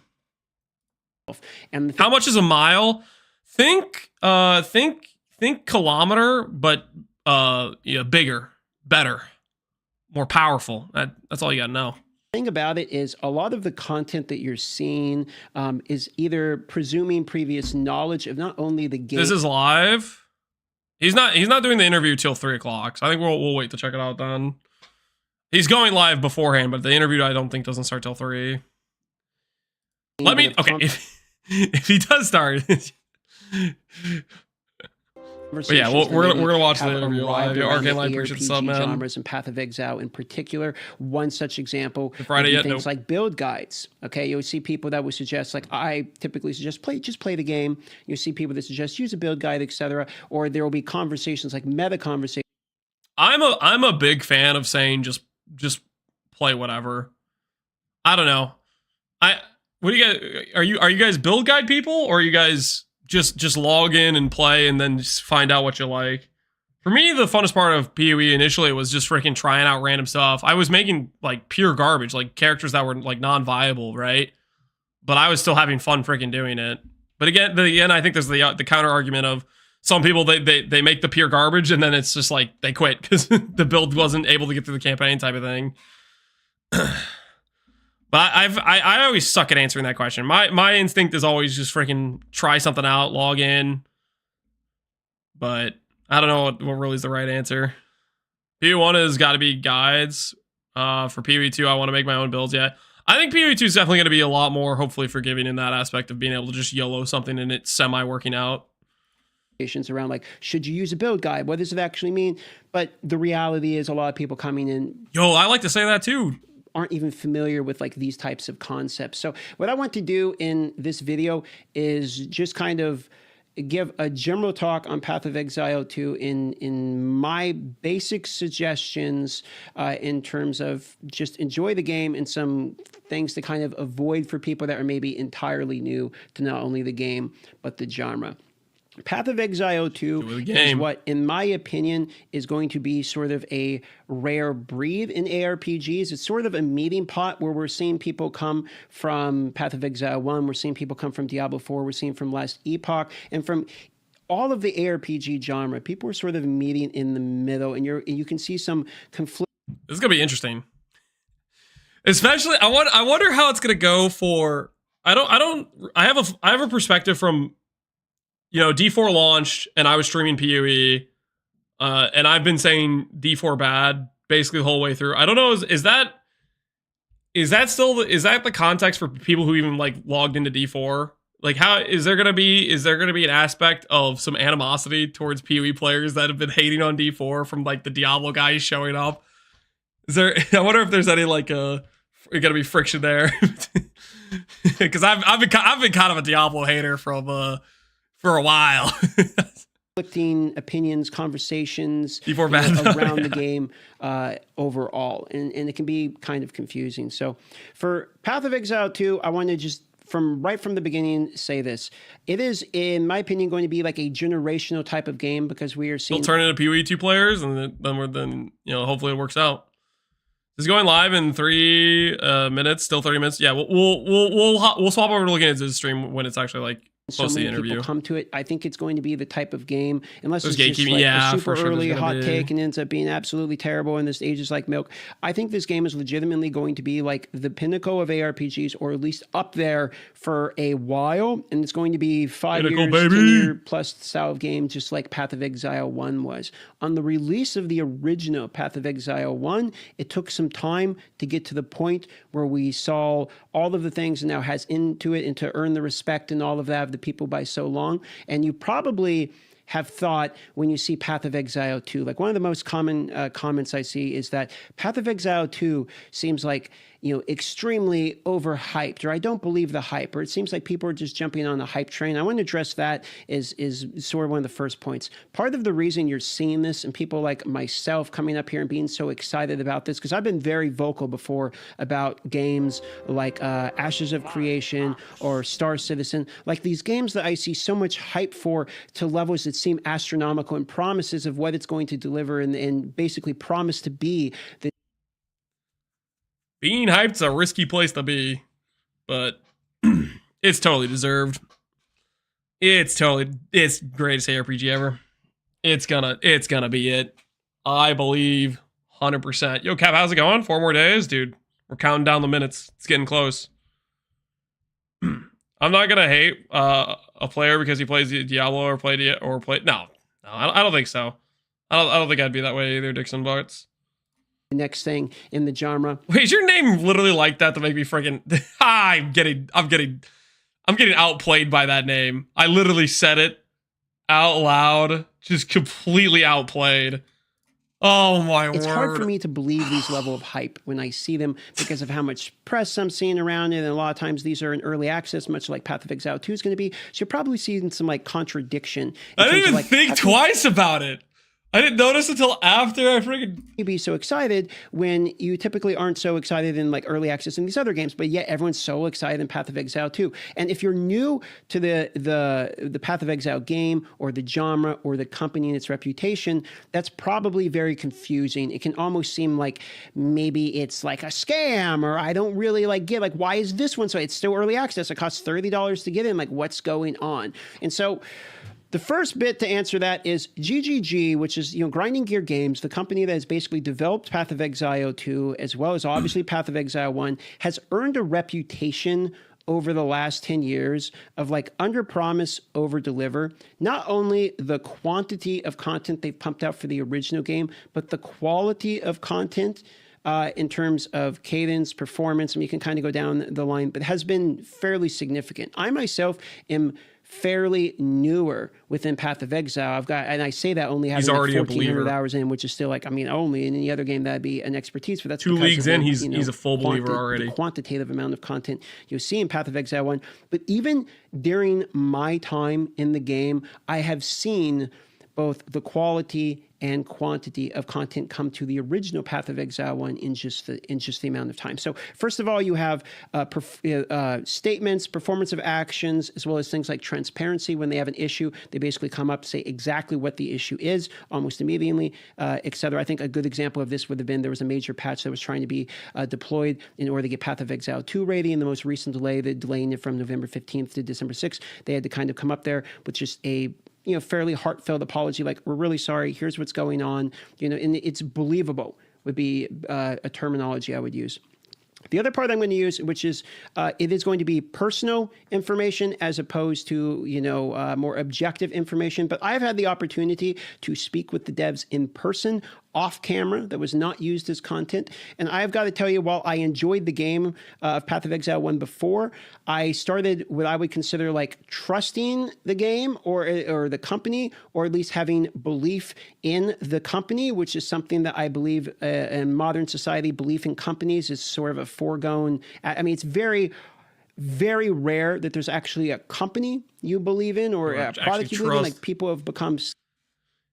Yeah, meeting like Octavian, Jonathan, and stuff at the LA event was pretty dang neat.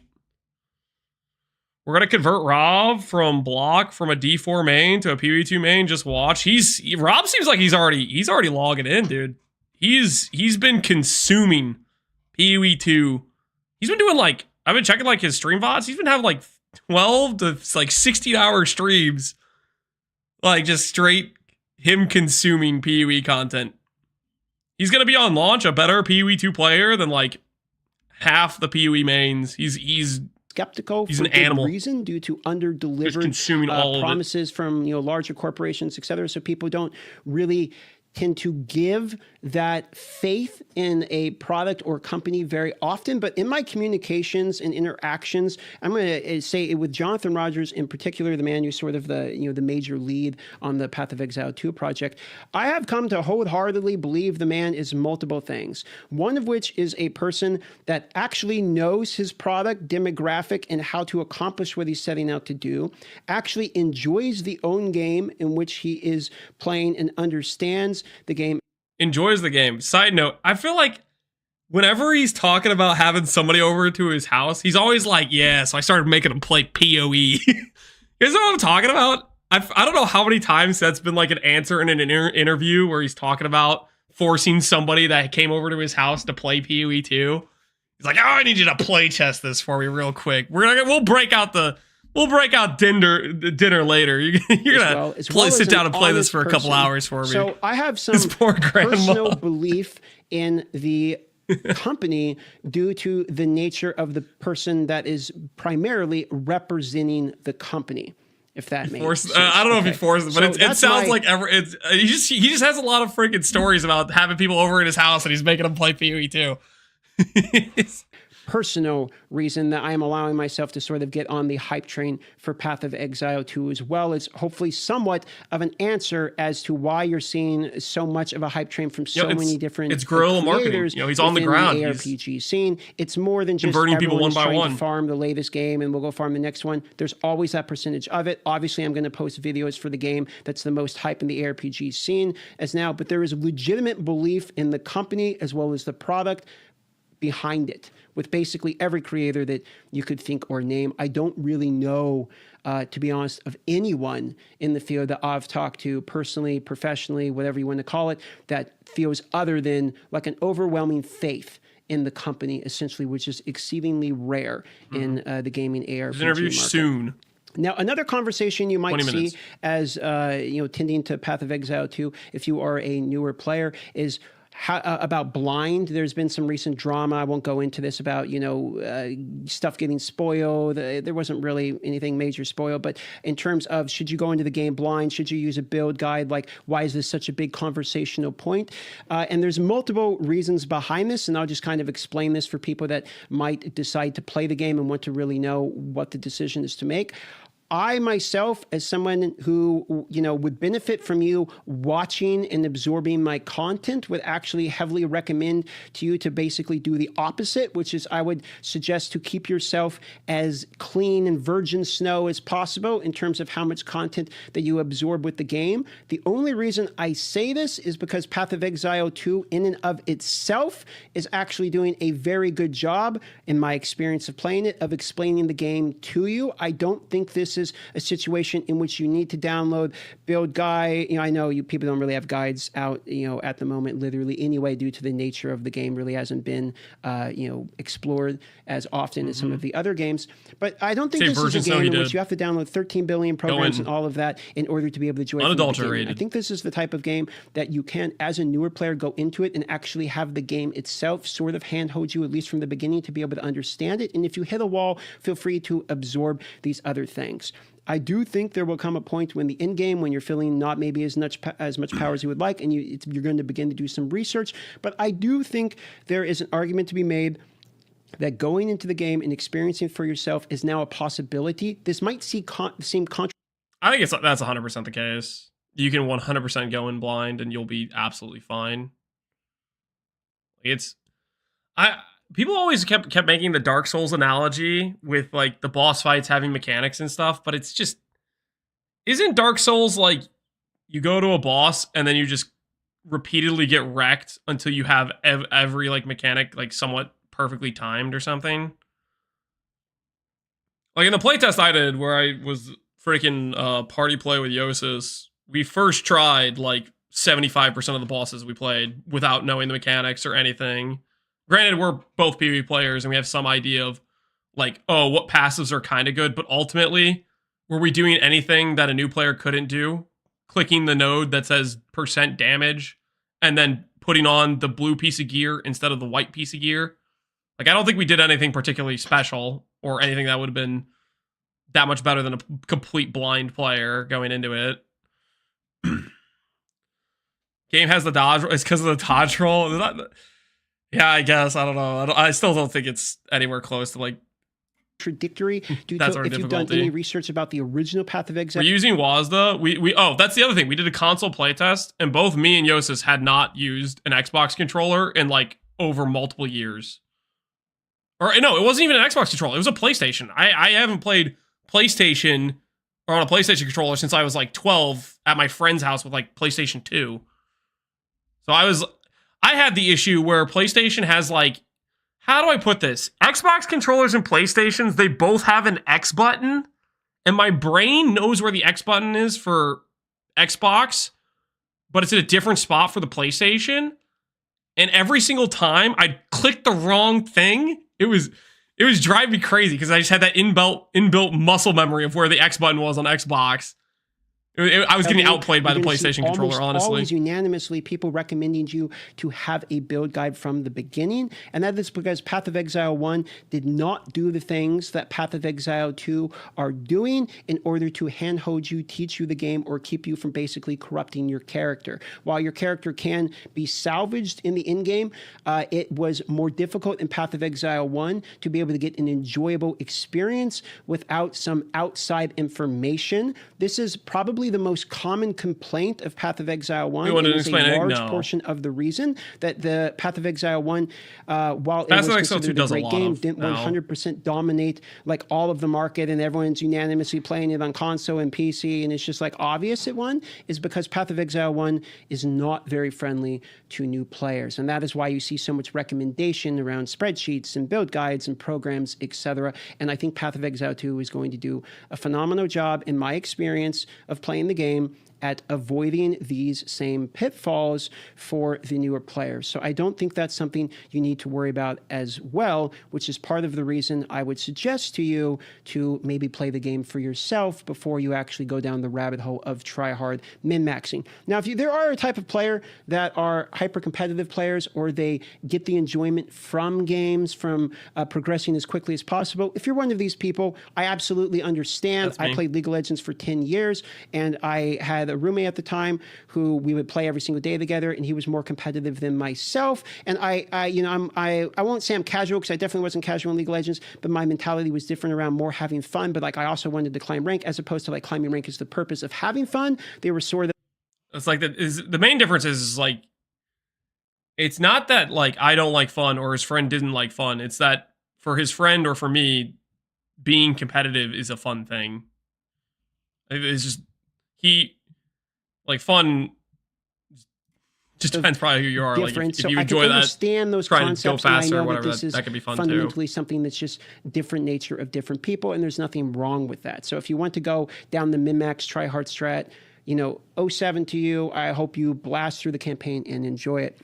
The other reason I think a lot more people are going to be coming into this game from outside of the Path of Exile community is obviously cross-play, cross-progression, couch co-op, and also the campaign itself is doing a much better job at actually being a campaign as opposed to just continual boss fights or minions you slash through. There's actually a cinematic that sort of sets up what the story is actually going to be. There's continual other cutscenes in between the acts, and even if you're not really fully paying attention, you can sort of pseudo understand what's going on just by nature of the way they present the game from the beginning, which I think is significantly more enjoyable. I also think that if you're not worried about blasting through, listening to the voice lines, etc., Path of Exile 1 did a phenomenal job at actually having fantastic voice acting, having great music. The audio in general in the game is actually very enjoyable, so I think Path of Exile 2 is going to be the type of game that you can actually play through and enjoy from a more standard video game playthrough, if you understand what I'm saying, as opposed to only a systems-based ARPG. As for like the music stuff, when they add Act 4, I'm just gonna sit and listen to the violin music. It's a bummer we don't get Act 4 for the initial launch. I'm just thinking about that violin showcase they did. League is fun when you're dashing around and kill your lane opponent. I don't know about that. The OSD is goated. I think the PvE2 stuff that they've showcased sounds really good so far. I'm pretty pumped for it. Which the only You're sitting and listen to goblins? No, guys. The goblins aren't gonna be that loud. Okay, I'll find a corner. Okay, the goblin players, they're AFK. They're not gonna be able to follow me to the corner. I'm not gonna hear them. It's gonna be fine.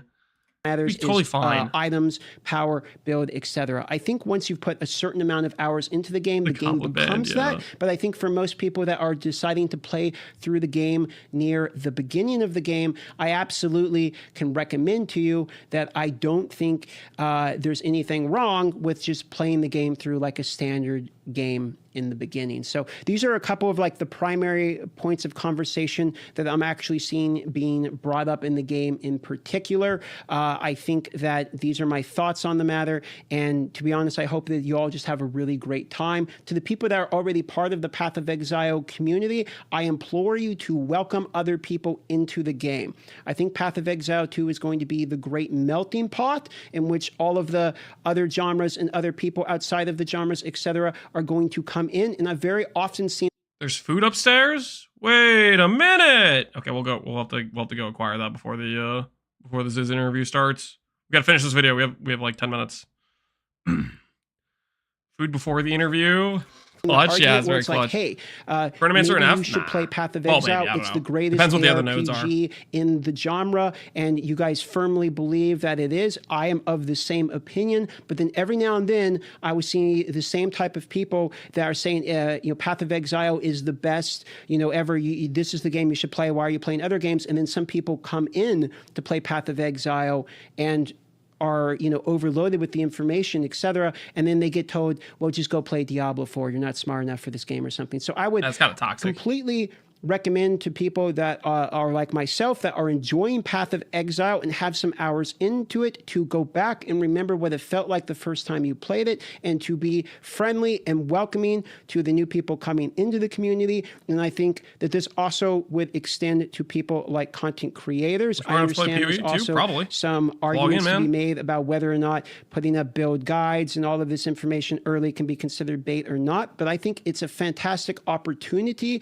in Path of Exile 2 to sort of have a great reset and really enjoy the community, being positive and hyped around the game that is actually going to be fantastic, and to have that community grow. If Path of Exile 2 is what I believe it will be, then I do think in this type of scenario, Path of Exile 2 is going to be the greatest ARPG in the genre, and does not need to have anything be proved. Sour people, I think it will prove itself, and therefore we don't need to sales pitch to other people it's the greatest and go out and kind of do all of that type of stuff. I think it will speak for itself, and you can, if you're a Path of Exile huge fan, you can rest assured in the fact that Path of Exile is essentially winning the fight by proof of good gameplay.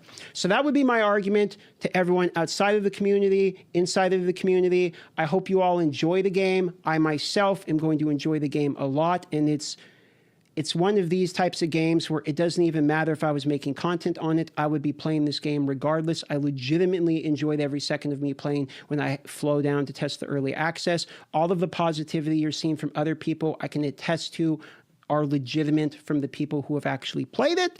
They have reason to have legitimate excitement, and I'm very excited to see Path of Exile 2 bring in a large community that we can all love and enjoy the fact that we are actually just getting a banger game to play in a genre maybe you enjoy, maybe you're new to the genre. It's gonna be a really good time. Yeah, I feel like DM, everything I've seen of him, he always has very, very reasonable and pretty straight up takes. I like DM a lot. He's grown on me more and more every single league, which is, I guess, 2 now at this point. I've started to know him, and I saw some videos beforehand before he started trying out PvE. Who's this handsome man? What did they do, Lance? I killed him. All right, let's go find Ziz. Ziz is starting the interview with Jonathan soon TM in 9 minutes. We have 9 minutes before the Ziz interview starts. Okay.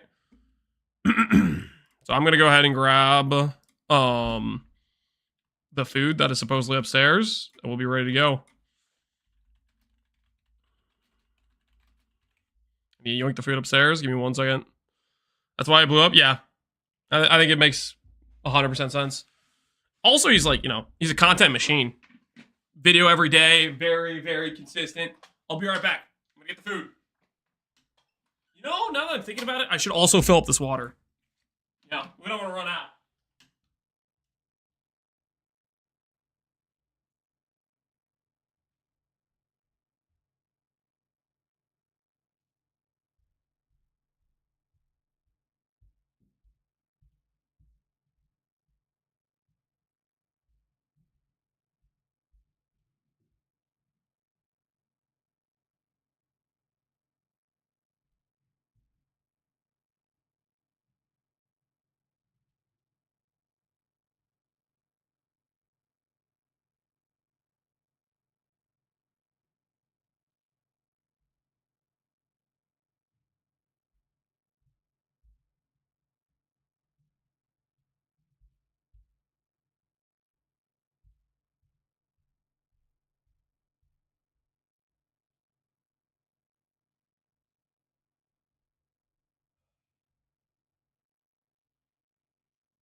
Food has been acquired.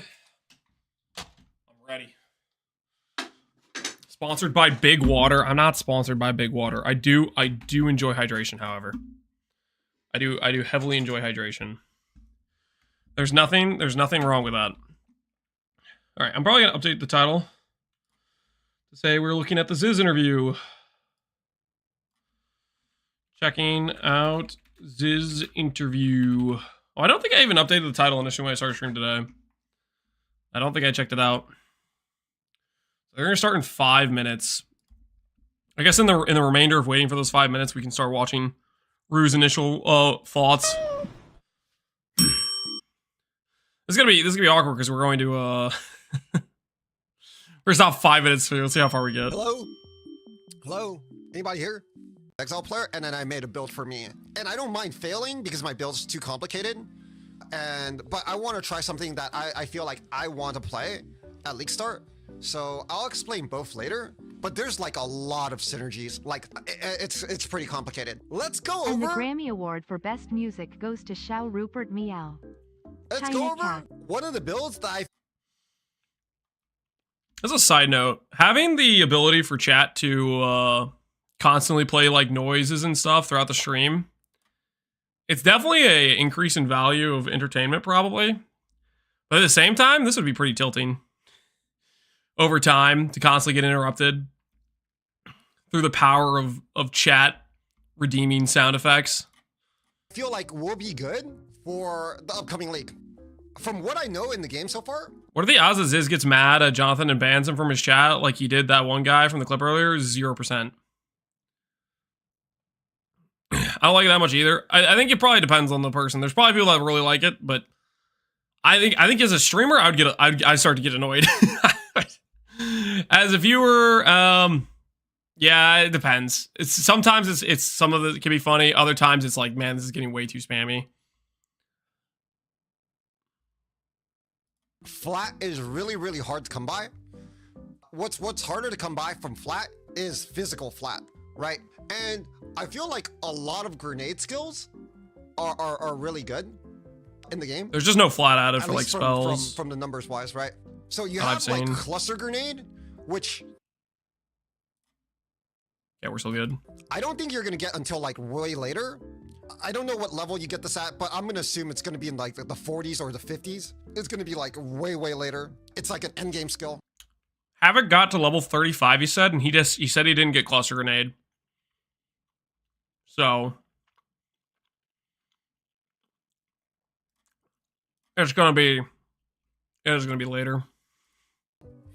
Before Maybe towards that, the end you of have, Act like, 3. Explosive grenade for a lot of your leveling, which is probably going to be your bread and butter for damage, right? And you're going to be like, oh, why is Fizz good? I have not seen a single source of elemental attack leech in the game. When you upload VODs of the stream with the sounds in, yeah. I mean, that's an issue of whether or not they have the audio separated, right? For it.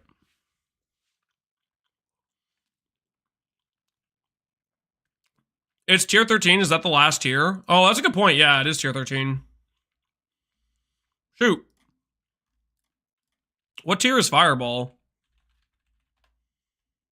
'Cause Fireball's the one I kind of want to level with. I feel like it's going to be an early one, but I don't actually know. Fireball is tier... What? Whoa, tier 9?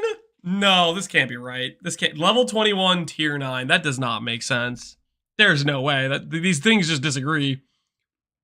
No, don't. My Fireball leveling plan is ruined. Are you using Act 2? It's not tier 9? Yeah, it can't be, right? What spells on your starting weapon? There's a basic lightning one, there's a basic fire one, there's a basic cold one. Firebolt is tier 1. Well, Firebolt and Fireball are different, right?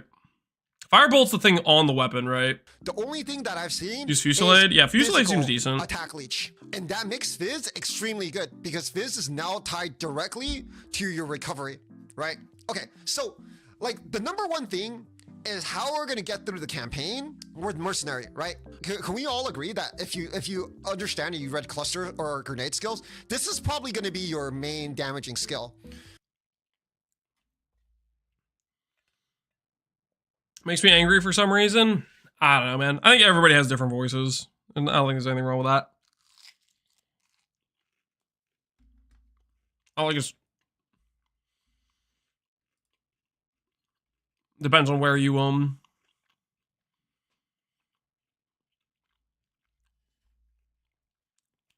where you grew up. Like if you pick up on like an accent based on people that talk around you, and then other stuff, you know.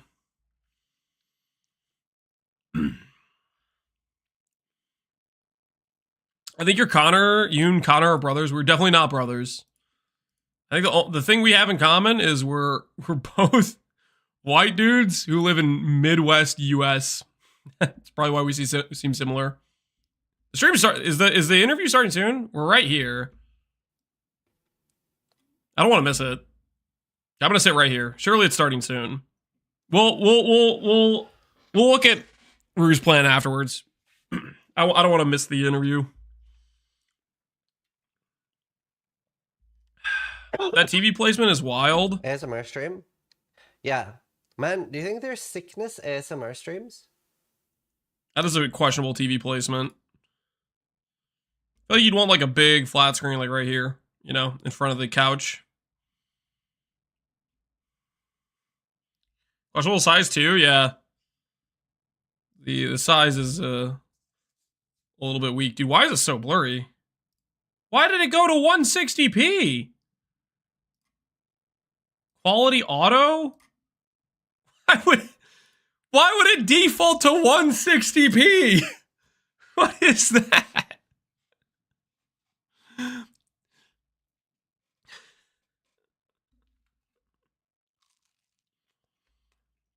It knows your I'm not Comcast anymore.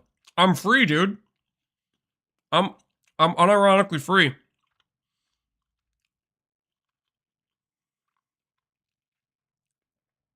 Twitch is trying to save on money. That could be it. They're auto putting people at that amount.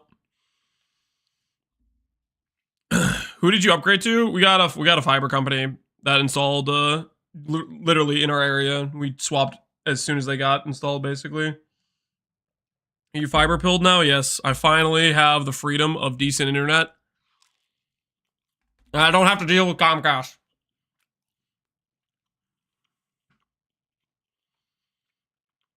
It's magical.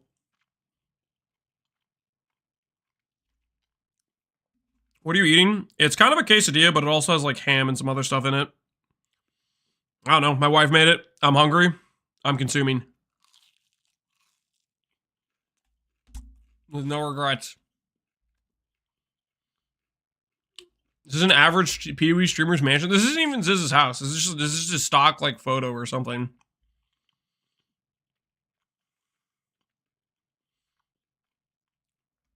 So a quesadilla? Yeah, that's what I said. That's literally what I said. Did I not? Jonathan's talking? Quickly set up our cameras and we are good All right. to go. It's time. Oh. See if Ziz has got some good questions for us. Well, as I said, just okay, but just you know, got back from Korea, still a little bit tired. They my flight got off cancelled, the plane instantly, which is always a pain. Yeah. So I'm a day late, and maybe a little bit tireder than I would have otherwise been on this call, but that's all right. Yeah, I bet. Damn. Well, thank you so much for taking time to speak with us and answer questions. No problem. No problem. You've been doing audio like, only. He probably doesn't have the screen select set up correct a lot yet. of these now. Yeah. Well, you know, the right at the end, it's like suddenly my job is doing marketing, basically. Yeah. So, but oh well, that's how it is. It's crazy how many I've done now. Let's see, almost ready. Let's see. There. All right. We're here. We are potentially good to go. That look okay for everybody? Is this sick? Jonathan's tired? Yeah. All right. Hopefully they're both I think we're good. feeling good So at launch. I do want to apologize real quick. I'm a little bit sick, so I might be coughing a little bit, and that's okay. Yeah. Are we coughing as well? Yeah, I'll try not to cough on you. Yeah. But yeah, awesome. Thank you so much for joining. Welcome everybody. I am joined here today by Jonathan Rogers, director on Path of Exile 2. Thank you so much for being here. No problem. I mean, you know, it's always good to talk to you. We've done a number of these interviews, and I honestly, I'm always happy just to just talk to whoever's got good questions for me, honestly.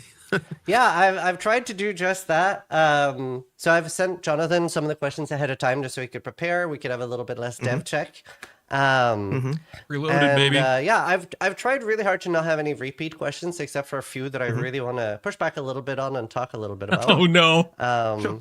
But yeah, it was honestly it's been so many things that's been changing. This is about to go. So while like making off. questions with chat, it's been a little bit like, have they answered this? So like it's yeah, but very excited for this. So I want to start with an interesting question for me personally because PoE 2 is so different than PoE 1. And I don't know how familiar you are with World of Warcraft, but a big event there for me was the Gates of Ahn'Qiraj opening with like basically the server coming together and working on something and that affecting like a little bit of the appreciate the sub, but I'm going to turn off alerts right now, have you ever guys. thought of doing a league like that where the future of the league or how it goes core depends on how us as players perform during the league? As a quick example, like maybe we lose the war towards Breach or we win the war and that like changes the future league. It's something interesting. I feel like we did something like this before, but I'm trying to remember which thing it was. Wasn't it like Elder Rings, Tempest, right? Actually? Like, I feel like Tempest had a mechanic like this, but maybe it was like really not obvious. Like, it's actually the kind of thing I am interested in doing. We just haven't really kind of ended up with a league design that kind of wanted to do it. Because you have to be really careful with that stuff that you don't, like, it can be frustrating for players just because, okay, probably not the thing you're referring to because that's the whole like coming together and actually like towards a single goal over the long term. But we've had a few mechanics where playing the league affected before, and I think Tempest was one of them where like I think it was that one where the more people who farmed something after a certain number of people had farmed it, it actually the mechanic moved us to another location.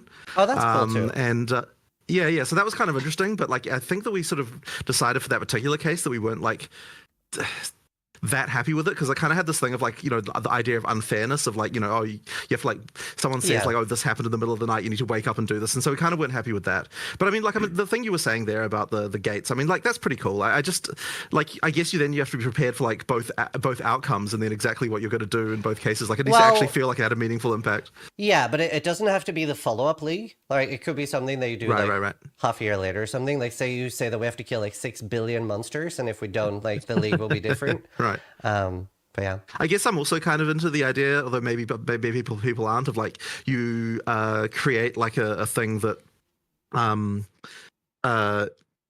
you've achieved it, unlock something for all players. Like that kind of stuff could be potentially fun. So I mean, there's stuff you could do there, but I don't have any plans for it in particular. Like I haven't actually thought too much about this kind of stuff, but yeah, like I don't know, it's kind of interesting. I'll keep it in mind when we're doing the next league design for sure. Nice, cool. So I have a few questions about stash tabs.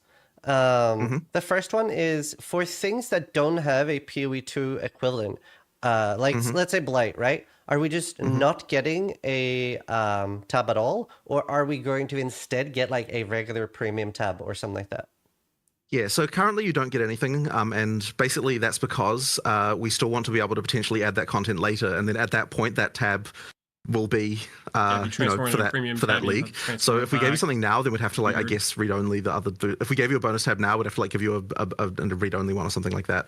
And effectively, the main thing is that we're trying to just make it so that where it makes sense, the thing you bought before will work. Yeah, I think that for the particular one you mentioned there. Yeah.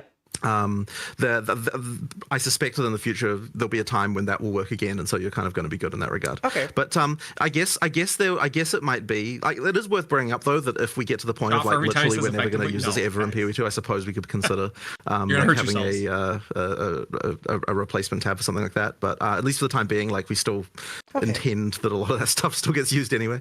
That makes sense. Yeah.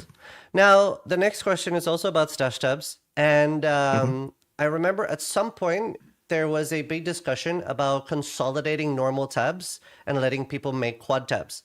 Now, if I recall correctly, the reason this didn't go through is there was a big issue with like database problems because we already have stuff in remove only tabs, right? PoE2 doesn't have this issue. Is there a chance that we can like, for example, there's quite a lot of people like me that have 100 normal stash tabs and would like to merge 4 at a time into a quad stash tab. Is that something that could be an option now with PoE2? Let me think about that. So it's certainly not something that we've done. I suppose we could potentially do that. I have to say that I'm personally not a huge fan of the quad tab overall, just because like I understand the like gameplay utility of it, but it's just I don't know. There's something about it that sucks a little bit to me of just about the way that it just you don't really, I feel like you don't appreciate the items the same way. Now, admittedly, if you're just playing the game and you're like, you know, like you don't care about this at all, right? Like I understand that you don't, and so it's fine. We've got that option. But yeah, it's just one of those things that I've kind of never really loved about it. Like it kind of makes the items just look a bit lame, but you know, whatever. As I said, I understand that in practice, like for a gamer, it's like you don't care about this. But yeah, like I guess it's one of those. We haven't done this. I guess we theoretically might be able to do that, but yeah, as I said, it's just not something we've done. Yeah, I'm a very big fan of the quad tabs, and I actually it's funny you brought up Tempest. That's actually where I ended up buying 100 normal tabs, because the radiating Tempest and the 20 Exiles. I was like, and I was new at the time, and you know when you're new to the game, you don't want to get rid of everything. New at the time, bought 100 tabs. Holy Ziz was committed. Is we've seen on the PoE health bar that there are numbers now, right? So we have basically damage numbers in the game. So I wanted to bring up: have you thought about letting us have a literal target dummy? Okay, so we've thought about this for sure. The concern that came up the moment we discussed the target dummy is, okay, what resistances does it have? What all this kind of stuff. Like basically they'd have to be stateful. They gave us the damage number above the bar. All these things. So then we started getting into close enough. Like you'd have to have some way to set these values, right? You'd have to be able to be like, okay, I'm going to set up a target dummy with this particular amount of armor or whatever to simulate whatever boss it was. And then we're kind of like, okay, should we then have a thing where you can like select like, okay, here's a boss that it's going to be equivalent to, and then like that would be how we could to do stuff like this. And then we're kind of like, well, hang on, at some point you just got the actual boss itself, you might as well just use that. And then we're kind of like, well, like maybe the target dummy kind of then is like not quite of like it starts to lose its utility then, you know. So the whole chain of reasoning kind of came from all of that stuff. Like I do understand like where you're coming from though, if you're saying that's not good enough. I think you're overcomplicating it a little. Yeah. Vulnerability to work on So you reckon target dummy with no stats, so then you're good? Literally a target dummy with no stats. Like, and like if you really like, if you don't want to overcomplicate it, you could even have two, right? One that's the equivalent of like, let's say Shaper, right? Or literally just like one boss and one normal monster. But even if all you give us is a target dummy with no resistances and no nothing, that is like already a lot better in my opinion. Right.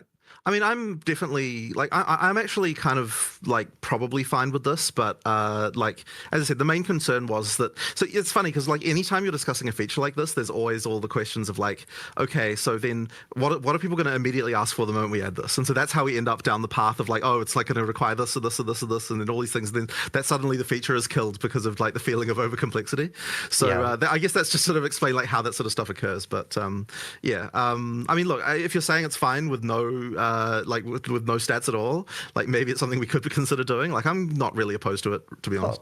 Yeah, I know a lot of people want it. There is a lot of people that don't as well, but yeah, I figured I would bring it up. Right. I'm just out of interest. So to hear the case for people who don't want it, like what do you think is really the behind that? Because I mean I've heard this argument from some GG people before, but as far as people in the community, like what do you reckon is the reason for like no target dummies? Let's see. I'm seeing so many people say I do want it. Someone said, we have POB, don't need dummy. It would feel too competitive. Right. Misleading numbers. I'm trying to like pick they shouldn't like... be misleading. So long as the target dummy actually emulates a real monster, the numbers wouldn't be misleading, right? Yeah. So then that's the argument, therefore, and then that exact thing there is like, oh, well, that's why you have to have, the ability to simulate it to a given actual enemy. Sometimes less info is better. I don't know. It's hard to see like reasons for why not. I can see like a lot of the build guide showcases just being like, here's the target the next dummy. topic is going to be a bit of a longer one and a bit of a discussion. I want to talk about what the current state of portaling out at bosses is, and then talking a little bit about pausing and logging out as well. Portals are gone, right? So basically, so you can't portal out of a boss fight. This was something that we tried for a while to make it so that you could portal out of boss fights, but with timers and stuff like that. But eventually we're just kind of like, you know what? Why are we even trying to do this? Let's just completely ban it, and then that way we don't have to worry about like all the potential kind of like rules and weird stuff about like, oh, you stand at this location, the boss can't hit you, like random stuff like that. Like it just effectively removed a lot of potential exploits. And I think that probably was just a straight up improvement. There's been actually a few other changes we've made. Like this is something probably people will never notice, but you can no longer swap your gear in the middle of a boss fight either. That's been now disallowed too. Thank you. And like a few other things like this. Like these are just things that like once again people probably won't normally run into if they're not that is for the best. Trying to do some kind of exploit. No sweating your but effectively, like we just want to make sure that like when you're actually in for a engagement. boss fight, you actually have like a proper experience. Like you have to actually overcome the boss without some kind of weirder forms of cheese that you might otherwise try to do. So what happens if let's say that hardcore player goes in, they get 60% through the fight, and they realize they can't do this? What happens if they log out and wait until the next day? So you can always log out, like resurrect a checkpoint effectively, or like log out and just wait for time. So like it's possible to get out of a boss fight, right? Like you're not locked into that forever. So that being the case, like effectively, hardcore players like like they macro. If you know that you can't do it, you can get out. And this is sort of an interesting question because I know there are people who are kind of be like, oh, it would be nice if like once you've decided to do something, Jonathan, you're kind of committed to that action. But I just think that we probably didn't want to really go down that path because it would mean that like I feel like that would kind of probably feel a bit bad. I think. Okay. And like so the concern then. Yeah. So just from understanding, so from the first thing you said, I was under the impression that if I go into a boss fight, let's say I'm going to fight the Shaper, right? Yeah. Yep. Either the Shaper dies or I die. But then that's not the case. No, that's not the case. So you can actually like you can bail. That is the case. You can't portal, but you can choose to restart at checkpoint or like log out to back. Like if you log out. Okay, so if you just Alt F4, right, what'll happen is when you log back in, you'll be in exactly the same place you were, which is like, but that's more, that the feature there is more about like trying to make sure that you don't like lose your place when you're just playing, right, and you disconnect for a reason. Yeah. But if you want to choose to leave the fight, you can decide to do that. Like that is okay. And just another thing with that, by the way, is like I believe that the feature where if you lag, that the game gets paused, I believe that did get done, which means that even if you just have like internet lag, the actual server will pause while the lag is happening. So then, regardless of whether you get disconnected or not, you're not going to die during the middle of an internet lag spike. And I believe that it might be like 100 milliseconds or something like that. Is like basically if your client's not responding for that amount of time, then effectively the whole instance just pauses and like we'll just wait until you're good before we keep going again. So that's how that works basically. But yes, you can. That's good. Yeah. So how the hell they do that? The difference real quick. So will I have to log out and wait 15 minutes, or will it be hitting escape and then clicking like leave fight? Yeah, so if you hit escape, there's a button there called respawn at checkpoint, and effectively that will just mean that you can, at any time you can choose to do that. Now, obviously the concern with that, like, and we've actually discussed this quite a lot internally about like, should that be okay? Because there was like a whole discussion with this of like, the fact that there's just a button you can do to press this kind of like would mean that like, it's like even if you see like a slam coming, you'd be able to like push escape and just like push that button before it arrives. And that is the case. But the thing is, if we required you to log out and wait 15 minutes, that would kind of be lame too. Like I don't really want to like, and the counter argument to that one was like, oh, but like that's at least more friction to actually doing this. And it's like, well, yeah, but then do you really want the strategy to be that you have to log out and wait 15 minutes? Like it's just kind of lame. So in the end, we kind of decided to do the more, I guess what I would call player friendly thing of just like, you know, that option is there for you. You can leave if you want. So effectively, yeah, in some sense, I suppose you could say that that's kind of equivalent to the Alt F4 you could do in PoE 1. Yeah. But you know, it's that's kind of where we ended up anyway. So hardcore players are back to starting hardcore, right? They're logging back in. Oh, I lost audio. Wait, no, it doesn't. Oh, sorry, yeah, it doesn't. Okay. But let me just think about this because I feel like I'm just getting a memory suddenly of us talking about that as well.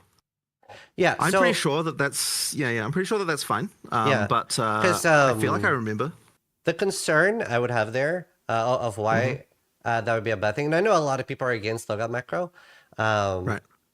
And I actually thought it would be something like a 2-second portal you'd have to cast, and then it would fully reset the fight, and you have to go again. Right. The reason personally I'm not a big fan of like having to commit is that you end up over farming so hard to the point where you go in and you know there's a 0% chance of you dying, right? Right. Like as a normal shaper for now.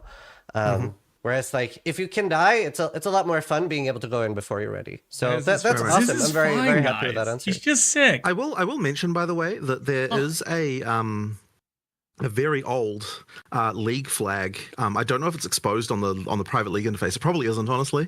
But there's a very old league flag that actually does enable a timer when you disconnect before you actually get disconnected. So if we wanted to run a league that had that functionality of where like you have to commit to everything when you do it, like because you'll stay in game, we actually could turn on a flag that would allow that. So I don't know if you ever want to run a gauntlet like that sometime, where you actually have to you have to commit to something like that, because it is possible to gauntlet with no logout macro. Yeah. So that's something we could do. That'd be perfect. I think that's really good for a gauntlet. What a time to be alive. A quick question as well. In PoE 1, we have the 6-second disconnect timer. Is that accounted for with the 100 millisecond lag thing you talked about?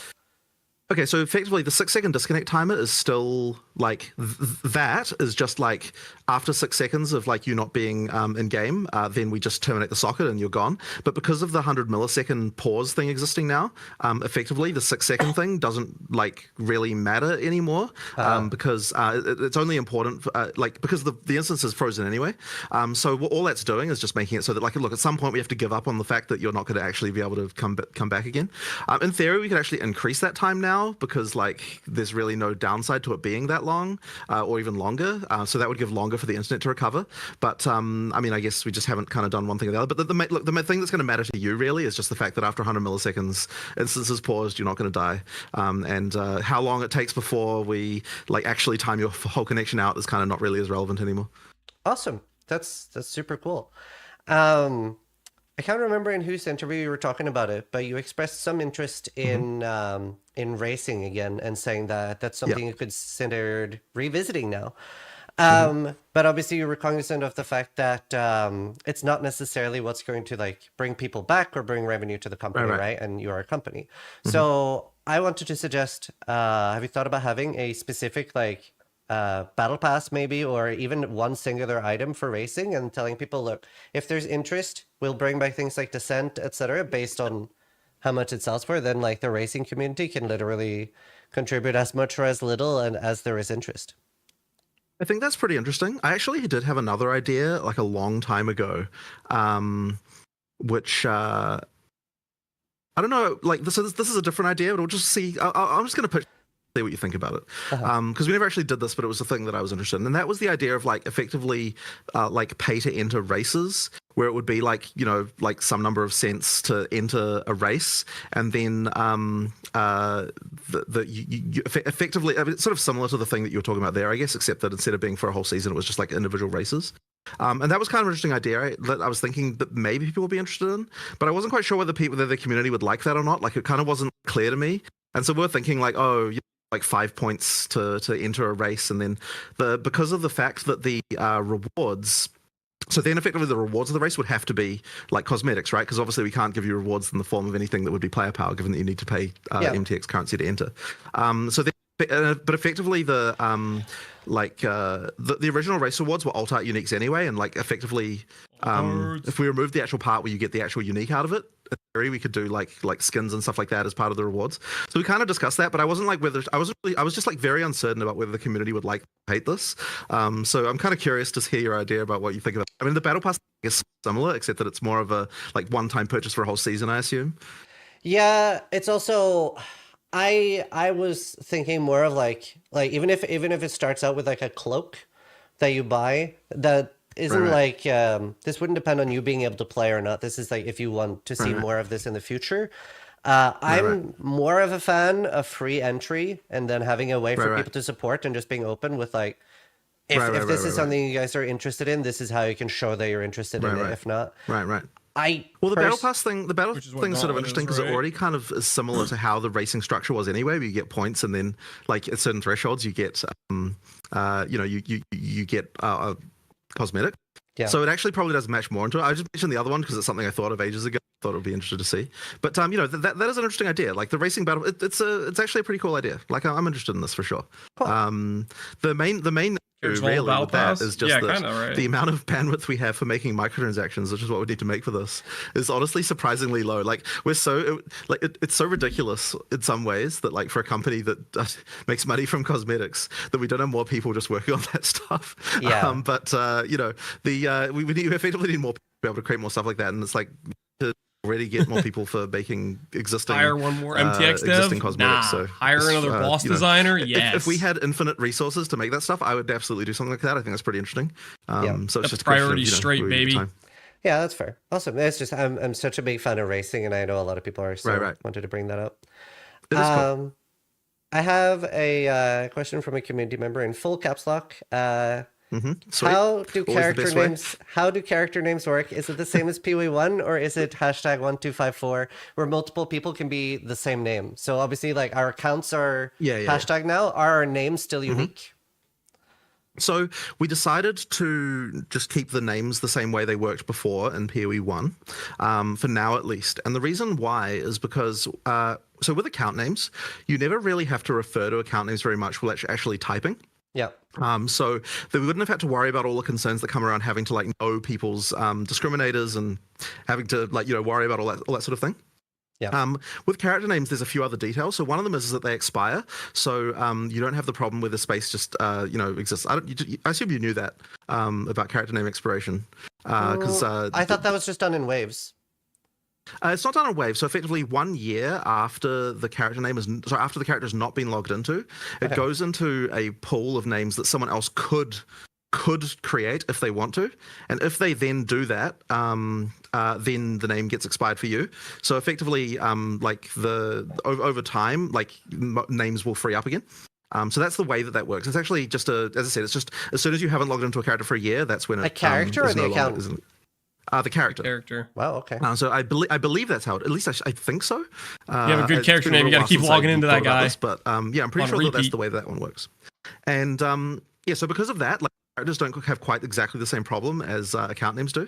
And as I said, the domination on character names will be more annoying because that's kind of how that's kind of how you refer to people within the league. So we kind of decided not to do that. That being said, if it became a real problem, I'm open to the idea of doing the whole discriminator on character name thing. No, it's just that it would mean that you'd have to then have a situation where it's whenever you're doing a whisper, you have to know, because you have to have autocomplete for this, right? You can't have discriminate autocomplete, and that means you have to have the whole thing of okay, are they in a friends list, are they in the guild, are they in your party, have they talked in chat recently, have they whispered you recently, all of that stuff would have to go in the pool of things that you autocomplete for.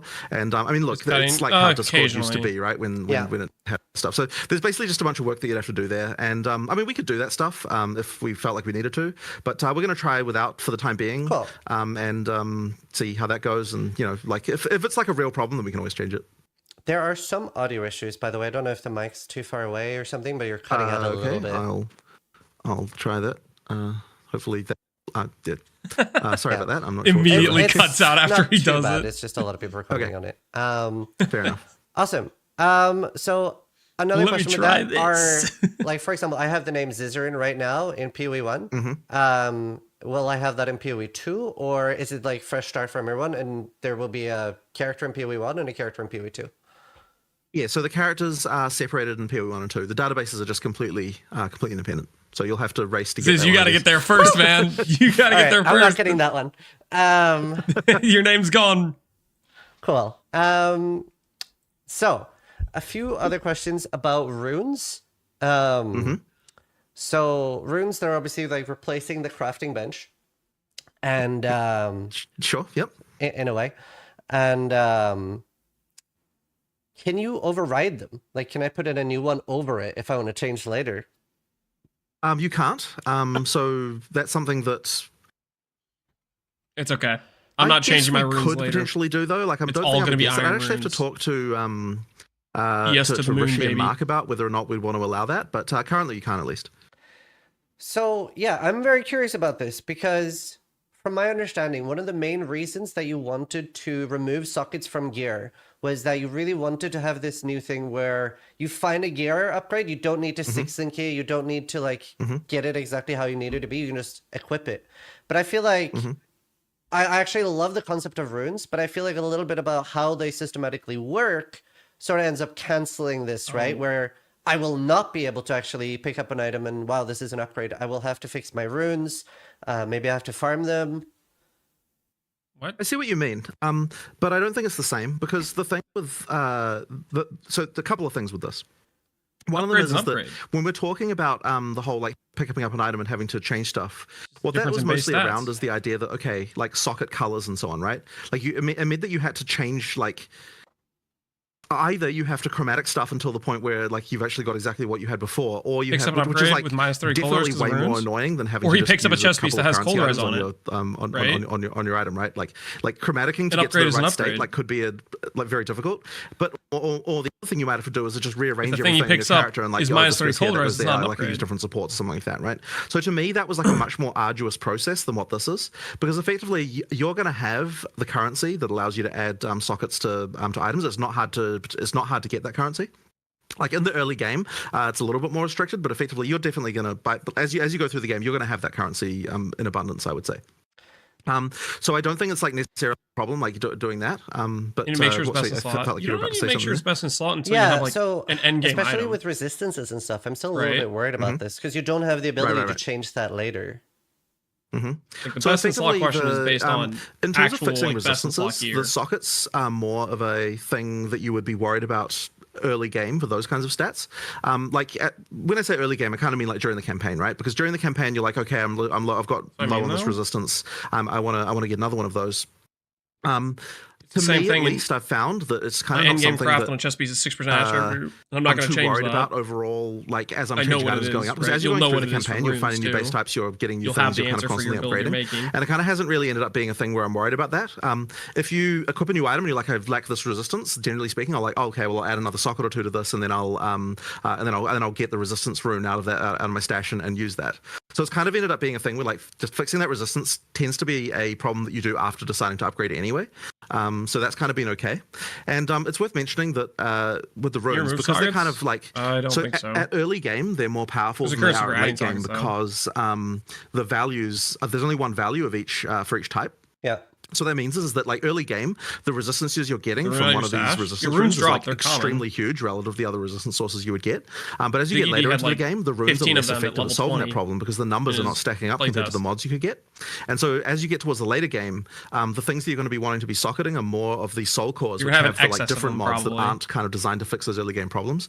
And also your character has more mods overall and is generally kind of like more in a good place. So it really is like in terms of like fixing problems you have, it's more of a like, you know, first sort of 30-40 levels kind of type deal rather than after that, if you know what I mean. So I think for that purpose they work really, really well.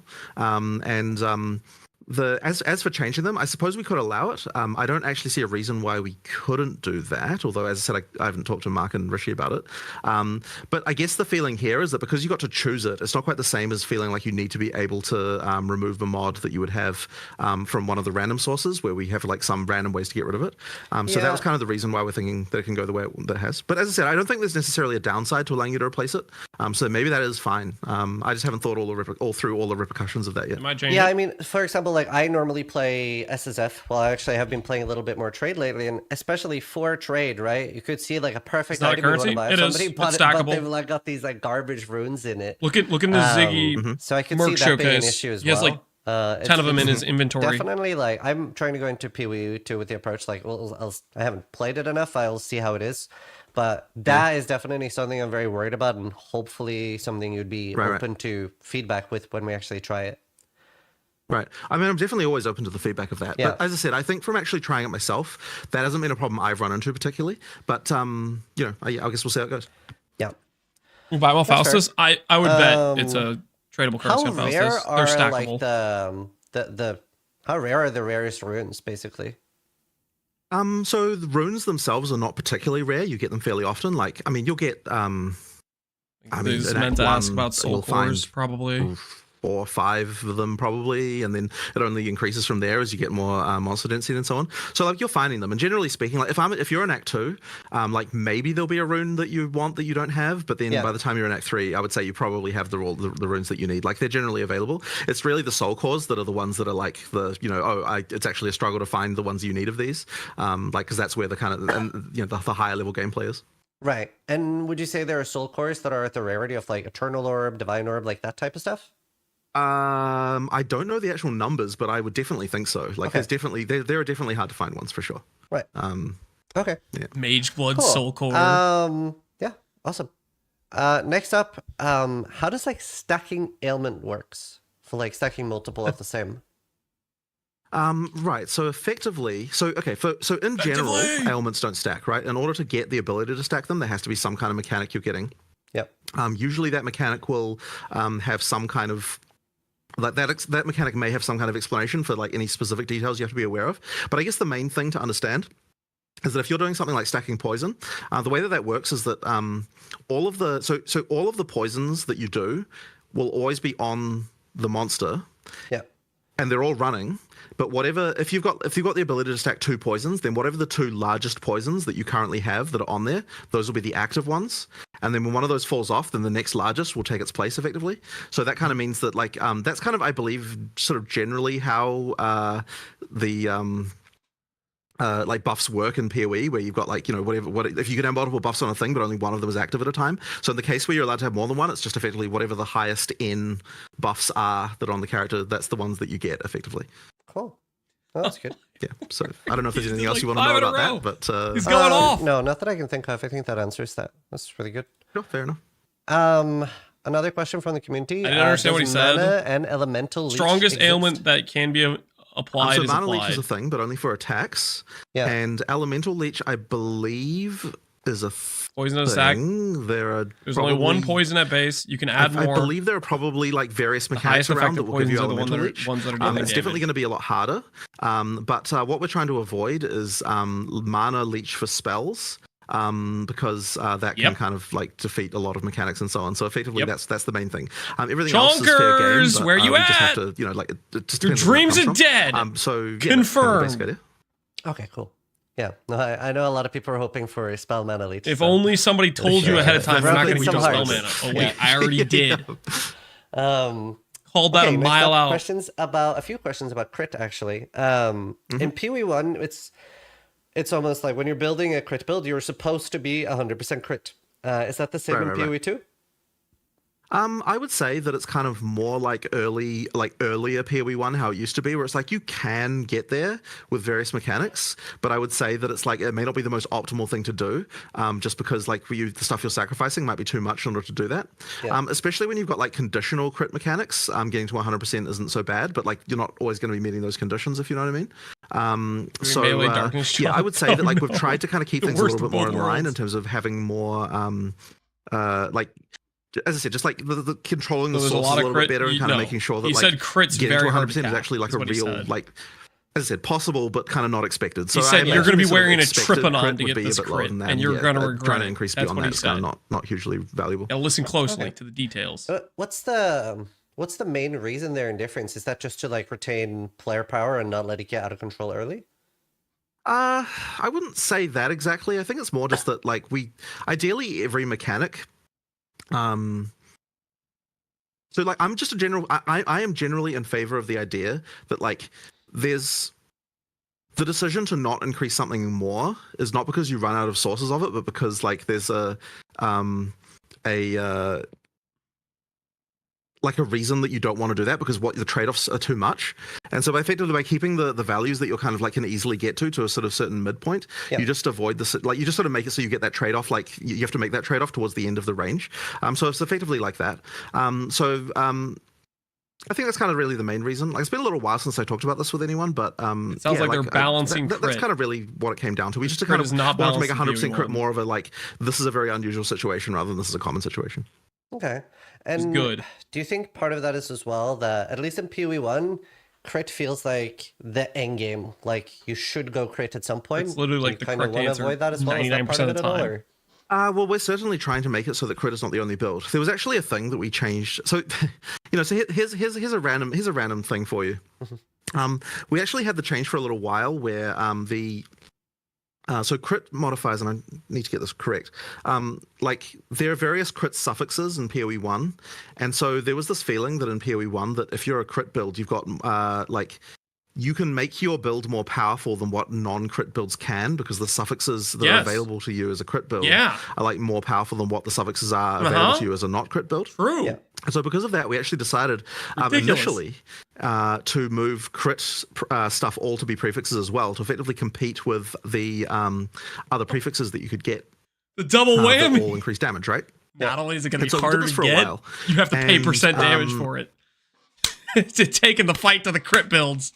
We actually found that like it actually made weapon rolling way less fun. Like in theory, what it was doing was making it so that okay, you could get a crit weapon or you could get like a not crit weapon, and like they were kind of competing with each other. And like we did all the math, and we're like, hey, look, now we've made it so that crit builds and non crit builds are more in line with each other, and they have the same level of power and items and so on. And we kind of thought that we'd done a good thing there. And then at some point, we just realized like, why is it the weapons just don't feel as fun to find in PoE 2 as they do in PoE 1?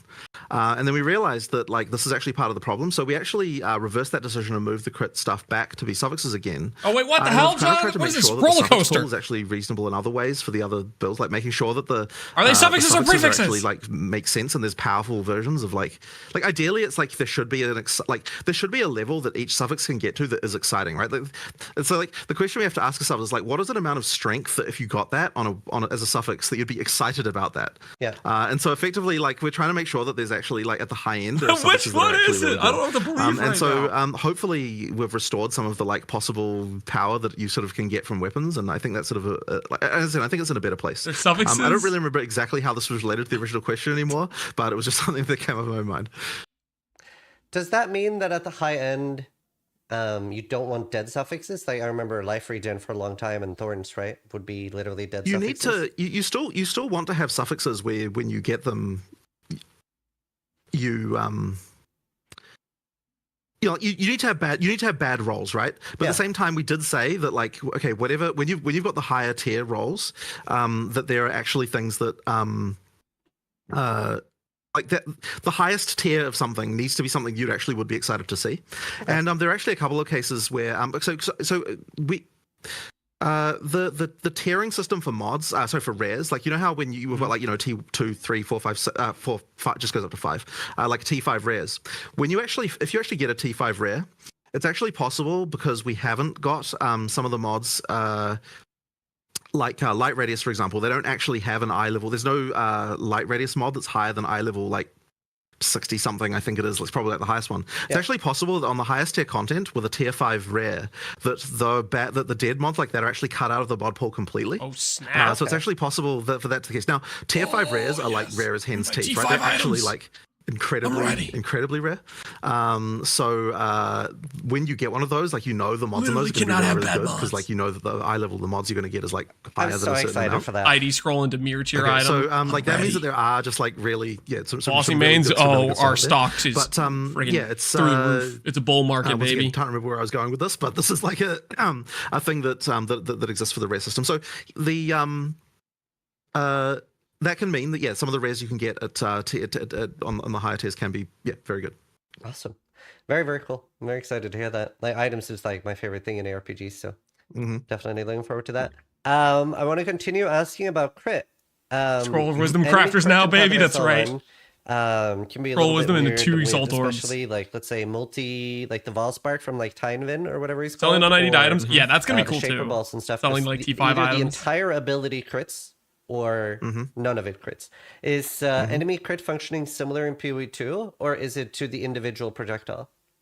So I don't think we've made any changes here, but I believe that the way that works is determinable by the designers as they're working on it. But I suspect it's one of those things that they probably don't necessarily always think about because it's kind of it's sort of somewhat invisible, so it's one of those things that just probably just doesn't come up in their minds. So we can control that, and I don't know whether or not. And as I said, the system works fundamentally the same as PoE 1 did. Yep. I just don't know whether to what extent they've actually like used the features that allow them to control one or the other, and what situations that they would want to use one or the other. Yeah. Out of interest, do you prefer the like every mechanic crits, or do you prefer just every projectile? I assume every projectile is what you'd prefer. I'd way prefer every projectile. Obviously now I usually will end up building for crit immunity instead, and that's fine. Right. But I remember when I was a new player to Path of Exile, and suddenly I'd be standing next to the Valspark Exile, and it would just explode, and I'm like, what just happened? And somebody would like watch my clip, and they're like, oh yeah, he crit you, you're gone. Right. I have a feeling that I mean, I suppose the question would be whether we should make per projectile the default option. It's one of those things that like I don't see a reason why we wouldn't. I'd have to talk to Mark about it. It'd be so much better for a lot that's of probably skills. reasonable. I think that I think that the whole ability critting all at once is the default for some reason. Yeah. I think. So I'm pretty sure that if you run into Yeah. that, it's because the designer forgot to add the stat that makes it so that it's just every projectile to that particular ability. So yeah, that's just kind of one of those random things. But for player skills, it's like one of those things that we really have to think very carefully about, because there are kind of reasons and not. I mean, like one of the ones that is tricky for this is Rain of Arrows. It's like should every projectile crit or should every projectile not crit? Now, because right now every projectile has its own crit roll, it means that if you use like Sniper's Mark on a monster and then you do Rain of Arrows on that monster, then you're almost guaranteed to crit it at some point just because it hits so many times. And that means that effectively the Sniper's Mark is like using it with Rain of Arrows is just like a complete win because you just incredibly likely to actually trigger that. And so then it's kind of like, well, should we make it instead so that ability is like crit, the whole ability crits or doesn't crit? But then the problem with that is that it just feels super weird. Like, there's something Roa boys are in danger. danger. Of, like I do a critical Rain of Arrows. Balance is coming your way. Should it look different so you can see that the whole Rain of Arrows is critting? Or I don't know. Like, it kind of just has some weird implications. So we kind of decided not to do it in the end. But there is a reason why we have both the abilities to do in different situations. Yeah, I get that. I mean, I'm definitely a lot less concerned about the intricate workings of how player crit works because like the monsters aren't gonna complain. Yeah. No, it's a tricky one. Definitely would be a fun. Well, I mean, look, I would be interested. I should talk to Mark about whether or not we should just have a policy in general. Just everything a monster does is always individual rolls. Like, there might be a reason. There might be a reason he's against that, but I'd be interested. I'm curious how you feel about bosses, especially critting at all. Personally, I'm a big fan of like everything being static, right? And like not having mods and not being necessarily variable, because like there's some abilities that like, you know, you're basically effectively mathing out what you can tank, and then suddenly you get unlucky with a big crit, and you're like, oh, never mind. So yeah, I'm just curious how you feel about that, like mods and crits on bosses. Yeah, I'm just thinking about, well, okay, so mods.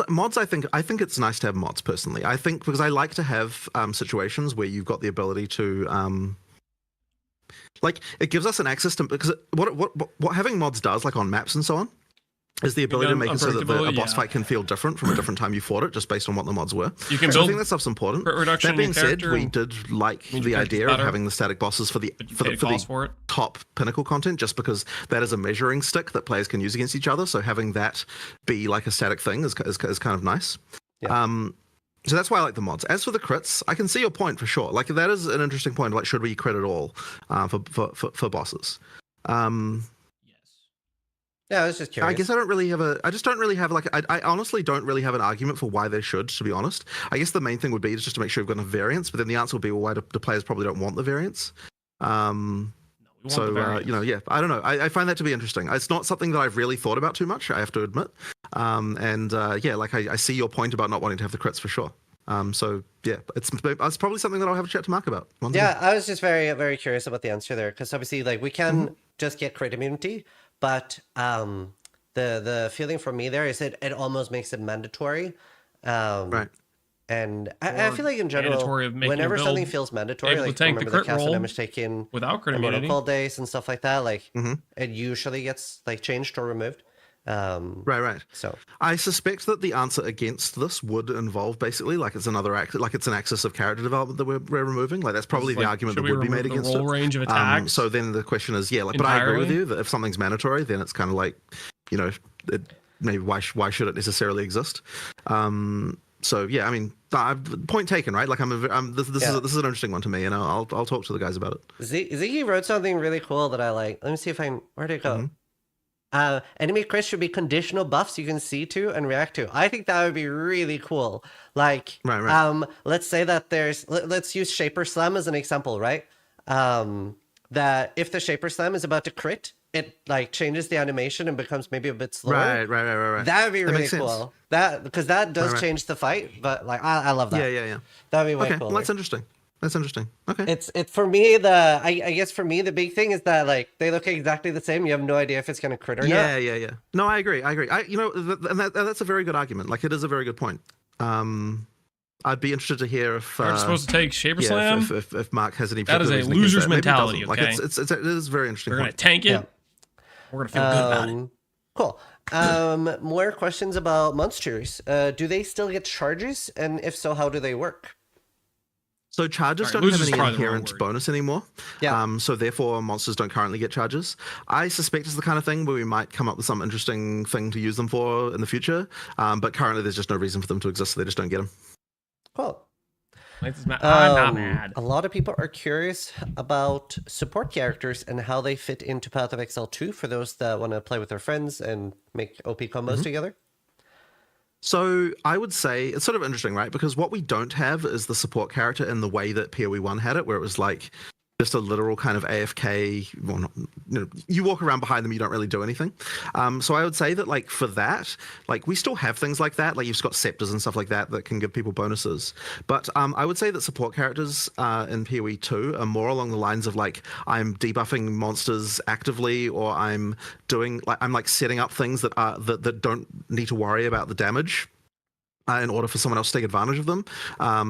These kind of things. So like, you can make a support character that's going to like ultra slow all the enemies. You can make a support character that will do things like place ultra slow, like place objects that other people just can clicking use. blasphemy on every build, baby. Or for example, like make a character that's like armor breaking lots of monsters so that other people can take advantage of that. Things like that. So I'd say that like that's kind of the role of that kind of stuff more. But what we don't have is just like I just reserve everything and like I'm just like an aura. Like just a bunch of auras on my character, and that's kind of all I'm doing. So that's the kind of thing that we don't really have in the same way. Cool. Awesome. I think that generally answers that. Next up, a little bit of a discussion of something that was brought up in a previous Hold on, podcast. guys. My wife needs me. I'll be right back. I have in my notes here. Talk about respecking ascendancies. I don't know if that's something you've like thought about or talked about more after the podcast with I believe it was Unfortunately, I haven't had a chance to talk more about this. But I mean, look, as I said, it's still on my mind as something that I know players are concerned about. So like we will definitely have another conversation about it for sure. Yeah. But I don't think there's really anything else to say about it at the moment. Perfect. All right. Yeah, that's it. I'm obviously very pro respecting ascendancy. So yeah, my argument would just be it's a very early place to make a permanent decision. Sure, I understand. Yeah. Okay. Cool. On to endgame like mapping and things like that. How much more rewarding should a difficult map mod like penetration or something like that be compared to chill ground or monster variety? So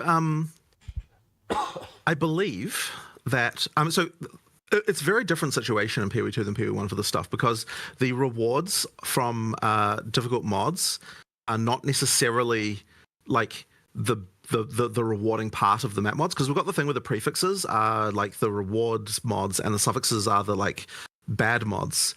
It means it's kind of separated those two things out a little bit more.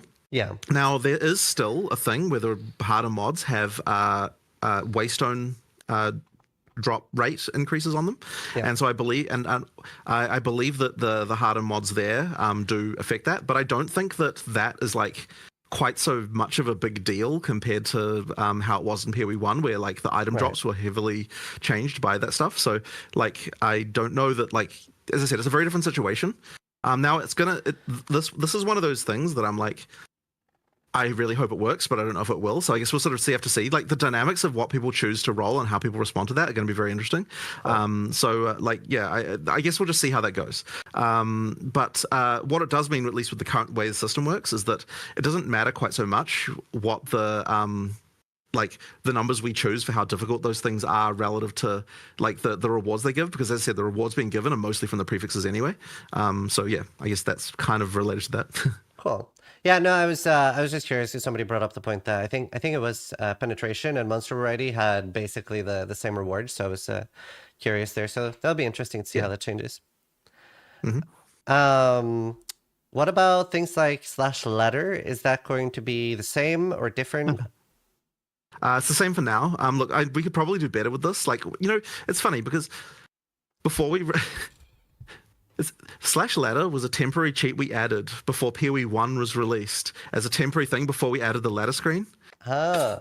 and then now when we're releasing PoE2 and we still haven't implemented the ladder screen. Like, it's kind of absurd how that works.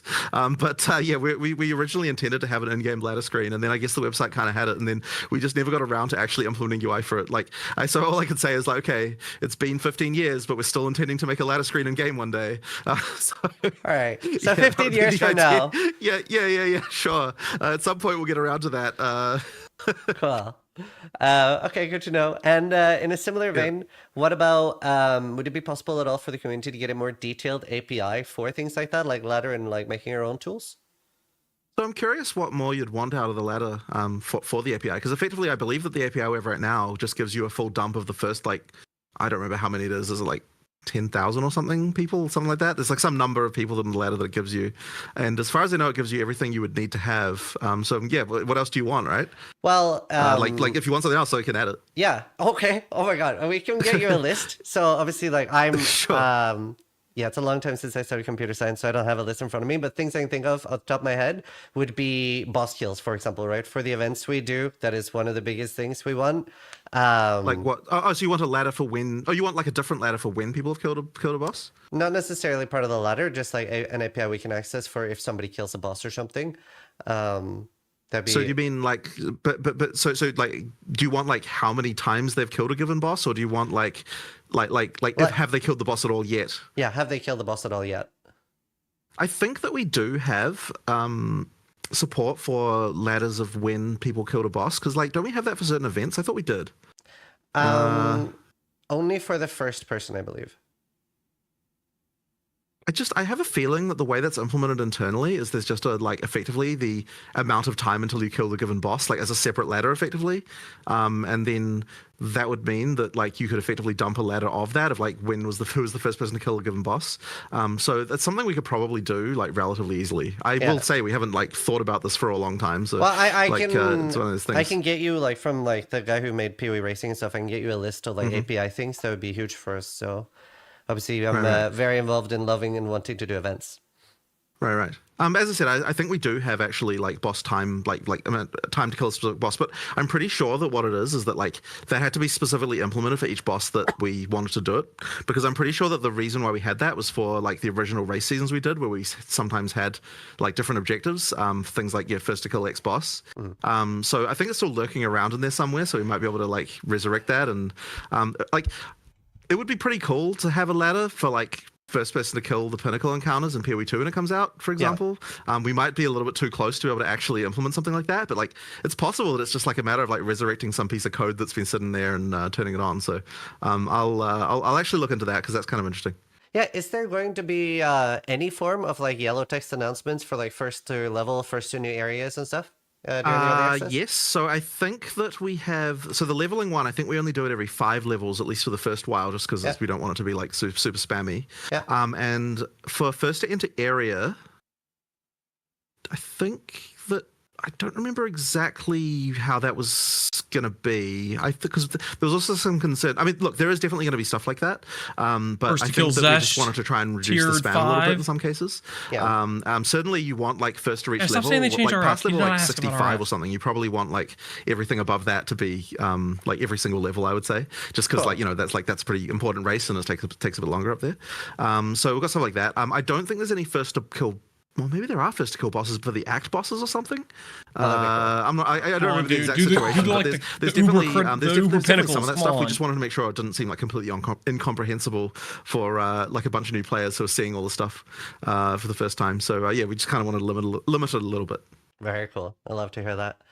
A question from my community was, are there going to be free respecs during the EA if there's a big enough change? Like right now, if there's a huge skill tree change on standard, you get like the free respec. Yeah. Because I'd say it's probably going to be the same as that effectively. Like when we do a big change, everyone will get a free respec, and it'll work that way pretty much. On. Cool. Yeah. Somebody was particularly concerned because of its respecing. Is it only gold, or do you have silver gray orbs? I can't remember. No regret anymore. It's just gold. Yeah. So the guy was asking was.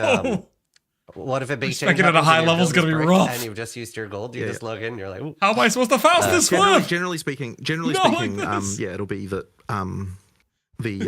like the big patches that do the big balance stuff, we should get some. Now that being said, like 1 million gold. I'm not going to say that every respect. single like there will probably be patches where we nerf some particular thing, and then like you know that could hurt certain characters like that. That'll probably happen. Yeah. Just because you know that I'm hoping not, but you never know. Yeah. So yeah, like that might then cause a situation where you don't have a free respec for that reason. Yeah. Because what we don't have the ability to do is like targetedly respec, like certain builds or anything like that. Like so it's effectively all or nothing.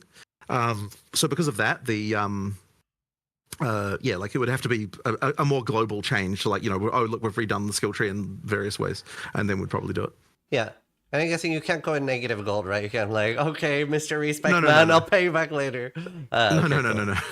Yeah, no debt. Cool. Another question from the community is we've learned that ascendancies and items can be supported. So a logical follow-up is how many sockets do those start with? Do ascendancy skills starts with 5 sockets, and do items with skills show you how many sockets they have? So if you have stuff that's inherent to your character, so that is to say, like and ascendancy skills do count as that, or things like so for example, default attack being also a supportable skill. These things get sockets based on your character level. Now I don't remember what the level is that you get. It's like late 80s. There's like that's the one where you get 5 sockets for all of those things. But effectively, as you level up, you'll get more sockets for that stuff. The ones that are inherent to items, those ones get sockets based on the eye level of the item. So effectively, a higher eye level base, if that base comes with a socket, that high level eye level base will have the thing. So I don't know if the trade site will show it correctly yet or not, but it is based entirely on eye level, which you can see.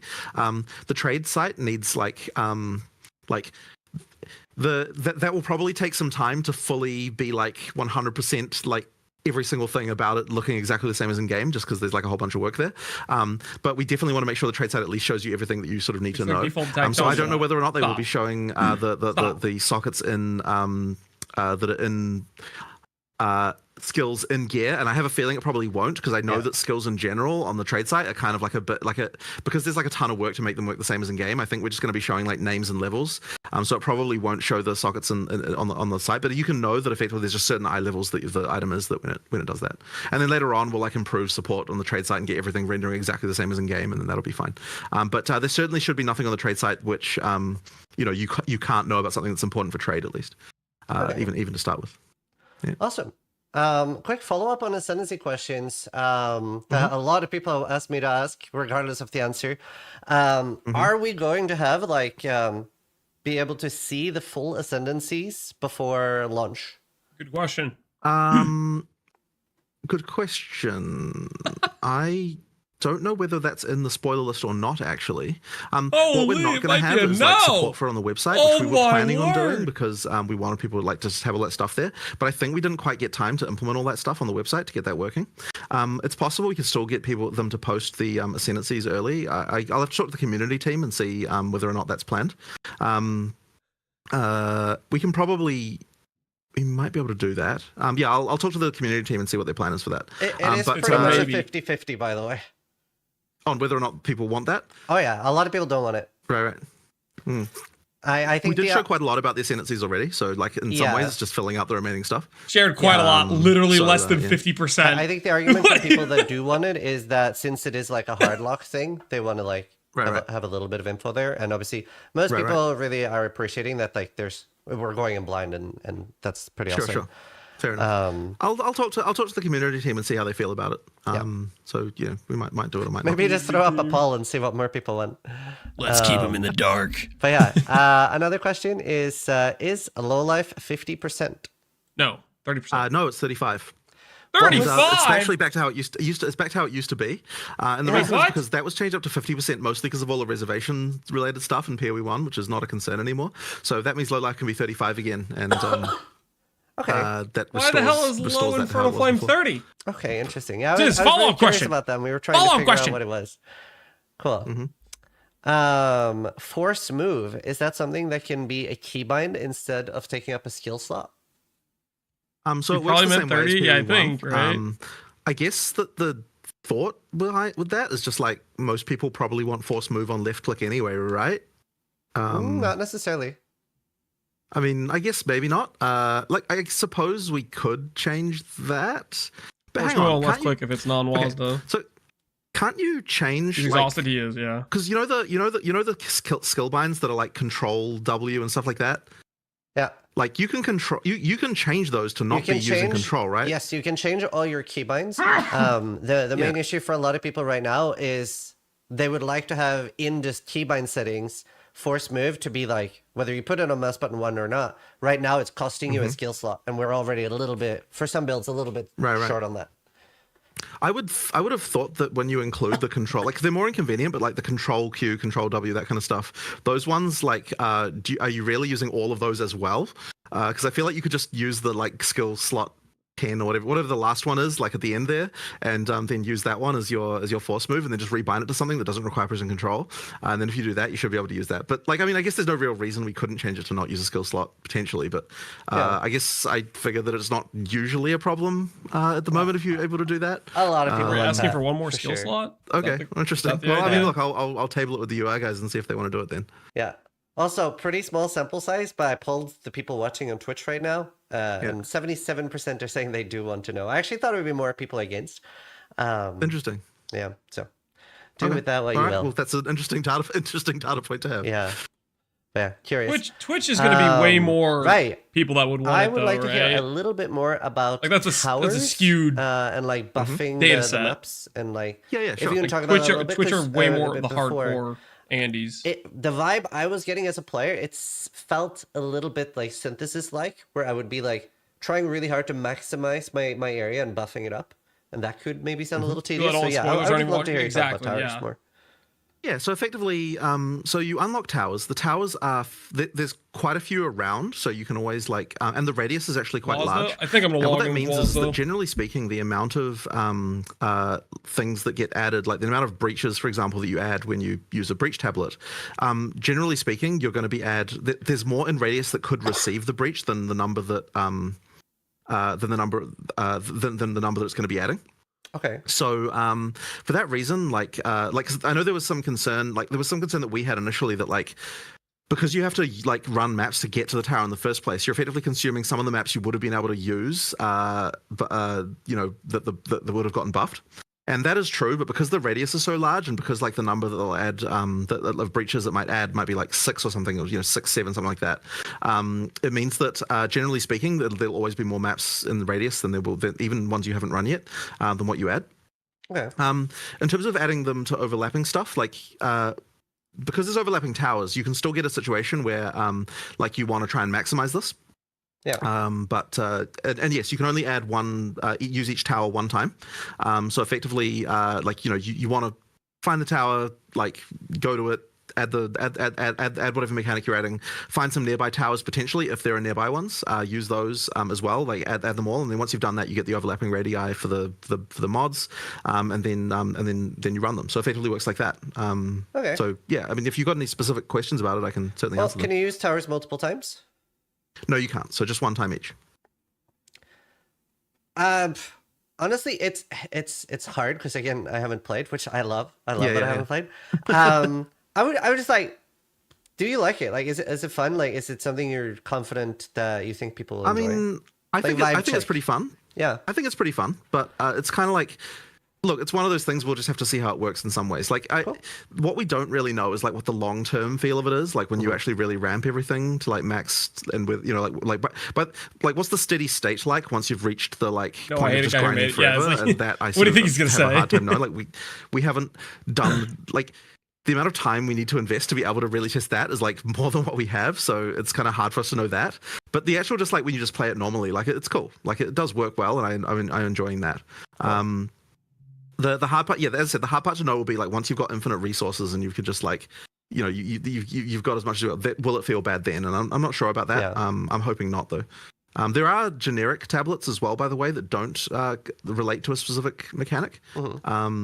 And those ones like add more general mods that just sort of affect all maps. So that's another thing as well, just so you know. So we've got that too. That's very fun. And I am sure that we're going to be playing around a lot with the mod pools and other things like this, and sort of like affecting the juicing experience is definitely something that needs a lot more actual testing to really know like how far that goes and how well it works. We're the testers. So I'm sure that will be an area that receives heavy balance. This is our job as we're going through. Yeah. Yeah, I mean that's the beauty of doing early access, I guess. Right. I was yesterday on a podcast called Dropped Frames, and Ko and JP asked Ezekiel to make them a question for today's podcast that I said I would ask them. And Ezekiel asked, why was it a conscious choice to make the game more difficult than PoE1? Hard games are fun. Say it, Jonathan. So, hard games are fun. see, I guess I don't know that I would say that the conscious choice was to make the game more difficult as the, like, because that makes it sound like the goal is we're going to make it more difficult. Whereas what the goal was to make the combat more engaging. And on some level that did make the game more difficult, but I wouldn't say that was like, this is what we're setting out to do, if you know what I mean. It's like we're setting out to make the combat good. And to me, at least, good combat involves some level of challenge, and so that's kind of what you end up with. So yeah, I guess that's kind of what I would. That's what it really comes down to. It's just like that's just it's a natural part of that. Cool. I think that that's really what it is. Yeah, engaging combat. That makes sense. A cat in the community asked, "Will every attack from rapid fire give stacks of tailwind?" So it currently does. I know there was a discussion happening about this. One of the designers was unhappy about it, and so I think that I know there was a discussion recently that I haven't heard the result of about what's going on with that. I actually can't answer what the final state will be because I don't know. It depends on what they went off and did. But there was a discussion about it for sure. It was a balanced concern. That's what I know. Yeah. As long as they're talking about rapid shot tailwind and not talking about blasphemy, we're fine, guys. So we have a few more Reddit questions here. I think we have a few thousand questions from Reddit. So I've just based did I hate or dub. This was one I found very interesting, and it was it's pretty rare to see someone so motivated after doing something for so long. Can you talk about what makes you so motivated?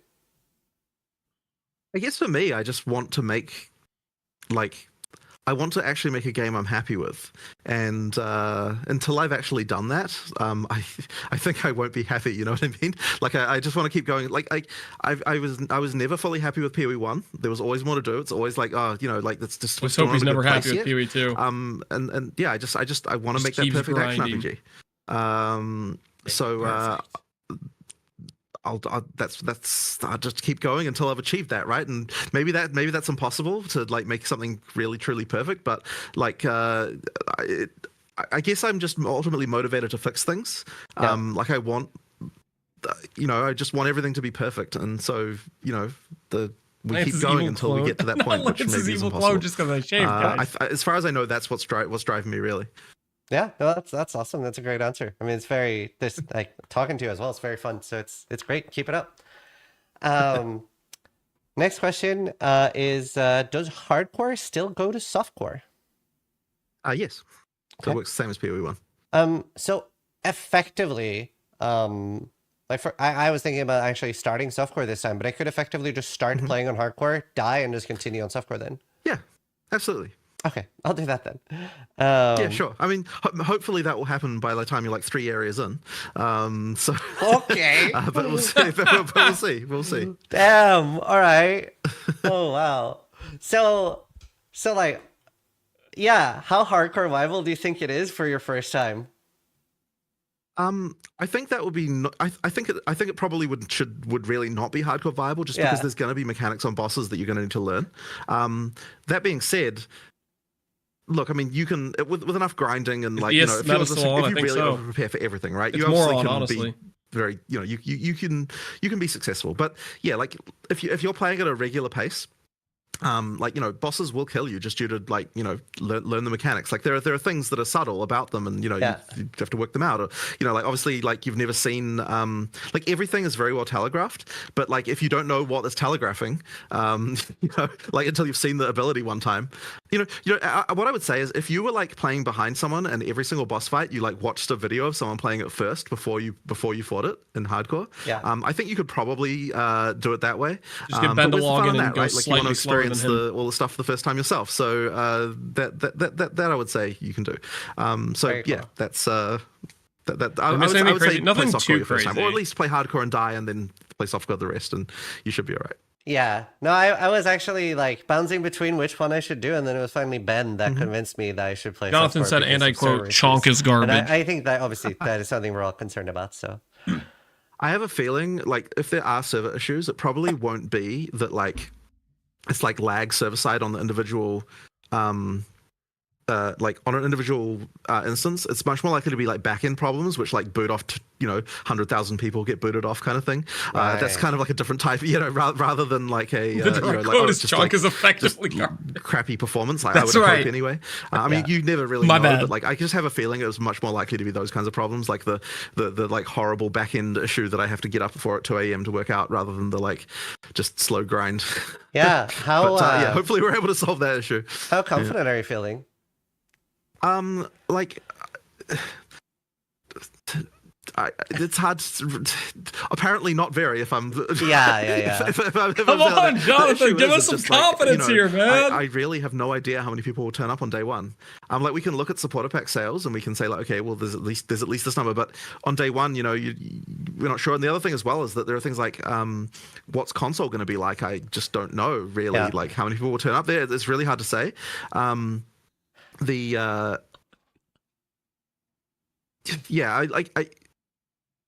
It's very hard to feel confidence even though we're doing a bunch of testing and things like that, just because like, as I said, it's a new game, you never know what's going to happen. Like, launches are just like notorious for like random issues, right? And it's not for lack of people trying to make sure that, like, it's not like we're like, just cheaping out on servers or something like that, right? Like we will do our best to get as much as we can, but you just never know what kind of a random performance issue can go wrong. And the sucky thing about it is like you can make some really subtle mistake somewhere, and it results in like a huge amount of chaos for the players because like you go over some weird threshold and you get some deadlock or some random thing happens and it just everything dies. And so that kind of stuff really sucks. I really hope we can do well. I mean, the nice thing is, at least, is that it's all based on PoE1 backend stuff. Like, that's been tested to a pretty reasonable degree by this point. I think we can do okay. But on the other hand, we may get more players than what our backend has ever dealt with before, and I think it's very, very likely at this point that will happen. As I said, you can never really know. I don't know if you're like comfortable sharing a number you're prepared for, but like, are you prepared for like 1 million players, for example? If that's something you're... well, a million is how many is what we're prepared for as far as instance capacity goes. Okay. We also are prepared to increase that as well, like in terms of just like talking to cloud vendors and stuff like that about like, what if we go over this? Like, do we have a plan for how we're going to scale up? Like that kind of stuff. So 1 million is the capacity that we'll have on day one, like before we know how many people we're going to get. And my hope is that that'll be enough. Cool. I'm pretty sure I'm pretty sure we'll get it in 1 million. I don't think it's going to go. I think the chance of going above 1 million is pretty low, honestly. But you never know. You never know. Yeah, you never know. I think, as I said, I think the chance of going above that is pretty low. Just because bear in mind it is paid, right? It's not like okay. Let me say this on our full release when it's free. Like, I think the numbers will be much higher than 1 million. I think that's going to be very, very high, like absurdly high. But for a paid early access, I think getting to 1 million would be a very good success. Like that would be crazy. But yet I think that we might be on the way to it for sure. Yeah.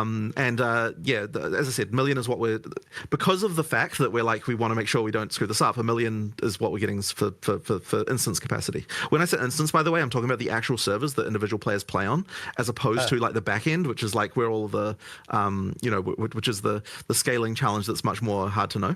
Cool. Now, as far as like testing, like testing the back end and making sure it can work, the hard part there is like, can you simulate player numbers like correctly enough to actually know what's going on? So we've got a synthetic test that goes up to 1.6 million in the back end before it falls over, and we want to try and improve that to 2 million before we launch, just so that we like can be like okay. But the thing is that that's a synthetic test, right? Like, we don't, like, we write a bot that simulates what a player does, but like, what if we're just wrong about that? And like, people, and there's all sorts of numbers that you can play around with, like how often do people change areas, and how often do people, like, how many items do people pick up and not pick up, and like, we don't really know the numbers for that. And we can look at PoE1 and we can kind of assume that they're similar, and we can try and kind of like get things to like some kind of real world situation. But then it'll just be some other random thing we don't even think about that like players end up doing that we just don't even, that can cause the issue. So the other thing as well is like, what if we just didn't like, okay, so sure, we wrote it to that many players like as a test, but there could be like even more subtle elements. Like, like, here's a random example we did think about, but like just to sort of give you an example of the kind of subtlety that happens here. So we have processes in the backend called instance managers, which like deal with like effectively they just like know where all the instances are, like all the game instances are, and like if they fall over, you know, like if they're keeping track of them effectively. Yeah. And we've got more than one of these, but like to know which one to contact, you need to know, like you need to have something to work out like what is the thing that like that will tell you like which instance manager I should be talking to whenever I'm going to go to a new area. And so that we shard this based on the area the area index. And the thing that we realized recently was that like when everyone plays the game initially, they're all going to be in the same area. They're all going to be starting in what's called G11, which is like the first area of the game. And then a bunch of those people, like there'll be a very similar amount of time that people will take to get from there to the next area. Yeah. And so that means that everyone will go from there to like the next area. And so that means like all the load's going to be on one of these instance managers, and then all the load's going to move to a different instance manager. It's all going to happen at the same time, which means there's actually like the thing with having more of these is like completely defeated by just the way that will happen on launch. And like that's not something that our load test would immediately notice, because like we kind of have to think about how the actual players will actually be behaving on release day to be able to see that kind of issue. So like that's what we did think of, but like there could be 200 other things like that we didn't think of. I'll that, see you like, guys on you know, Monday. Could result in problems. For And so Act this is One the kind completion. of stuff that like, you know, as I said, that you just never expect in the back end. So this is probably like way too much detail, and like I'm being way too I love the technical here, transparency. But It's really great. but okay. But anyway, as I said, that's the kind of issue. So I'm hoping that whatever it is like really obvious, like whatever problem we do run into is like really obvious to us, so we can just fix it. But it's because the part that really sucks is like the thing fell over, like there's no crash, there's no like thing, it's just a bunch of people got disconnected, there's no logs, there's nothing for us to even latch onto it. That's like the really horrible type of issue that I really hope we don't run into. You know, you never know. We'll see what happens. I'm hoping it will be okay. Yeah, I mean, to be fair, you could just do a surprise launch right now. Then there will be like no one's expecting it. You just well, there was somehow I don't think that's a good idea. So, I guess what will be really interesting to see is how big do the queues get on. Like yeah, that could be scary. But I think it'll be okay. I think it'll be okay. I'm Maybe that's a excited. reason. That's an argument to slow down the Awesome. queue Thank you so time or much for the something. transparency there. That was more in depth than I was expecting, and yeah, love it. A question about ExileCon. Are there going to be more ExileCons? Will there be one before or after release? Like, what's the vibe there? So we were actually originally planning to have one next year, and as it got closer, we were just like, man, do we really want to? Are we really wanting to be having to deal with another ExileCon this close? Like it's like, you know, we're pretty tired. It's a lot of work. I don't know if I can actually. It's a lot of work, and it is like a huge amount of work. So we're kind of like, you know what, we're not going to do one in 2025. So we'll think about the year after that. But we were, as I said, we actually originally like had made a booking and everything of like the venue, and we're actually keen. But then when we really looked at it, we were like, I worry that we're going to be like close to like like if we're like really close to the release at that point when that would have been scheduled, that could just be really like too much load on our studio all at one time, because running an ExileCon really is like, it is a crazy amount of work for the whole studio. Like it's just a huge amount of stuff. So I am almost certain we'll have another one. I just don't think we're gonna have we're just not gonna have one next year, just because it's gonna be too much going on, I think, for our studio. Because you know, it's really fun to run them, like even though it's all that work, like it is really fun to run them, and like having all the community there, like it's a really fun thing. And like if we had infinite resources, then having ExileCon right before the full release would be like the most amazing marketing opportunity, right? Like that would be great. But then the idea of having to do all of that and also get the release out at the same time, it's just too much. I just don't think we'd be able to do it. No, that makes sense. It's a lot of work. Question again about bosses. Is every single boss going to be you die once and it's over? Like, you know, you collect 300 Zesh Duelist splinters or whatever? Right. So we've actually had quite a lot of conversations about this topic. With the 300 splinters thing, just to, by the way, it's like they do come in stacks, so it's not like you have to fight 300 breaches to do that. But this was definitely a question. Should we allow more portals for some of these bosses? Because, like, you know, it's like the first time that you save up, the first time you're going to fight it, and then you just die instantly to some ability, and like, is that okay? And there were definitely some arguments about this. But we eventually decided that, we are going to leave it as one death for those bosses, just because we just want to make sure that there's integrity in the, like in the boss fight, that you actually did have to kill it from top to bottom. It is one of those things, though, that like if it really was a problem, I guess we could readdress it. But like I think Lance, we're make it a pretty world build. I can't keen deal with to go with mechanics. just Me one neither, death, man. even for Me those neither. for the time being. If we can't tank every mechanic, we can't win. So we got to figure that out. But yes, very interesting. There was a lot of argument about it for sure. Yeah, I mean, obviously, like I'm gonna be hardcore hopefully most of the time. So once I figure the game out, so I was just mostly asking for softcore players. I'll be very curious how they feel about it.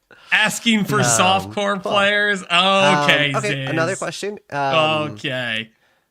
How do you feel about softcore safe losers? mechanics Don't know what it's like Coda? Like obviously, RuneScape is probably the game that comes to mind where you can very, very much more than any game I can think of tailor exactly what type of content you want to be doing, right?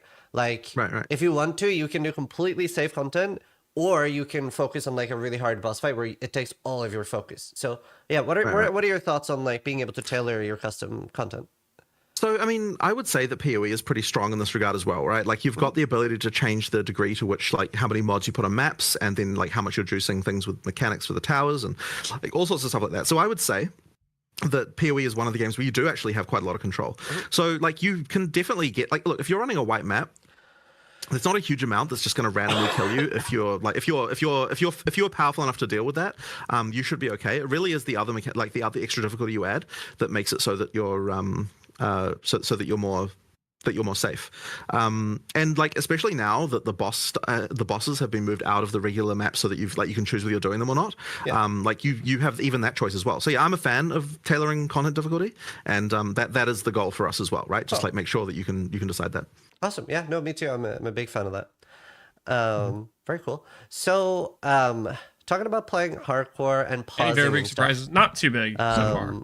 So let's say that I've opened an expensive boss fight. It took me a while to farm, and I'm halfway through the fight, and I'm like, "Oh, this is not going well. This is not going down well." But I don't want to leave either.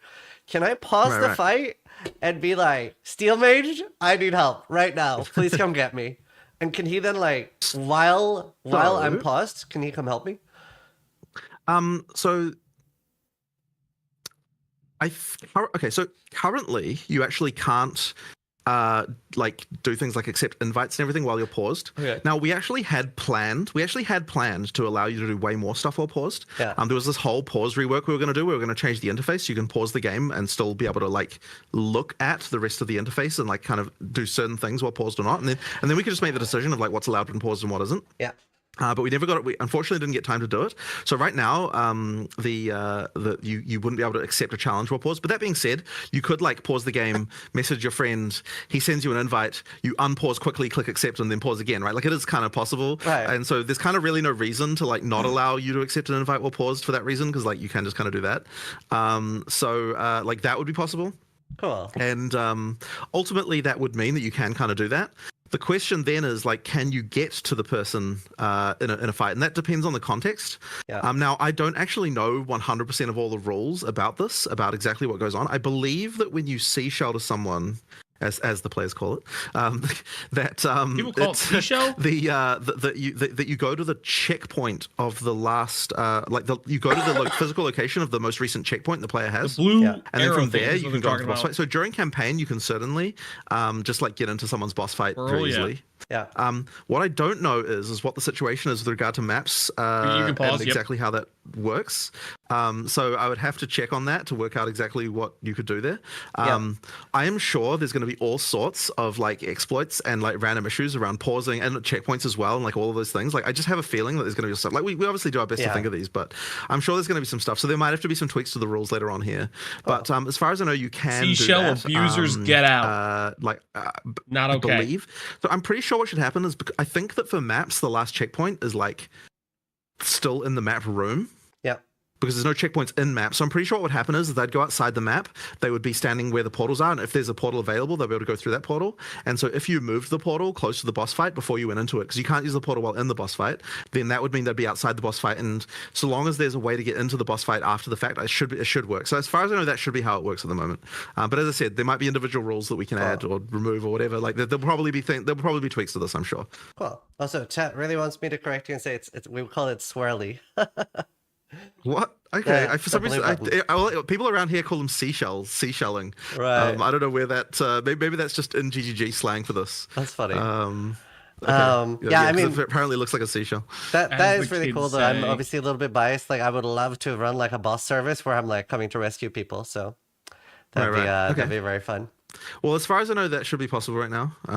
But as I said, we might tweak the rules. Cool. A little bit of like a more random cutesy question with how do you feel about like mini games like fishing or just like things to do that aren't necessarily like the core game? I don't know. Like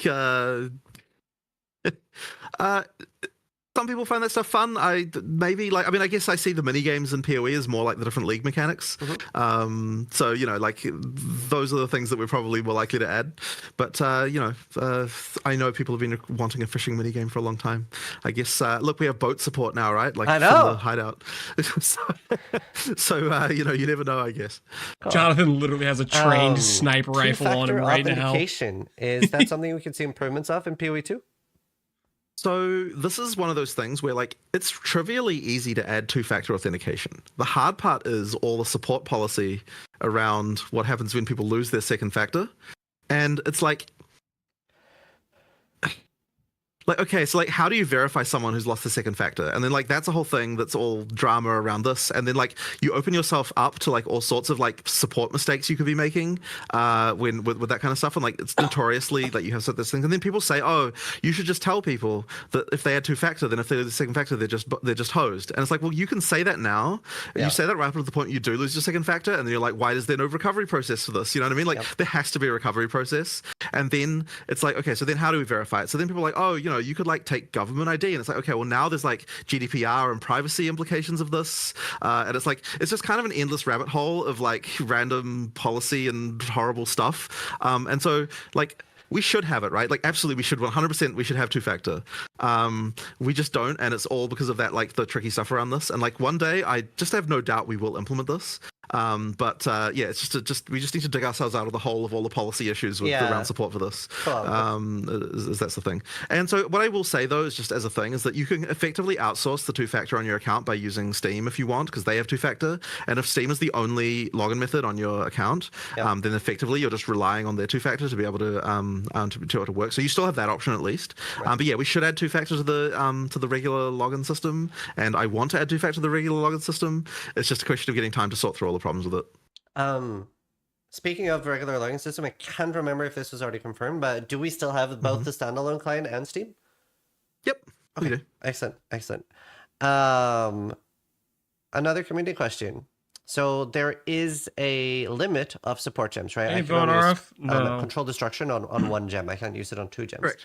Is that rule still the same on my weapon swap? Let's say that I have a lightning ability in one weapon swap and a cold ability in the other, but on both of these main gems, I want to use control destruction. So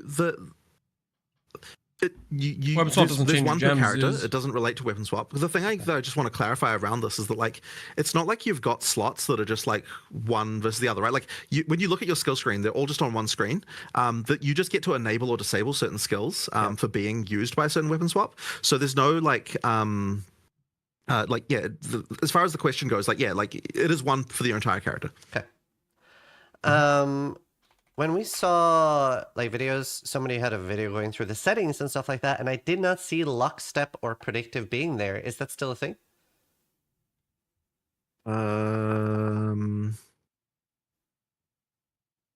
Why wouldn't it have been there?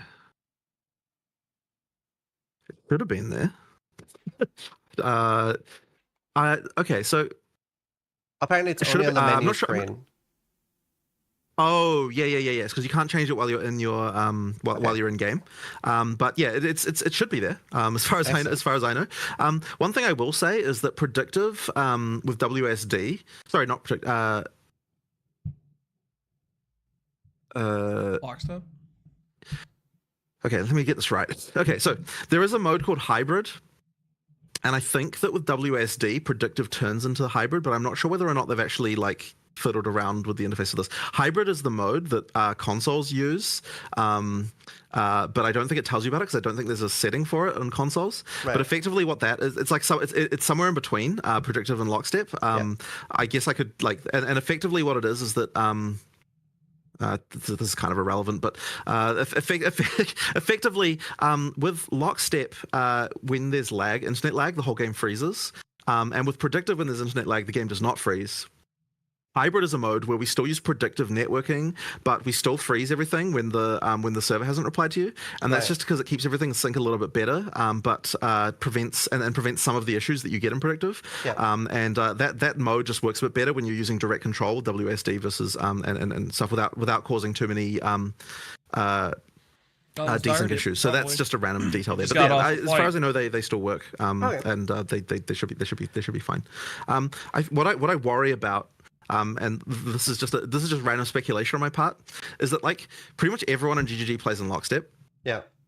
And so what that means is that like I worry that there won't be as much testing in predictive, and there could be like issues that happen in predictive that we're just not aware of because of the fact that like everyone's just playing in lockstep all the time. Diversify your hires. So got to hire those predictive gamers. The same testing as what what lockstep gets. So I would suggest to you play in lockstep if you can. Obviously, the issue is when your high latency is high. But that's the sort of stuff that will be that I'm sure we'll get more testing as we go into early access as well. But yeah, just random thing. A question I just thought of was in PoE1, a thing that can happen is assets loading and being invisible if there were already loading ones. Is that a fixed thing in PoE2? Unfortunately, that's not fixed, and this is something that really, really bothers me. But look, it's something that we're going to be like I really want to fix that. I really, really want to fix it. Like it's the worst thing to me is that occurring. So we'll get to the point where that can occur.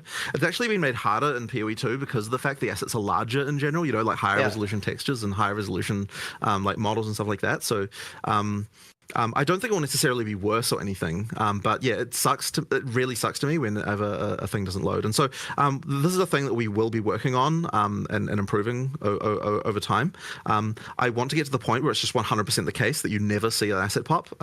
Like that would be ideal. Awesome. Yeah. But we'll work towards that. But it isn't. We aren't there yet. What doesn't load? Assets. A lot of people are asking about pre-download, especially for people with slow connections, being able to start downloading. This is the data miner question. So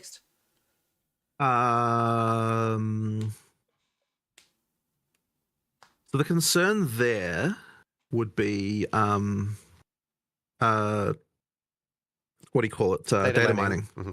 Yeah, that's the concern with that. My question is pre-download / data mining. Yeah. I'll You might say no preload. Like we're definitely more vulnerable to data mining for PoE2 than we are in PoE1 usually, just because like there's so much more new stuff. Like just the whole campaign being something people haven't played.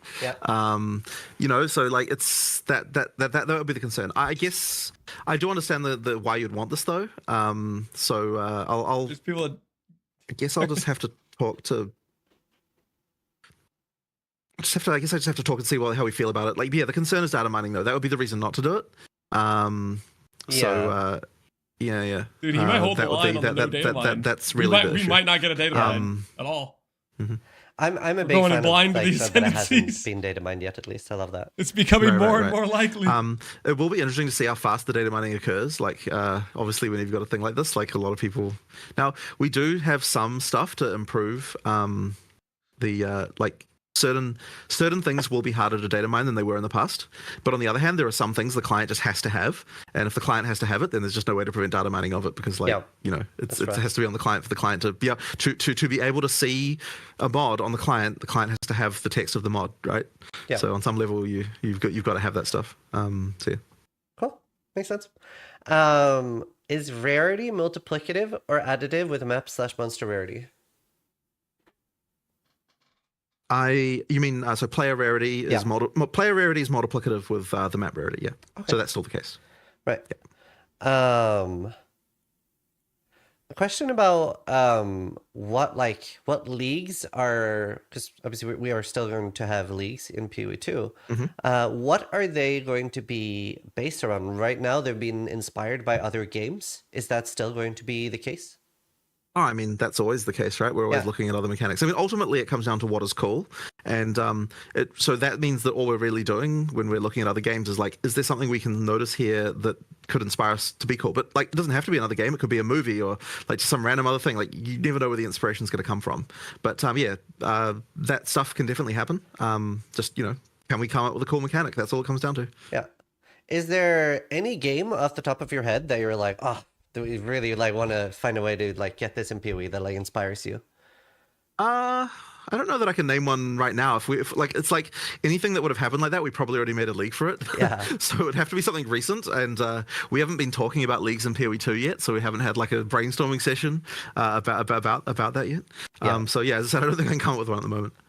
Awesome. And it's pretty much the final question here. I kind of tried to avoid open-ended questions, but is there any particular large engine changes with PoE 2 that allows you to do something that you've always wanted to do in PoE 1, but you weren't able to? So most of the changes, like engine-wise, are actually on PoE 1's engine because we wanted to merge them so that we can make all the assets transfer. Yeah. Probably one of the largest changes that is different between PoE 1 and 2 is the global illumination system. And what that kind of means is that so like any and this was like we had GI in PoE 1 as well, but it kind of works differently. So like effectively, the nice thing that you can do with a really good GI is that you can light objects without having to actually place lights in them. Like they just get lit by the glowing parts. Okay. And so you just get a really nice like soft form of lighting from certain things. And certain areas can actually be lit entirely with the GI system, which is just really nice. Like you get the ability to do some lighting that's just really quite different than what PoE 1 has been capable of. Nice. So yeah, like that's pretty cool. I'm trying to think if there's anything else that like we didn't actually port over, but not really. Like, because we've tried to get everything as much as possible to be the same. Just for asset portability. There's quite a lot of stuff to do with like one of the engine features we have is the ability to read this is like real technical stuff, but to read the material that's on the ground and use that in the shader of a thing that's sitting on top. Yeah. And that lets you do things like, for example, we use that in the, the bear slam. Yeah. When the bear does a slam, like the actual ground that's under the bear, like the chunks of rubble that come up are like red from the ground that's actually there. So that kind of like fits to the area. So that's kind of cool. That's very cool. And there's a few, that's actually used quite a lot, like in more subtle ways. The bear is like really obvious because it's like big chunks of terrain that kind of come up. So that's like another one. That's very cool. What's another one that's like PoE 2 only? I'm not sure. As I said, most of the things get moved over. Like, I mean, look, one of the things that's gone on generally is that all of the we've upgraded the particle. So we used to use in PoE 1 originally a like CPU based particle system, and then for most of PoE 2's development, we've had this like GPU based particle system, and that just means that the particles can look way nicer. And like that is available in PoE 1, but it's just like all those assets were made like a long time ago, right? So they all use the old system. So like just what we're doing with particle systems now is just like way cooler, in my opinion. Like just like a lot of the graphics, like there's stuff like the particles will respond to like wind in the environment. So like if you have like explosions, you can have like wind events on the explosions that will cause like other particles that are around to just get pushed away and stuff like that. Like there's just like little cool things like that. That's awesome. Yeah, so I don't know. There's just like there's nice little touches, but as I said, all that stuff is theoretically available in PoE 1. It's just it would require us like redoing a bunch of effects to actually take advantage of it. Yeah, probably some of the newer stuff in the leagues probably does, but most. I need a new graphics card. Yeah. I don't know, hopefully that answers some of those questions. No, that was minimum great. specs you need actually, for PoE 2. I thought of another thing. Guild tabs. Guilds are not transferring over to PoE 2. What about guild stash tabs? So because of the fact the guild isn't, it means the stash tabs aren't either. And that's kind of unfortunate because I would want that to happen. But in order to, the guilds just aren't integrated across both games. So therefore, because one guild owns the tab, and that guild isn't across, like therefore the tabs are where they are. And as I said, that's really not a like policy decision. It's just a kind of technical decision. So I suppose in order to fix that, we'd have to merge the guilds of PoE1 and 2. And like, I wouldn't even be against that idea. It's just requires more work than what we have time to do, unfortunately. So the answer is basically we will have to buy the stash tabs again, right? You will for that, yes, unfortunately. But as I said, I just wish that wasn't the case, but it just is, unfortunately, just due to the way that we couldn't get the guilds merged. No, that's fine. And you might be better in 2060. Yeah, you might be fine. Is PoE Mobile still being worked on? It's not being worked on right now. Like we put it on hold when we like as we realized that we needed the resources, and effectively the people who were working on that. They then were the ones who then were taking over the console interface for PoE2. So what that meant was that we suddenly had a team that could actually like work on all that stuff and like do all the work that we needed to do for console. So the intention would be that when we get to the point of like feeling comfortable with like PoE2 is fine, like all the interface stuff is like all resolved, like we're out of early access, we're kind of like everything's good, then would be keen to restart the console version the mobile version again, but for the time being we're not working on it, and the priority straight to get to the point where like feel okay, this ain't no phone the console version of PoE2 is like is good enough that we can get some of the resources and move them over again. Awesome. I don't know if the last one's like a question. I just want to throw my hat in the oh my god, please let us mute other player sounds. I hate the goblin troops. I want to throw my hat in that. Okay. So much. Understood. Yeah, understood. I'll talk to them about it. Awesome. 3 interviews in a row. That was pretty much all the questions I had. Like, thank you so much. Like, we are a few days out for launch and you're taking time to do this. We all the community super appreciate it. My Goblin Mafia, yeah. Thank you so much. And we're very excited to you guys are probably fine. Yeah. Awesome. Well, thank you very much for giving me a chance to talk to you guys again. It's always fun. Awesome. Yeah. Thank you so much. And yeah, for everybody watching on both YouTube and Twitch. All right. Try to die. Less than the servers do. All right. That wasn't like too much new information. I feel like a lot of that was confirming things that like kind of made sense. Like for example, Mana Leech is not going to be on spells. Standard business practice there. Not going to be.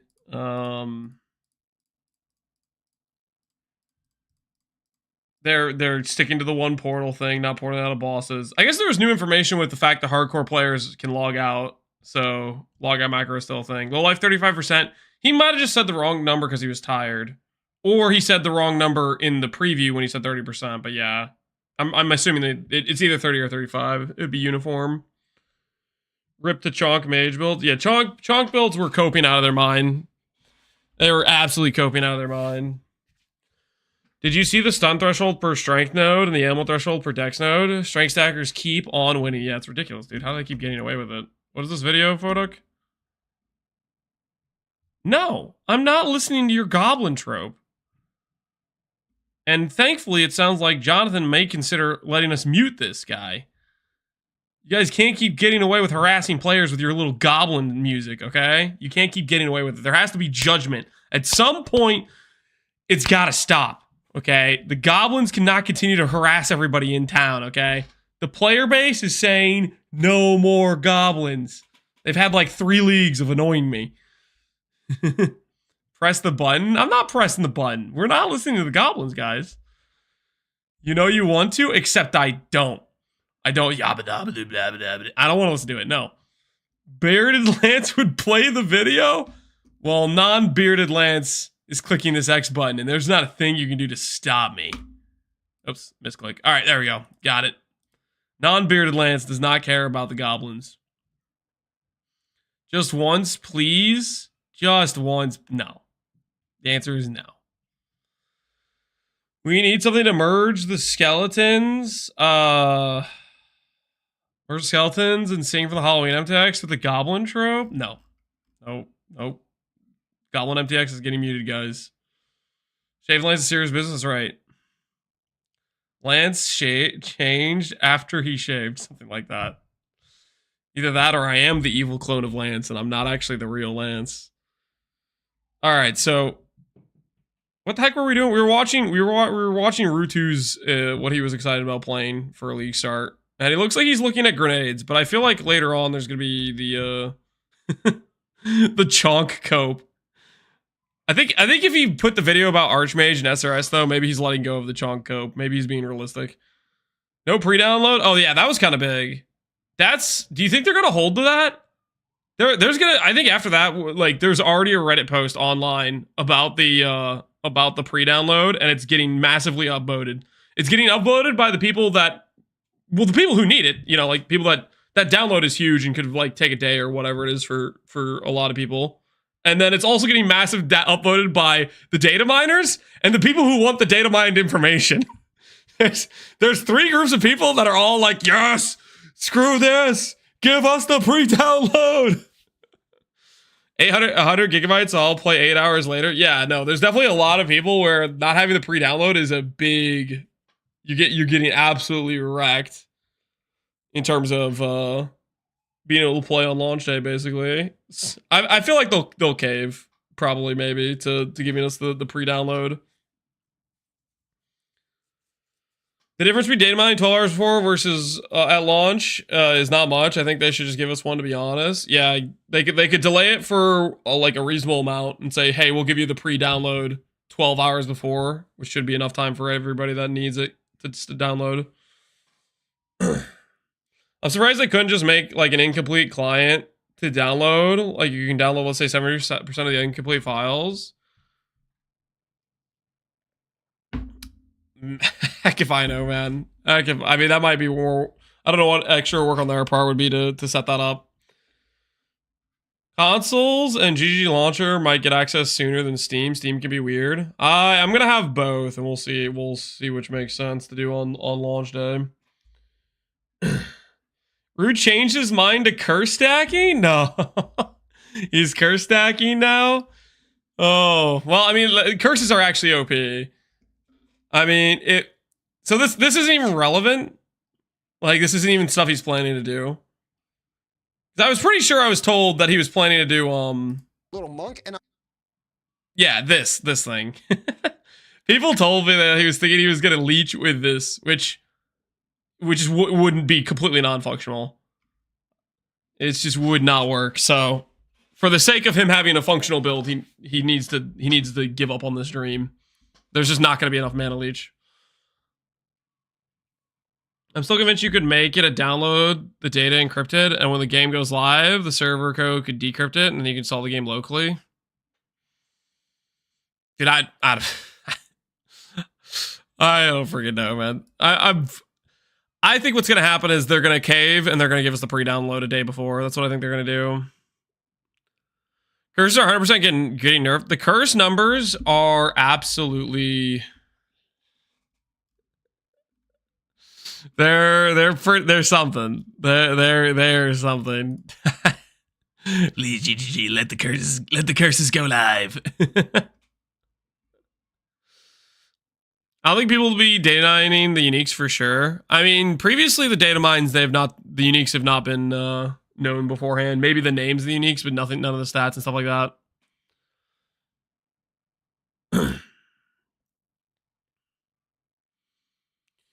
Can you really do much if it releases 8 hours before? Hell if I know. Curse effect jewels, there's a lot. There's a lot of curse effect. We saw in the was it Ziggy D's? I think it was Ziggy D's. Ziggy D's oh, his Trial of Ascension video.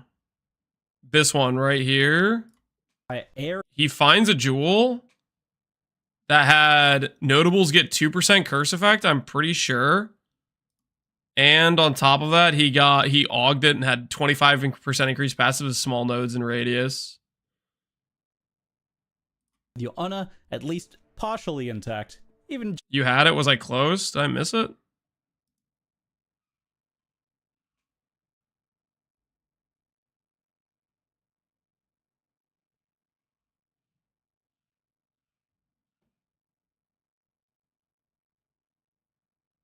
Am I?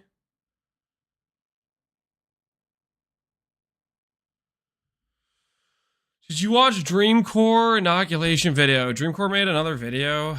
Is this one with like new stats? He made a Thorns video. Blood Mage, Blood Magic tech. Synergy interaction between the Ascendency discussion. I mean, is this just talking about a way to get around the extra mana cost? Is that it?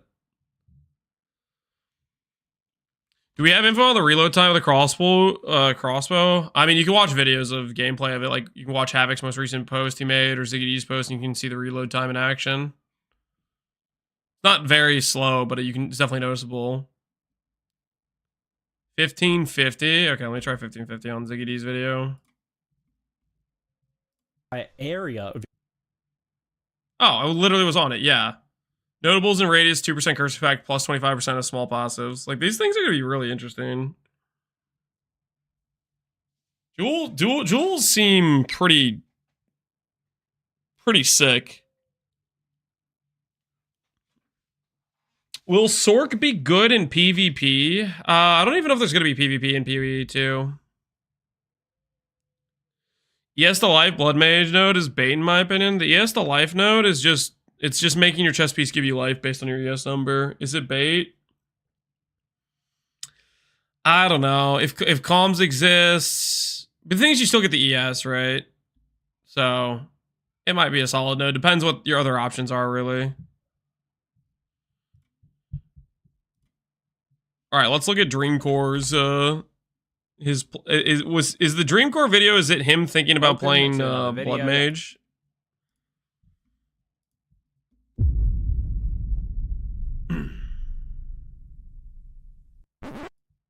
Guide style content. Don't say the guide word.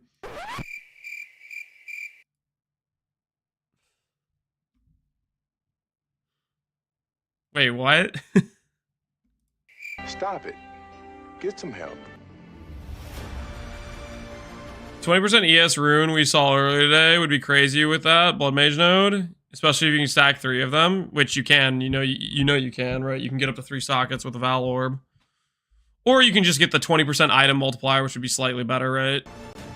There's going to be some really high ES gear. Video. We've finally made it to launch week, and we're just 4 days away. In this one, I wanted to do a bit of discussion on the Witch Ascendancy, the Blood Mage. The Blood Mage. And the Blood Magic Keystone. Let's first take a look at the Blood Mage. So, we know 4 of the Blood Mage's Ascendancy notables. I gotta be honest, the more I know about how crit chance is limited, the more Gore Spike doesn't seem that good to me. I was like, this node's insane, but with how limited crit chance is, I was like, this is gonna be rough on League Star benefiting from this. Because it's so hard to get crit chance. Unless this node behind it says Wrathpith, or Wrathpith is a unique item that exists, you're just so cooked.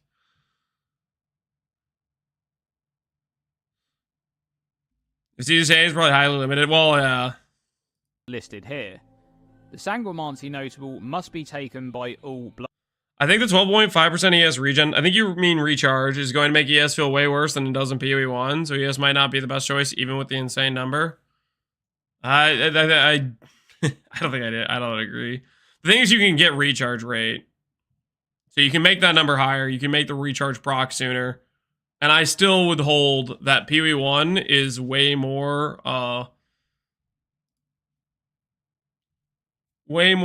the situation where you're not getting constantly dinged all the time.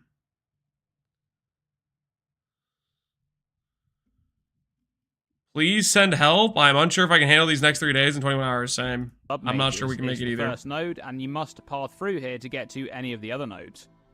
Now, I know that some people weren't too happy about the idea of a compulsory notable on recharge is bait. Don't trust them. Here's what I'm going to say. Here's what I'm going to want to say.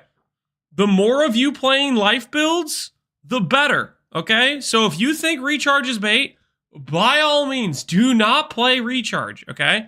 I would love to have cheaper ES gear that will allow me to get power way faster. And so if there's less people playing, fantastic. Have to your beard, a razor having to it. Personally, I am a fan of this. I wouldn't. Why not like hybrid? Hybrid should be decent. Had it, but the idea of a few Pure's just gonna be having to take better a in my opinion. which completely defines the class I'm a is pure quite a believer. novel concept. And I think it makes a ton of sense on this Ascendency in particular, considering what the node does. Hybrid should be really good though, Sanguimoncy honestly. makes skills gain a base life cost equal to mana cost. And in exchange, You just don't have to a shave during passive PvE2. ability Yeah, called it's Life inefficient. Remnants is Time loss. gained. Life Remnants causes monsters to drop red orbs on death, which can be picked up to gain life. Now, one of the most important parts of this skill was actually missed out of the official livestream reveal by accident, and that's that the life gained from picking up the Life Remnants can overflow maximum life. I've played enough pure ES builds the past 4 leagues to last a lifetime. Well, time to do it for multiple lifetimes. Do my kids get weird about it when I shave? I think the first couple times I did it, they maybe like took a bit to recognize me, but like they've seen me a bunch of times at this point with my face shaved versus beard. They don't have like the object permanence issue where it's like who is this stranger, you know? Up to twice your normal maximum. I'll go into the Blood Mage. So I think I know what he's gonna say. I think he's gonna say if you do hybrid with Blood Mage, you overflow, and then your ES pool protects your overflow for emergency when you get hit by the big slam in the boss fight, right? But it's kind of important, right? So effectively, if you're picking up those orbs, I don't want to look at you is what they said. No, they didn't say that. So yeah. I'll link the time-stamped question from the Darth Microtransactions and Ghazi interview with Jonathan, where he goes over that mechanic in the description below if you're interested. So, overflow, which we were gonna be considering the hybrid angle before we found out about Archmage. We were totally considering the hybrid angle before we started logging into Stormweaver. is a new mechanic. My wife's never seen me without a giga beard. She wouldn't recognize you then, right? If it's been that long, it'd be like crazy change, right? Really know too much about it. What we do know is that overflow doesn't count as a maximum resource for the purpose of scaling. You can see that in this footage here with the Invoker Monk Ascendancy using the Meditate skill, which overflows maximum energy shield. Current energy shield is doubled, but maximum energy shield remains the same. That's a long duration. However, we're lacking some of the really important information about overflowed resources, such as how long does overflow last by default? I bet it's will permanent. Your recovery apply to Until you take overflowed damage. resources? And will you be able to spend overflowed resources for skill costs? I hope All she of likes me these still things without are it. Important to see just how. If you never shave your beard, you'll never know, and it should be fine, right? What are we thinking for weapon swap nodes? I'm stumped on how I'd want to use weapon swap. There's a few different angles for weapon swap. Angle number one is you know you're about to get hit by a big slam. You do the weapon swap in order to swap to something that makes your character more defensively powerful. Option number two is you have a weapon swap that is trying to support 2 different playstyles or 2 different things. Like, say you have a fire spell and a lightning spell and you want to support both. I think that's going to be more rough to accomplish, but probably doable. There could be something where you set up for, you could set up for just curse effect to when you cast a curse, it does way more than it would otherwise.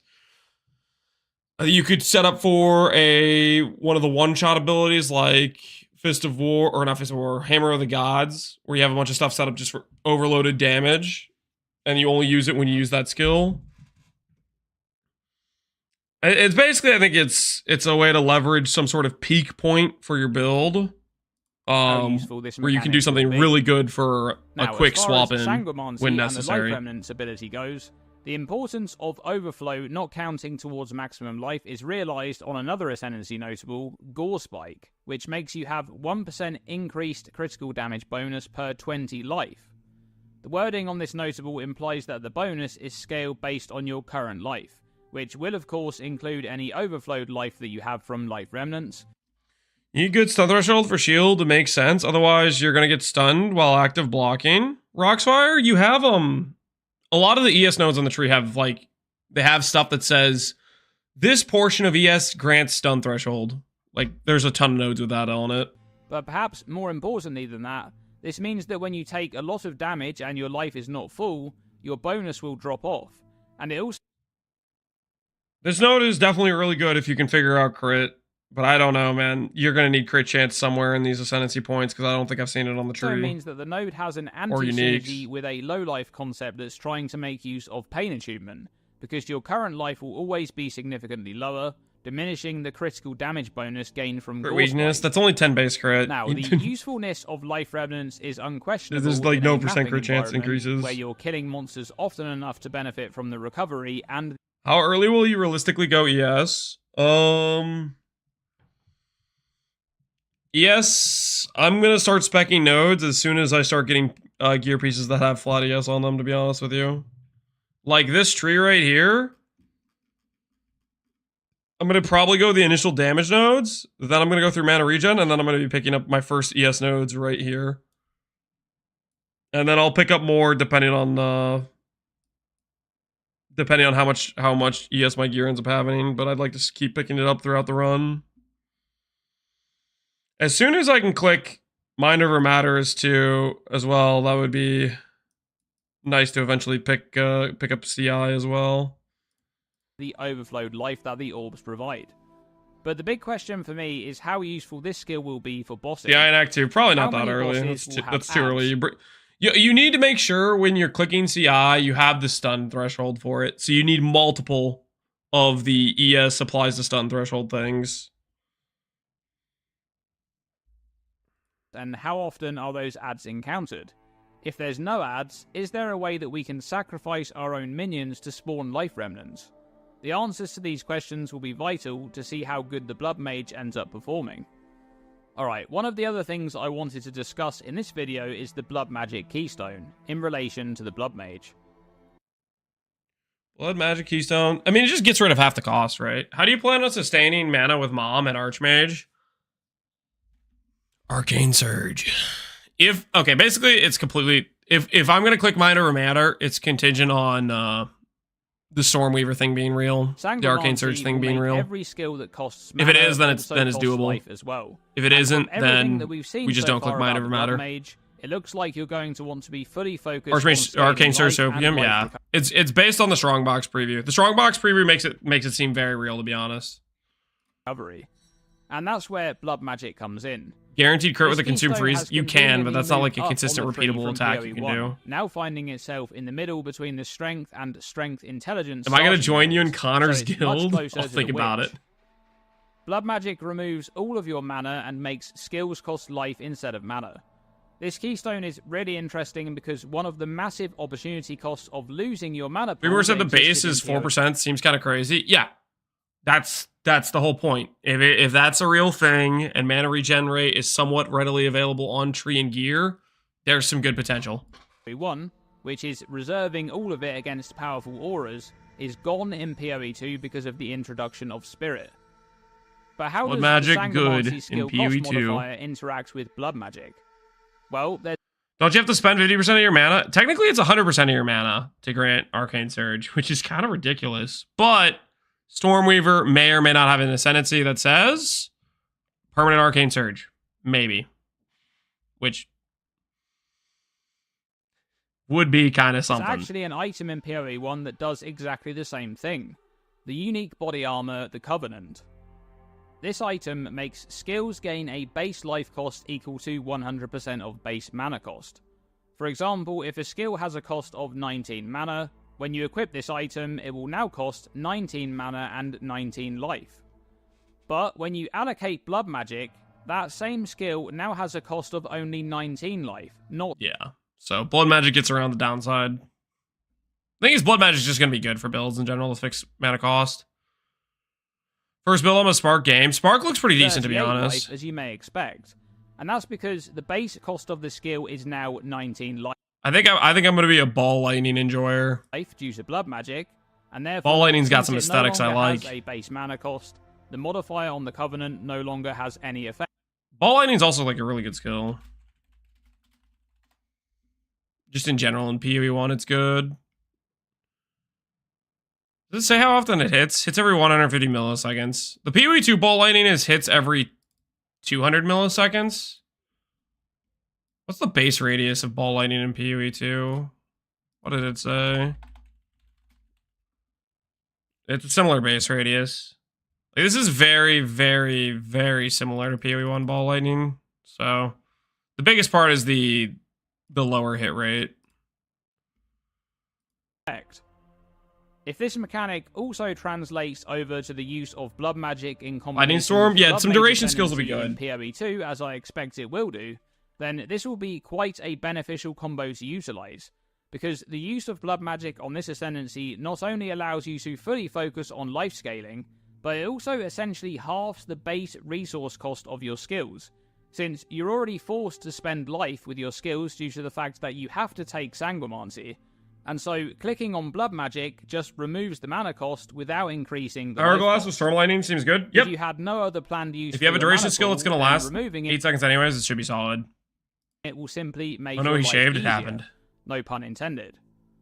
Now, one last thing that I'll mention in this video, which is related to Blood Magic, is a conversation that I had with Octavian while I was at the PoE2 event in LA.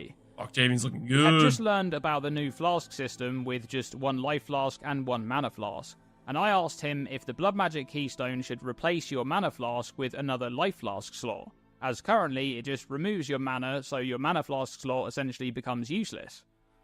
He said that he didn't think it should because the Keystone is already solving your skill costs, and that's the trade-off you're making. True. Before I asked that question, I thought that it probably should swap your mana flask slot out for another life flask. But after hearing his response and thinking about it a little bit, I think he's right. Because with the change to mana no longer being the default resource for reservations, Blood Magic has become a much better option as a method to solve skill costs for builds with good life recovery, as they no longer have to deal with the massive opportunity cost of losing their mana that they had in PoE1. I thought that would be a nice Is there a video of the tidbit to comment mention skill? here for those wondering about the mana flask. They've showcased it a bunch of different times. Anyway, I just wanted to make this video in like previews and stuff. Okay, so Dreamcore is not necessarily logging into Blood Mage. He's just like, you can get around the mana cost, the extra cost of Blood Magic. Are we going to get the Ascendancies beforehand? Archmage, Lightning Storm plus Firestorm. Yep, a lot of the duration skills will work great with Archmage. Blood Mage seems kind of iffy. I think I'm skeptical of Blood Mage because I'm skeptical of crit.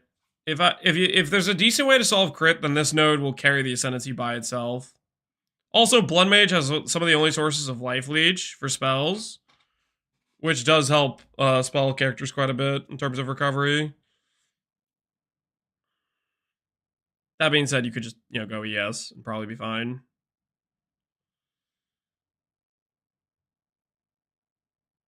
Not getting Ascendancy would also not be able to switch. Well, the counterpoint to that is you get to see both before you click your Ascendancy, right? So you'll get to look at all the Ascendancy nodes.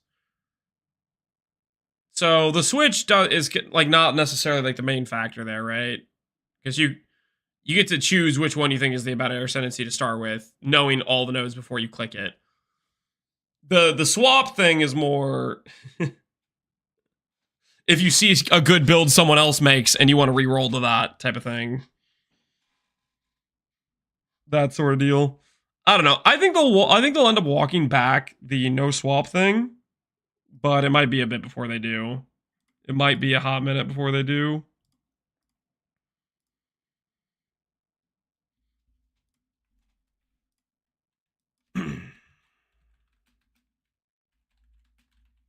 See if anybody else is making build plan videos.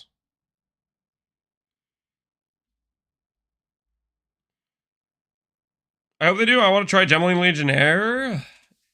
Gemeline Legionnaire on a start is super risky. I think it's super risky, at least. You got to hope those extra nodes that haven't been showed yet are ready to go. Guide? No, I want to see what people are planning to play.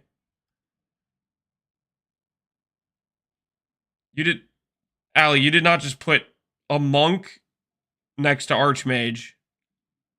Ain't no way. No shot.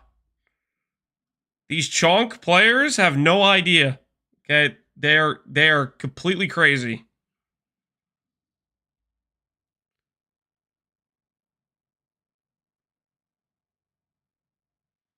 Why not? Because there's no synergy, guys. There's no synergy. Instant mana leech. Oh, fantastic. Also, no mana leech for spells. Let me make my spell-based character around instant leech that doesn't freaking... it doesn't work for your character. Her most recent video is Stormweaver Arcade? Yo, what the hell? The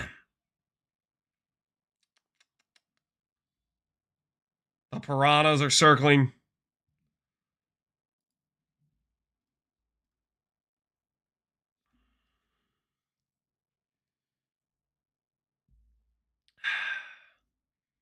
Yoinked? Yeah, they're all over it. Why is everyone stealing Ruse builds? Ruse build? It started. What is Rue 2? What is his current build plan? Is he doing grenades? Is he? Somebody said curse stacking is his most recent thing. Which I'd imagine he would be supporting that with something like curse stacking isn't a build of itself. Like curses don't deal damage. He changes build every 2 seconds. Yeah, he's gonna be all over the map.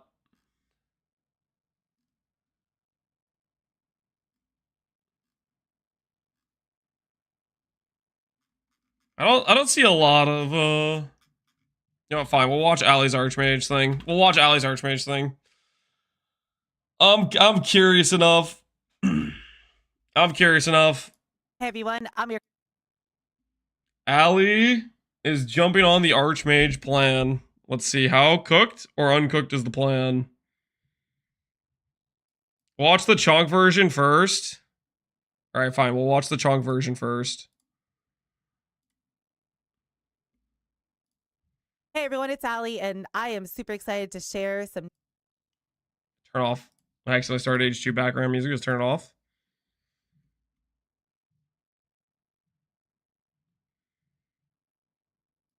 News about Path of He's Exile waiting for with transformation everyone. kills On to Twitter, become an ChatGPT actual did a cat. teaser, and it If there is a showcased cat form, his Arcane, chat which is will going to never be shut up a about spirit it. gem that is going to allow you to scale your build off of stacking a lot of mana. This has been an archetype that's been wildly popular in PoE1 and is one of the most loved ways of putting. You could use Archmage with Monk, use Enduring Mana Gem, and Soul Drain.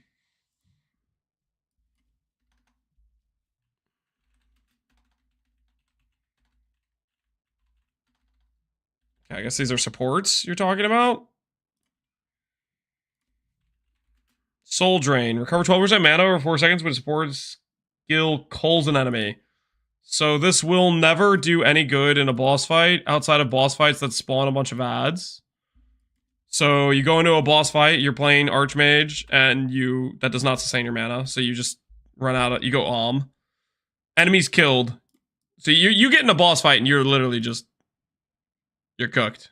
Is what I've read. This will not sustain. You're gonna go Is that the girl that pooped the mage? Yeah, this is the where the payment meme came from, right? Is the emote called payment? Yeah, the emote's called payment. It's where somebody wanted her to card gamble. She gambled from 1 to 5 and then gambled one more time and then kept the card. It said, "This will help me afford Tailwind." Together a character, and a lot of us were starting to get a little bit doomy, thinking that they might not port Archmage over to PoE2 or add something similar to it to allow us to play this playstyle. Now we don't have to worry about that anymore, and what I wanted to do today was to showcase to you just how much supports there's actually going to be for mana stackers, and why I personally think is going to definitely be one of the stronger archetypes going to PoE2. The main thing to talk about here is the new Mind Over Matter, where instead of 40%. Is Mind Over Matter on the probably gonna get changed list? There's like no way Mind Over Matter can stay as all damage taken as. Do you think it'll stay as all damage taken as? Gee, that's still so wild. Percent of damage taken. It'll stay, you think so? Is 100%, which allows us to not worry about our life at all, get a big mana pool, which we could potentially make substantially bigger than what we could ever get on a life pool, meaning we overall have. The hell is she talking about? Substantially bigger than what we can get on a life pool? I mean, I think the amount of life you can get and the amount of mana you can get is probably pretty close. The biggest difference is you can get about 30% mana on the tree, whereas you can only get like 6% life on the tree or something like that. But life scaling, you get 12 life per level versus 4 mana per level. Life per level, yeah, life per level is substantially better. So you're starting at 800 additional flat of life. More health, and this allows us to potentially go low life with Pain Attunement, which was never possible before in a build like this, allowing us to have a really good way of scaling. How the hell do we go low life anyways? It has to be like a unique item or something. You can't reserve life. Or at least not that I know of yet. We don't know, yeah. There's got to be a way that enables it, right? The keystone's on the tree. Grimrow low life, holy. You gonna log in that with your blood mage?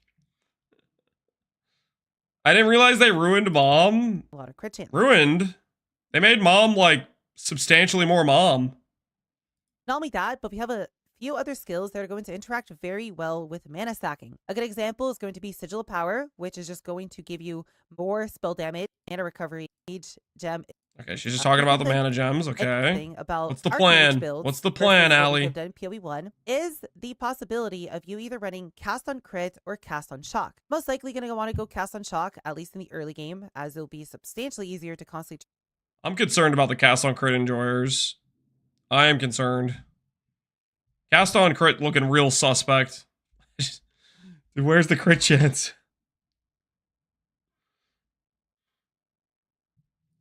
Trigger, then Cast on Crit. But if Archmage does end up working with whatever skill you link to your Cast on Shock, which I don't play Rain of Arrows. There's gonna be some Rain of Arrows logging in going on. Spells at once, allowing you to do substantially more damage than if you just played one spell. One interesting thing you could do with this is to potentially have a self-cast skill. They're using yourself for clear, such as Ball Lightning. And then on your Cast on Shock, have something like Arc, which has really good single target scaling, to then effectively get the best of both.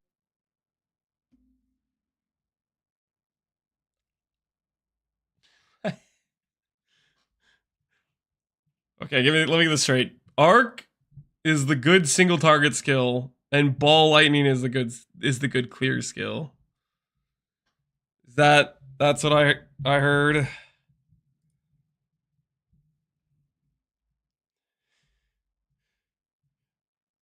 Yes. Arc the single target skill. There's a reason why Enki's Arc Witch was popular for so long, was its overwhelmingly ridiculous single target. The new chain support, if you do the math, is 0 damage gain. Because it doubles the damage and then it cuts the damage in half. You end up with like the same DPS, but you clear better. Both worlds at the same time. But yeah, the point's fine though. The point's fine. You have a Cast on Shock where you have a single target skill. With this, Arc's just a funny example to me, because Arc is literally like a clear skill on top of your existing mana cost. The definition of a clear skill, basically. It might be unsustainable to deal with all this. What we've seen on the passive tree are some really, really interesting new defensive layers and support for Energy Shield that we never had in PoE1 before. The biggest thing to talk about here is going to be Refocus. This gives you a 10% chance every time you use a skill for Energy Shield to start recharging. She might mean the remaining Arc. ES Recharge is something that happens after a few seconds of not taking damage, and it is unbelievably powerful as it gives you in PoE1 33% of your energy shield. Chain support gives +1 and 100% more. It gives 100% more chains, and it gives +1 chains correct. But that doesn't mean you're dealing... Okay, here, I'll show it. Okay, I'll show this so just explain it. Okay, so chain support comes with 50% less damage with hits. This is basically it's nullifying the damage you get from this with this line right here. So what happens when you take 100% more chains and you give a +1 chain and you put it on Arc? So let's go to the skill gems. We'll go to Arc. Arc has 2 chains. So instead of 2 chains, it'll go to 3, and then it will get doubled. So it'll go to 6 chains, right? So at baseline, let's say the base damage number is 1, just for making the math easier. If you have 2 chains and your base damage is 1, then you'll have 2 remaining chains and you'll deal 2 damage, right? You'll deal 2 damage. But if you put on chain support, you'll have 6 chains, but you'll start at 0.5 damage. You cut the damage in half, 0.5, And then those 6 chains give you a total of 300% more damage, which means you multiply by 4, and you end up dealing 2 damage. So at 2 base chains and 1 additional chain, it's you end up dealing basically the exact same single target. Why 2? I was just using 1 as the base damage number just to make the example easier to understand. But pretty much you put chain support on arc and you deal the exact same damage. But your clear is better. Technically, like the subsequent enemies that get hit start to deal less damage or whatever, but well, not really, because you have the same thing happen with the anyways. It doesn't matter. Second, meaning in 3 seconds. I'm lost. You're That's topped off not if my you problem. were at 0 ES. What we can then do is take Eldritch Battery, which makes it so your energy shield protects your mana. It's 3, not 2, Lance. We have to do this again.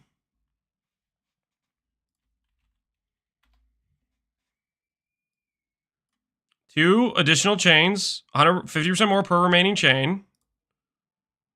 100% more means you multiply by 2. Your final damage number is 2.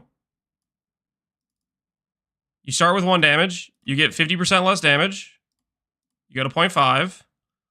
But you have 6 chains. 6 chains is 300% more damage. 300% more damage means you multiply by 4. You end up with 2.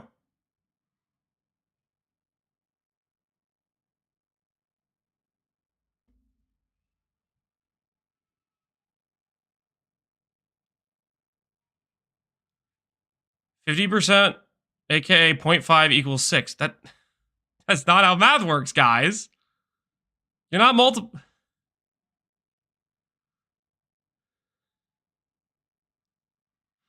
Choose the dark theme for the calculator. Wait, is that an option?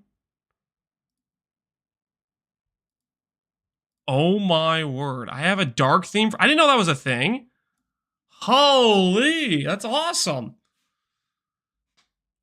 Dude. I've been using calculator on stream for how many? How long now? Somebody finally said. I don't know you could change the theme of the calculator. Oh my word. Okay, let's do the math again for people that were slow the first time. Okay.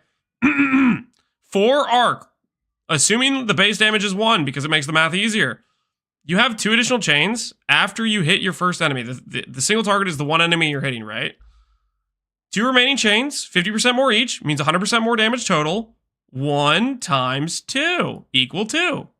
All right. And now, if you put on chain support, it gives +1 chain, which takes you to 3 chains. And then it says 100% more chains, which makes it 6 chains. Okay? You start out with 1, 50% less damage with hits, so you multiply by 0.5. And then 6 chains equals 300% more damage, which means you multiply by 4. 2. For each remaining? Exactly! There's 6 chains remaining! I'm done with this conversation. Instead of your life, which would then allow you to spellcast, and every time you used up mana, if you had Eldritch Battery, it would instead now do 7 shots. Chad is not understanding 300% more is just a 4x multiplier. Okay, so I need to explain the 100% more. Okay, we'll break this down. We'll use paint this time. Maybe the paint example will be better. Hold. We're going for the paint example. Okay. Everybody gather around. Okay, gather around. All right. We have 100. What is 100% more than 100? All right, no, let's start here. What is 0% more than 100? We'll start there. What if you multiply 100 by 1? What do you get? You get 100, right? Is everybody following?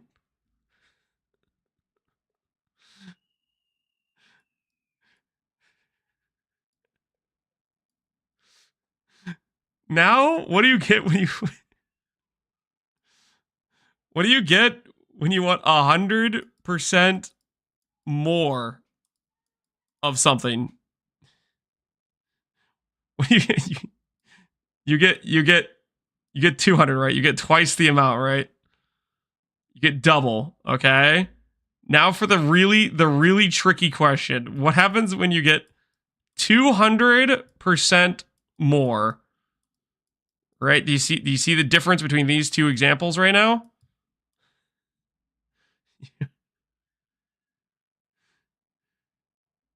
So 100% of something is 100. 200% of something is 200, right? But it's not like you get 200, right? You get 200 additional on top of the 100 you already have, okay? So it's 300. Are we following? So if you take 100 and you had 300% more, you end up with 400. You seeing? Which could also be seen as 100 times 4, right? 100 times 3. 100 times 2. You guys seeing it?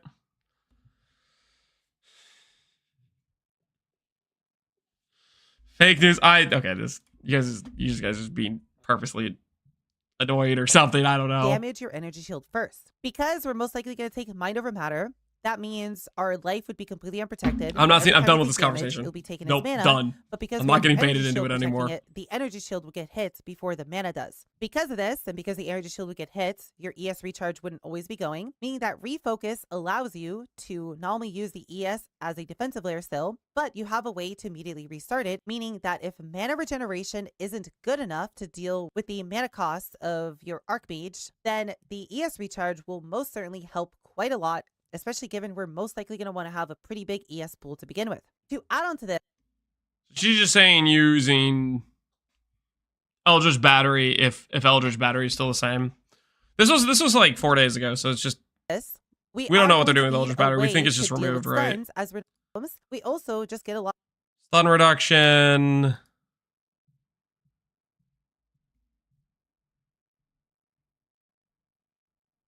Intelligence grants energy shield. It just doesn't though. This is just where's she getting this information from? Is she just based off of like PoE1 information or something? Or this is just outdated because it says 1 int equals 1 mana, which just doesn't work that way either, and that's not PoE1 either.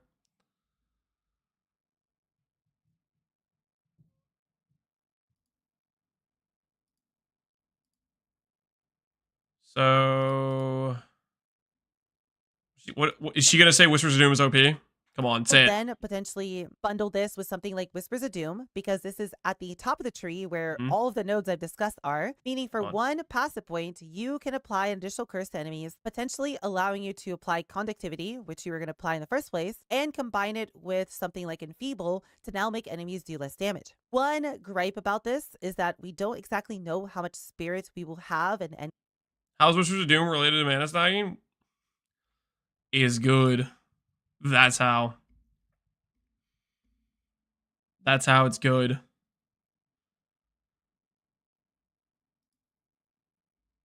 Scaling mana build. When did I post my Stormweaver video?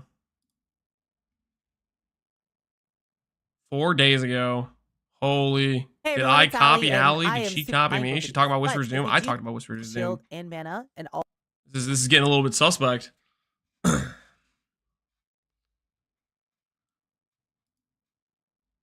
Deep dive. Okay, what's the potential build options? This is what I want to hear. Damage that you do is added as extra lightning. You can play any skill, meaning you're not specifically tied into a lightning skill. Just don't say monk. If there's a very cool cold skill that has an interesting interaction the way it works, or if there's a very interesting fire skill, you could potentially play those as Archmage as well, meaning that the archetype is very, very open-ended on how you put it together. Personally, I'm unbelievably interested in a ball lightning arc setup because arc gains 50% more damage per chain, and then we could add in the new chain support, which doubles the total chains that arc would have, and arc could potentially get 3 chains level 20, as we only know the level 10 tooltip, and there could be +1 chain available on the passive tree, meaning that arc could have some potentially silly levels of multiplication for single target damage. This is what happened. This is what happened. This is why we're having this freaking chain support conversation. You guys watched Allie's video. She was like, yo, chain support, the numbers are going to be huge. The multipliers, they're going to be crazy. Let's just ignore the 50% less damage line that is on chain, and let's just think about how many 50% more damage numbers there's going to be. Just start adding up the numbers. Just make it high, baby. And there could be +1 chain available on the passive tree, meaning that Arc could have some potentially silly levels of multiplication for single target damage, giving us our single target skill. We then have Psychic Fragmentation, which gives us chance for spells to cast additional projectiles. And we also have Wind Shards, which then just gives your spells an additional chance to fire more projectiles, meaning in total, we can potentially be spamming a lot of ball lightnings. We're pathing to Ranger for the +1 chain, Pog. No, shut up, bro. We're not. It's 50% more damage. No. At all times, giving us really great clear. Literally the best annoying ever, Lance. Arc be our single target clear. I think this build will probably synergize really well together and feel great when you have a single target and an AoE skill at once. But there's also other things to potentially consider, such as Fireball, Frostball, which is looking really good as you'll be able to shotgun with it, which should give you really good single target damage. And that is all int nodes. I see no problem. Well, the problem is you want more than just int, guys. You need other nodes. You need other nodes. And before Allie dunks on Lancey, I guess we're gonna find out. You know, I got competition. So it sounds like Allie is logged in to the Archmage Stormweaver plan. Okay. Hey everyone, I'm your cult leader, Allie, and you're already spending 30 nodes on ES. Hey. I might spend 40 nodes on ES, dude. I might up the numbers, man. What do you mean 30? That's weak talk right there. Nah, there's this ascendancy that makes it so you don't need attributes, Lance. Not this conversation again. No, I'm not having the attribute conversation about Gemling Legionnaire. I already had that question or that conversation. It was painful. Recruitment video to the Cult of Mana. I am so unbelievably excited to make this video. I've not been this excited for a video or anything Path of Exile related in a very, very long time. Right, let's see. She's still thinking with my near 8,000 hours in Path of Exile and my extensive background in high-end competitive World of Warcraft theory crafting, I'm going to hold your hand and make this as new player friendly as possible and guide you through every single tiny little step of the build I will be playing as my first build in Path of Exile 2, which I, in my opinion, think is going to be a great build for pretty much everyone else to play as well. This has been something that I've been going absolutely crazy over the past few weeks, and honestly, I think this picture by itself pretty much explains exactly how I've been feeling. I have been screenshotting every single... People are making a lot of unsubstantiated claims here. I need links. What unsubstantiated claims are we making? I 7,000 hours can't do even % more versus less math. Good job. It's fine, dude, okay? It's fine. 7,000 hours, the more or less math. It gets, you know... I don't know. I'm not trying to freaking just talk smack. Little tiny detail about this build, and I've been putting all of it together to make sure that this is going to make sense and be viable and just be as strong as I expect it to be. Today, we are talking about Mind Over Matter, Mana Stacking, Archmage, Stormweaver. That is a mouthful, but the build is literally simpler than all the words I said. Okay, so the one thing the biggest question I want to see if she gets to is what's she gonna say for the Mana Sustain? I think the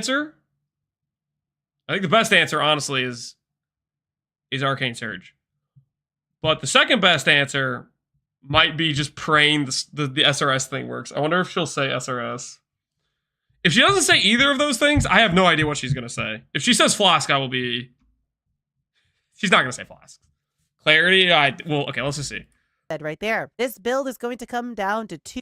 You use ES for defense. Mom is bait. Here's my opinion on Mom. If you can afford... Okay, here's the thing. Okay. I need you guys to not repeat this, okay? And keep it on the down low. If Arcane Surge is legit, you're going to see people getting numbers of 50% to 100% mana regen per second. If that Arcane Surge leak is real. Do not repeat this, okay? Shut up about it. Keep freaking tight lips. I don't want to see it on Rutu's stream where he's claiming he figured it out. Zip it. Okay, delete the VOD, throw away your memory. But if the Arcane Surge thing is real, unironically, Mana Sustain, you can click the less recovery rate and it's still just free EHP because you're going to over sustain the cost of skills. That's the point. Like if you have 4K mana and you're getting your like way over sustain your mana skill cost, clicking Mom is just free EHP. It's free EHP that doesn't have the downside of ES where the sustain is a little bit scuffed, right? Where like say you get chunked down, your ES gets chunked down, then they run into the mana barrier where it's just zik, zik, zik, and you're still fine until your ES recharges again. 2 specific things. 1, mana. 2, mana. And 3, because there's going to be a 3, intelligence. As long as he... No, she still has the wrong intelligence thing. Where is she getting her information? She sounded like she found a video from like a year ago. Keep those 2 things in mind. And 4, mana.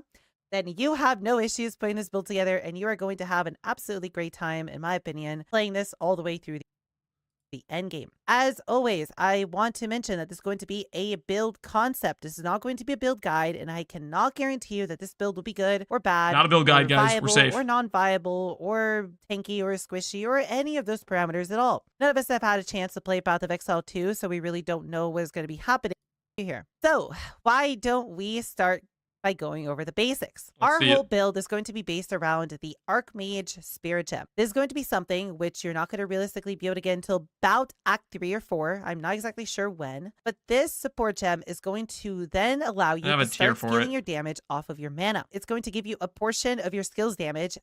Lance, I'm going to need an ES base Witch Hunter build stat. No. I'm literally just gonna make one build, guys. I'm not even like gonna over theorycraft it. I'm not gonna freaking have like skill gem setups beforehand. Okay, well, okay. Should I say that? There's still like 3 days of stalling. I might get to a low place where I pull up the PoE2 skills thing and I start putting in links. But I hope I don't. Hopefully there's. Dude, what? Dude, 3 days sounds like a long time right now. If I get bored enough, I might. If I get bored enough, I'm real desperate for extra stall content. It's, do not do it, dude. I don't want to. It's damage per surely we can find other things to do, while at the same time making your skills cost 8%. I'm clipping this for Wednesday. This means the more mana that we have, the more damage we do, but the higher the total cost of the skill will also be. Okay. Archmage is a gem. Yes, it really should not be that big of a problem. On top of do the same. Okay. Yes. Very good node. Very good node. Fantastic.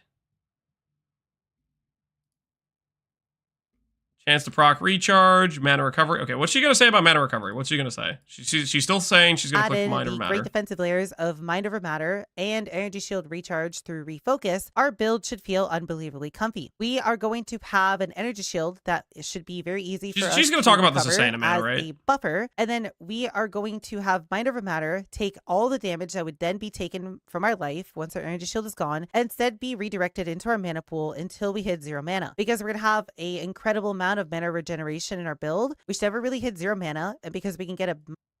Okay, she's on the right track. If she's thinking that she's gonna have a lot of mana regen, I honestly think that's the real answer. Is she gonna say it's coming from Arcane Surge? That's what I kind of wonder. Or is she gonna just... Hello, Daddy. Hey, big guy, what do you need? I'm a very pumped. What did you say? What? You're gonna take my mic? All right, guys, you might need to cover yours. He's gonna start. Dude,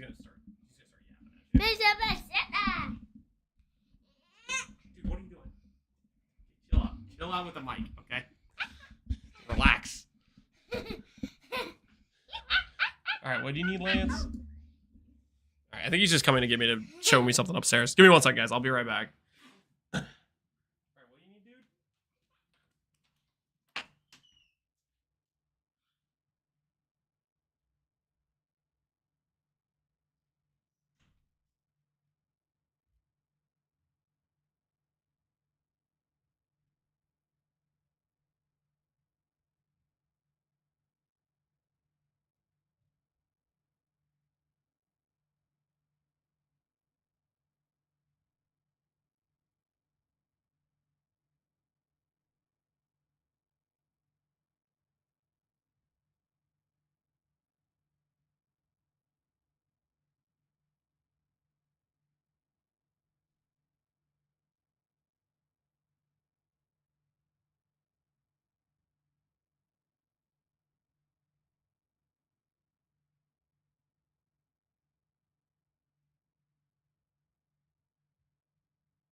Okay.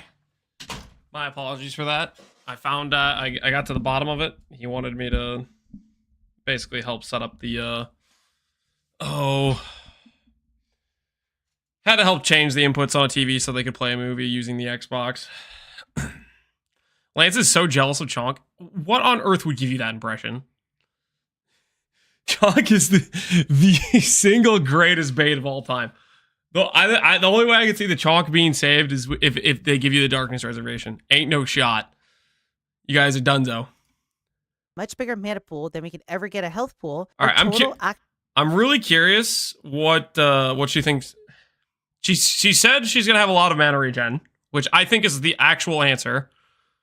But does she think she's getting it from Arcane Surge, or does she think she's just getting it from like? It's going to be substantially larger than we would possibly be able percent to get mana regen rate on nodes on the tree or add on to something. the fact that we're also going to have several thousand energy shield at the same time. We are looking to have a very comfortable build that has an amazing recovery layer behind it, make it feel very comfortable for pretty much all content that you want to do. For the Ascendency that we're going to be choosing for this, we are going to be playing this on a Stormweaver.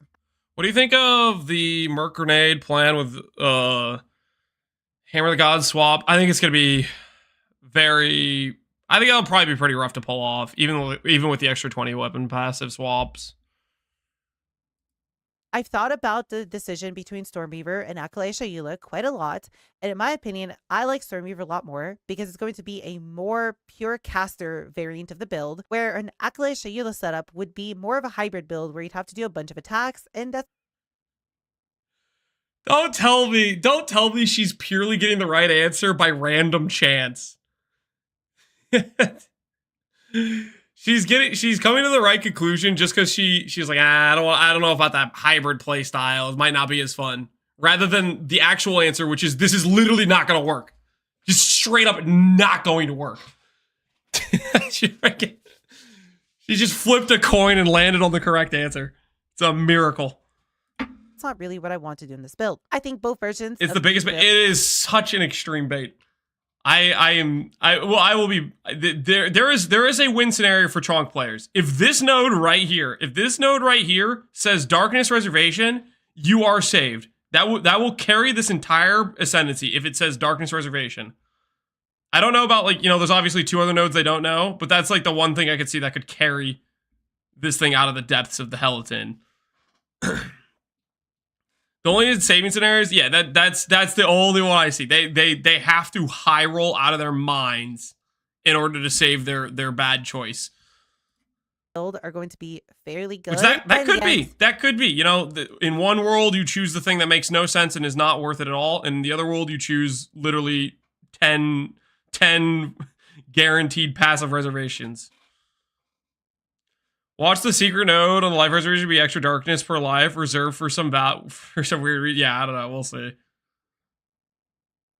Not being able to respec Ascendancies is such an idiotic take for GG. I think it's a case of they don't want to have to. I think this is the thing they're doing for a lot of things where they're choosing to start out at the more restrictive, harder scenario first, so that way they have the freedom to try both. If they start out with the easier, less restrictive thing, they're not going to be able to swap it the other way around. And I think the Ascendancy respec is under that category. They want to see how the players actually engage with it at that being the starting thing. And I think people are probably going to be pretty upset about it. They're going to get enough negative feedback. They're probably going to back down on it. That's what I think is going to happen. But I don't know. That's just my guess. Interest in a pure caster is what won me over to a Stormweaver. As for Stormweaver, we literally know almost nothing about the passive tree. The only point that we care out of everything I've shown us so far is going to be strike twice. This is going to allow you to stack your shock debuff twice on an enemy, giving you an insane damage potential, as we should very easily be able to apply 2 40% shocks onto an enemy. Shock is an ailment that can be caused by lightning damage, and all of the skills that we are most likely going to be running for this build have a chance of shock built into them. The strength of the shock is simply going to be based off of the lightning damage that you do with the hit, and given we have so many scalars in our lightning damage off of the lightning damage that you do with the hit, and given we have so many scalars and are going to be based off of the lightning damage that you do with the hit, and given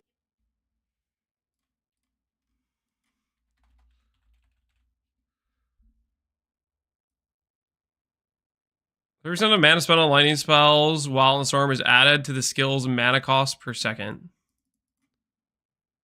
that just for channeled skills? Mana cost per second. Is that just for channeled? Or is it like considering your cast speed? This is a weird line.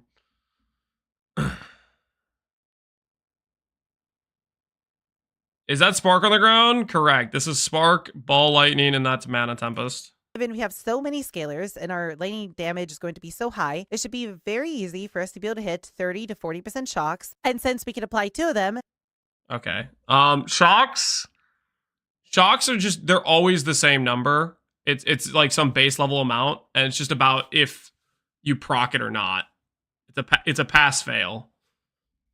This is it still the case that shock is base 30%? That's what it was last time I think I looked into it. But it's not about how hard you're going to hit is going to correlate to a 30% shock. It's about if you proc the shock or not.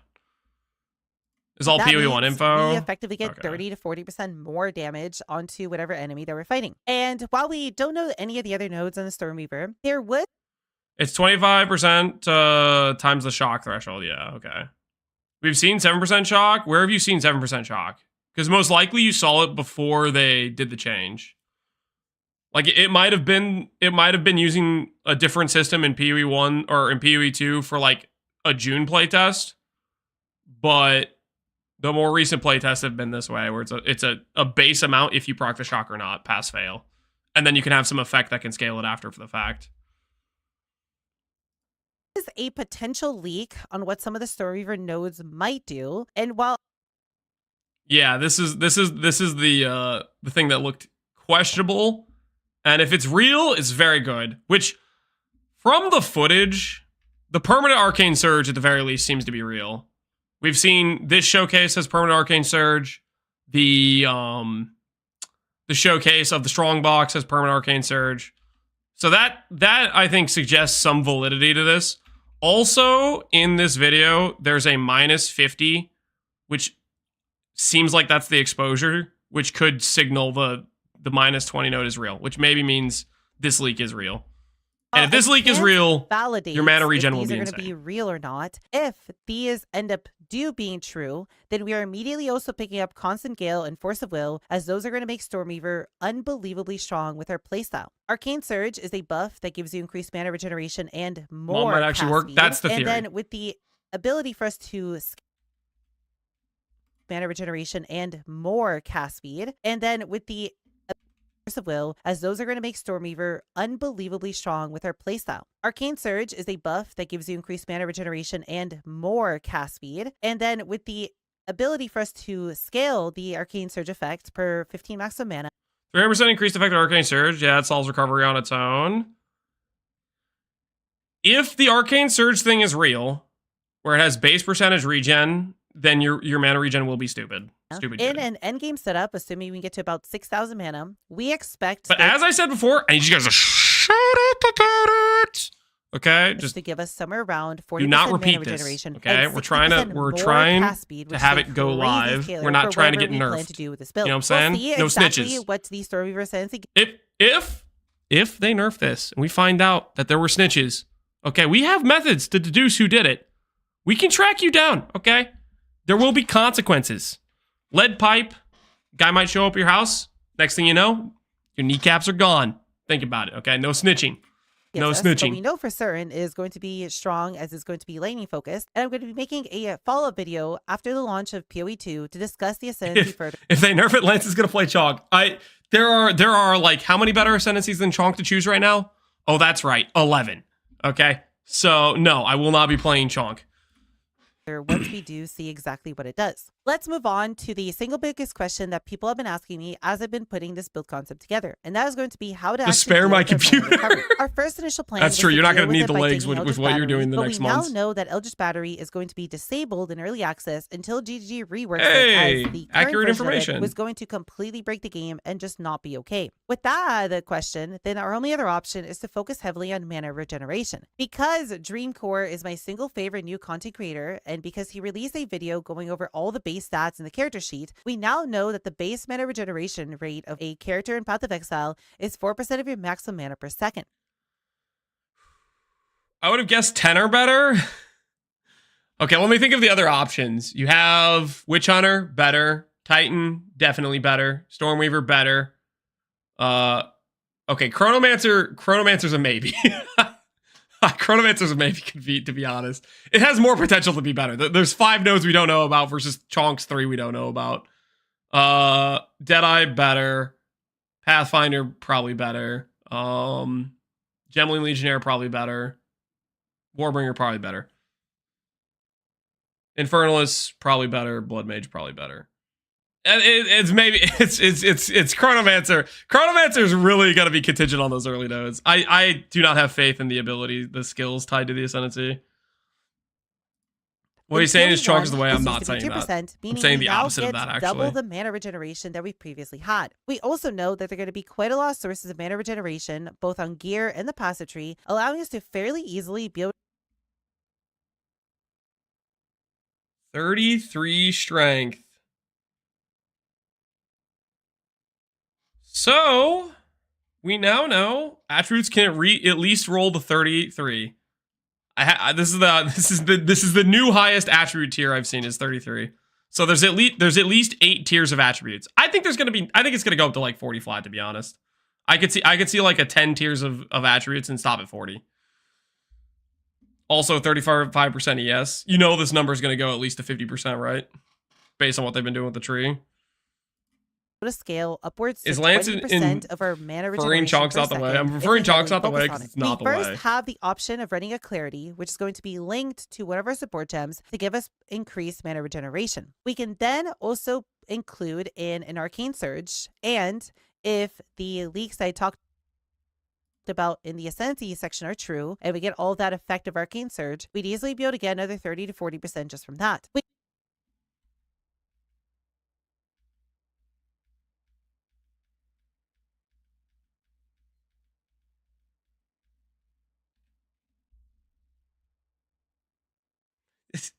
You can't be serious.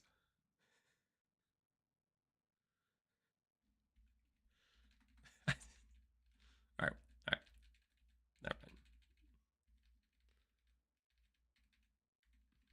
Where were we? We were somewhere around here-ish. Be something I'm going to be talking about post-launch as we discover all the uniques, and I'll be mentioning every single powerful unique that we come across as something that you could potentially. I just logged in. Someone said this stream is for Chayulupa monks mains, and I am here. That is a lie. That is a lie straight from the devil. I am not for Chayula monks. I am trying to protect people from making a terrible decision. Add to make your build even stronger. What I'm trying to get to you in this section is that as long as you're stacking mana regeneration rate both on the passive tree and on your gear, it seems like you'll have absolutely no issue being able to Tries up, guys. Do not stop So it. now that Stop we've with the gone that chonks. out of the way, why don't we quickly talk about the kind of gear that you're going to expect to find for this build? Ideally, as I mentioned, you're going to want to try to get mana regeneration rate everywhere you possibly can. The other two important stats everywhere is. Why don't we quickly talk about the kind of gear that you're going to expect to find for this build? Ideally, as I mentioned, you're going to want to try to get mana regeneration rate everywhere you possibly can. The other two important stats everywhere is going to be trying to get yourself as much intelligence and mana as possible. Each point of intelligence is worth 2 mana, meaning if you can find an item with about half the intelligence that it does in mana, it should be. I'm 100% going to play an in-stacking Contagion Blood Witch. Probably Blood Witch. That's, okay. I wish you the best of luck. Basically be exactly. Never seen Lance look so skeptical. In the early game, we are not going to realistically. I think it's just a matter of like. I think she's gonna end up succeeding because of. Not because of like understanding what she's doing, but by blind chance is what this feels like. Because there's like stacking things where it's like, I'm doing this because of this, and the reason is like just wrong, but it's still like the right answer. So I think it's gonna work out. I think she's gonna be totally fine. Mana. So while you are working your way through the axe, and until you get yourself to Archmage, you should focus on getting yourself nothing but gear with life and resistance. Example, okay. Example is like literally like less than a minute ago. She said she was gonna put Arcane Surge onto her character, which will work with Arcane because it'll generate Arcane Surge, which has synergy with the Arcane Surge effect from her Ascendency. What she didn't explain was the Ascendency literally grants Arcane Surge. If that leak is true, you click the Arcane Surge permanent node before you click the Arcane Surge effect node, which means she would have no reason to generate Arcane Surge because she already has it. Anyways, that's on it. There's other like examples that have happened like throughout this, but anyway, Once you do get Archmage, you should start looking for gear with as much mana as possible. It'll be fine. Yeah, And I think as you assign unironically, to it it's gonna and work start out building fine. people- And then for your weapon, we don't really know enough. Lance is a React Andy now. I'm not a React. Well, okay, here's the thing. Guys, can we be honest with ourselves here? Can we be honest with ourselves? I just was curious about what people unironically were planning to start, okay? And I'm being a little bit toxic, slightly.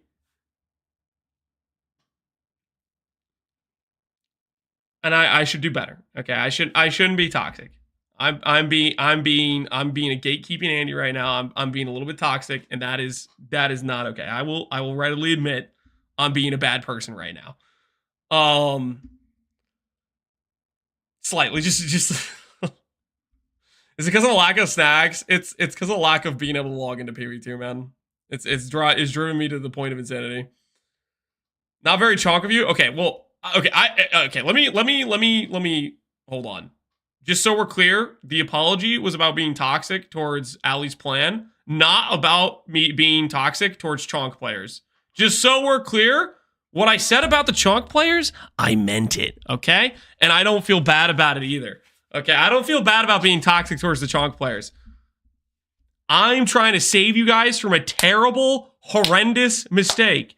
No, you are not going to sustain your mana leeching with an attack. It is completely a non-functional idea. Do not do that. You will regret it. Okay? That I have no qualms about saying. Monk seems dead on arrival. I think Invoker maybe has a chance. Invoker, I think, has a chance. Chonk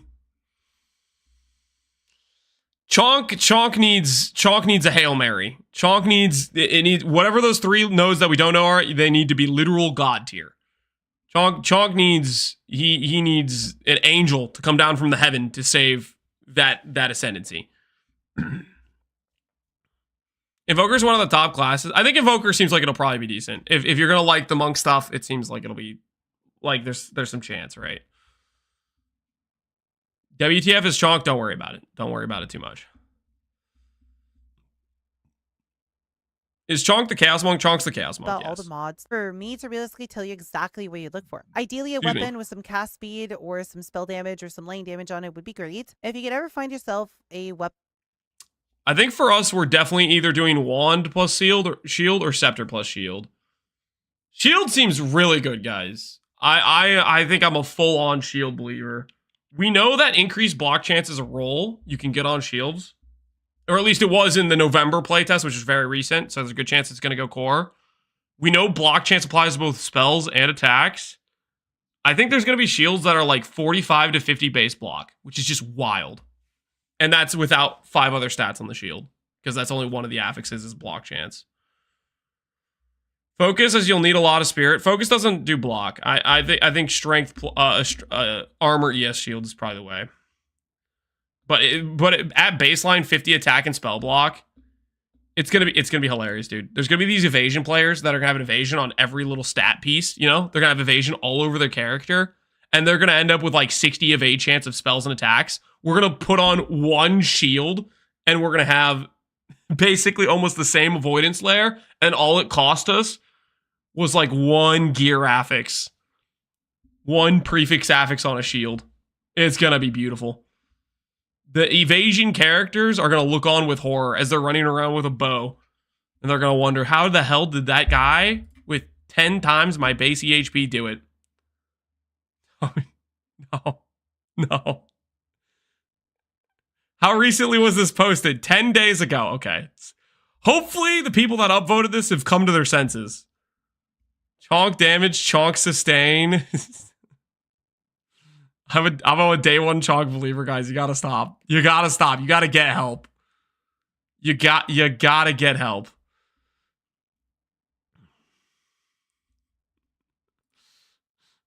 And with additional levels to lightning gems, that would also be a pretty big DPS increase. Mana is also... The issue with block is that you're going to get heavy stunned if your poise breaks, though. Okay, this is a random thing. I think, isn't poise break only if you're active blocking? Or is it literally just if you're blocking in general? Does anyone know? Active blocking versus regular, like, just... Because I think the poise break thing is just for active blocking. In which case... Yeah, The point of going to the shield isn't for the active block. Although the active block is good, there's reasons where you can use that sometimes, but the reason for going shield is for the just I'm running around, I'm casting my skill, and I'm still blocking anyways.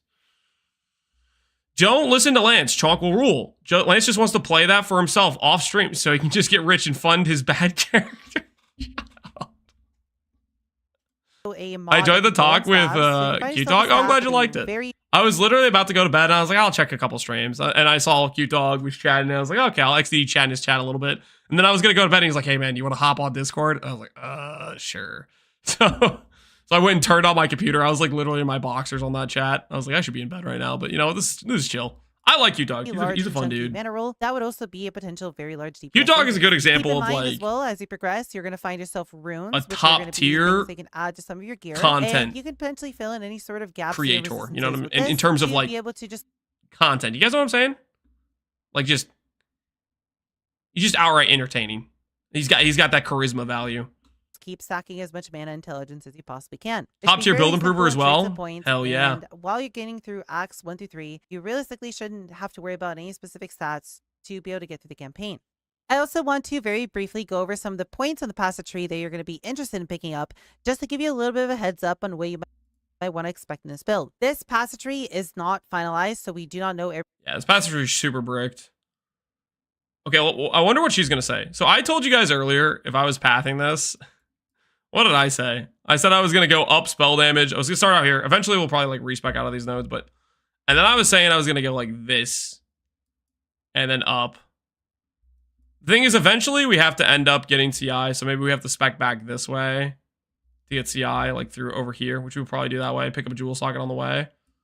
And then go over this way as well. Ooh, I might end up going back up here, though. This stuff looks a little enticing. What is her pathing plan? Everything on it. So take everything I'm going to tell you here with a grain of salt, but I should give you at least a rough idea. The path tree doesn't account for the path tree being different. Yeah, these nodes for the sorceress are like fire, cold, and lightning damage. And on the witch preview, they're like minion this, minion that, minion chaos. You know, these nodes are different. I'm pretty sure. These ones are. This wheel is pretty much the same, I think, with mana and ES and stuff. And path although this is not right like side of the left section, as it's going to give you mana regeneration rate, which should feel really nice at the start. You can always pick up the spell damage, but I honestly feel like the mana regen might be a little bit better for early on. Pathing into raw destruction. Okay, I definitely agree with that. Or no, definitely disagree with that. Percent damage is just so important early on. I guess it matters less if you get a decent weapon with percent damage, but percent damage is just so important early on when you have so little of it. And then pathing into open. At the moment, all the chalk nodes suck. Mana Leech is bad because we have no source for it. So ES Leech is bad too. Dark is bad because you lose Spirit. Increased Chaos damage bad. The other is content related to Breach only. So very bad. Well, the Breach thing, I have actually no idea how that works. I think that's like a skill you proc or something. I still have no freaking clue. But yeah, you're 100% right. Chonk terrible. That is the facts. Mine for even more mana regen. This node right here is probably going to be some sort of spellcasting node, so probably be... This tree's, I think, just wrong. It's in Subtractium's playtest, which was the November one, the mana regen was up top, or at least that's what he clicked on his worth picking up. They can still change it though. Right, path over 1 month mana, to change a lot make of things, your way right? up until the top of the giant diamond at the start of the witch tree to get yourself over to this set of nodes on the left. Here, getting Breath of Lightning would feel really... I gotta be honest, I think Pen's bait. I initially, before we found out about the you can't pen below 0 thing, I thought Pen was like legitimate, but now that we know you can't pen below 0, you can subtract res below 0 though, I think still. I think it's just better to go like exposure, conductivity, stuff like that, and just subtract res and take it below 0 that way and just not invest into pen at all. I think pen's a misplay.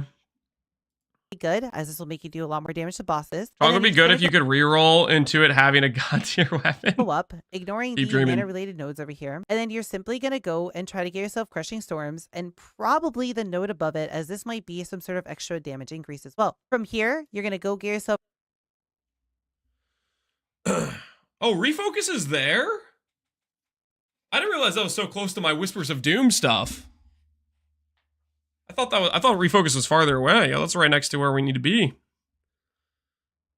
Enfeeble Temp Chains. Have they already revealed Doadries exist? I feel like they already revealed Doadries. Hold on. With how good they made curses, I think this is a no-brainer, to be honest. With how good they made curses, I'm thinking triple curse. I'm thinking temp chains, enfeeble, and conductivity. I'm thinking all three. Doadries exist. I'm paying a ring slot for the curse, and I don't care. To me, it just, I guess it's just easier unique. Nah, this is gonna be common, and the knowers will get it early, and the not knowers will be like, wait, what the hell? How do you have so much extra damage from that extra curse? And they're like, get the ring, man. Get the ring. 90 spirit on blasphemy, dude. Worth, freaking worth. The res curse. Have you seen the curse values? Okay, dude. Again, no snitches. No snitches. Well, like, come on now, man. Come on. You kidding me, right? Look at this. Flammability is minus 32 at level 7. Those scepters are looking better by the second. Oh, yeah, scepters look great. If we can get any remotely useful stats on a scepter, it's, I don't know. Scepter shield seems like just good, like good. 3x 45, then a herald with a clarity, vitality, precision is 179 spirit. The thing is, Connor, you can get more spirit, right? You can plan for more. Like I'm thinking 3x times 45 plus 100 archmage plus like a little extra on the side. Because I think you can get spirit on a few different gear pieces that we've seen, so I'm gonna see what we can do with that. Using scepter and shield is no damage, and that's where you're wrong. Because spirit reservation skills are damage. They just are. We'll just use cast on shock as an example. Just as an example. You reserve 100 spirit, guess what you get? You get the ability to proc a skill that is effectively you casting another thing that does damage without paying the cast time. So the debate is going to be whether or not this, like adding in extra procs, is giving you as much damage as you would have gotten with, let's say, a weapon that gives you 50% more damage. Because that's what I'm thinking about, is the balance of the spirit amount. And because there's a lot of proc things, there's a lot of other or reservation things. With no flat added on spells, the +3 on wands, etc. will be very strong. Let's just say spells are 10% more, and then you say the +3 is 30% more damage. Can you get 30% more damage from 200 spirit? Because that's about like you can get 200 spirit on a scepter, right? You don't get 100 base spirit. Sirgog clarified that. You get 180. You get 30 per act. So by the end of the 6 acts, you'll have 180. That's the base level amount. Elemental Invocation is a button for or auto cast. It's a button. I think it charges up and then you unleash it, I think. It has like a maximum charge it holds. Is Cast on Shock, is it per hit, for example? With Ball Lightning, you could use Cast on Shock. Let me look at it. Gain 20 energy when you shock an enemy with a hit from a skill once per skill use. Yeah, you cannot get multiple. This says once per skill use. So like if you have Lightning Storm, even if it shocks the enemy like 5 times throughout the entire course of the skill, it has the limitation there of once per skill use. Thoughts on Elemental Invocation? Could be decent. This is it'd be a little bit more active, but it's also more powerful for the price, right? You get more energy based on your shocks, your ignites, and your freezes. So it charges faster. And then on top of that, it's a lower reservation. Like, elemental invocation seems pretty solid. And I think you can have multiple elemental invocations. You can have multiple cast on shocks, stuff like that. So this might just be outright better if you're okay with a little bit more active playstyle.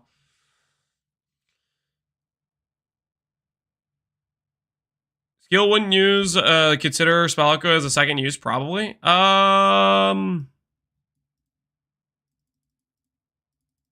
Probably, yeah. I think you might be right. Can the storm summon itself if it crits? Can it summon itself if it crits? If it generates enough to proc the next use, then I think that would make some sense as being semi-possible. But I think it's gonna be hard to generate enough spirit or enough energy from like one cast of any skill to self-sustain itself, if that makes sense. Free focus, and then meta tags, what does that mean? It means it's like a skill gem, but also a support gem at the same time, if that makes sense. It's something that allows you basically link like main skills into it, and it like procs it, stuff like that. It's freaking most of the meta gems are like trigger support gems type of thing, or trigger gems, basically, like the cast on proc stuff. Meta gems, meta means everyone will play it. Yeah. Viper said trigger skills cannot generate. Oh, there you go. Viper said you can't trigger, you can't generate energy. That's good to know. Yourself a little bit more energy shield. We have intel about ailment consumption when multiple consumed could be involved. I have no idea.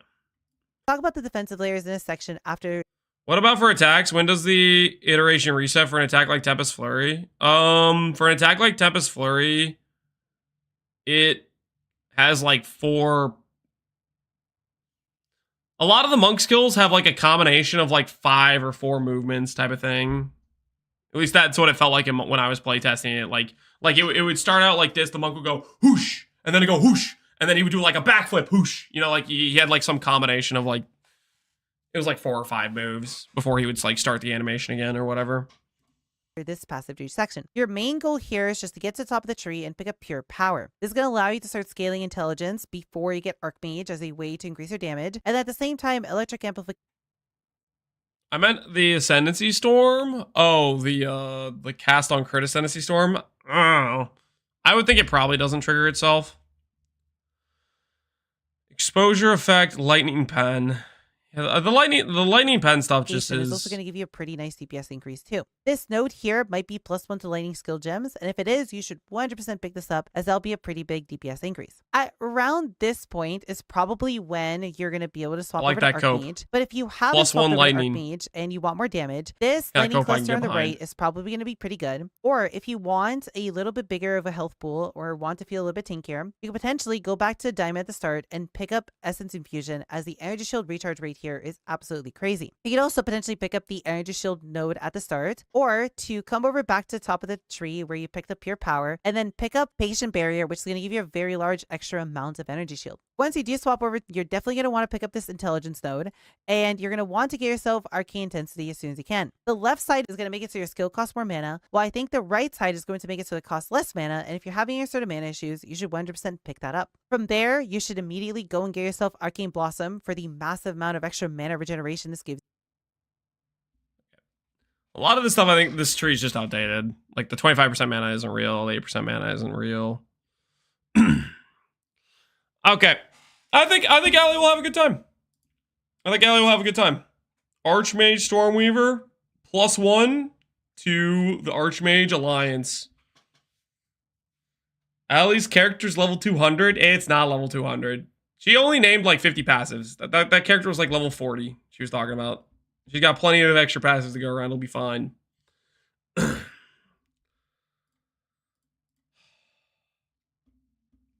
I gotta be honest, guys. We got 3 more days. Hopefully, I can hope. Okay, I'm gonna go to bed tonight, and hopefully by tomorrow morning, there will be like 20 other content creators that have posted their plans on what they're gonna start, and then we can dig through those tomorrow. If that's not the case, then I gotta be honest. It's looking pretty rough. I don't know what we might break down and actually look at the skill gem thing. We might actually go through here and seriously start counting up an actual plan for how many passes we're gonna grab. It could get dark. How fast do you insta-lock Stormweaver? You unlock Stormweaver by like, you could do it by level like 25 or something, is I think when Ziggy had his character ascended. He's already, I am not committing to the Ascendency nodes yet. Okay, I'm not committing yet. Dig, more like crap on that? I don't know what you're talking about.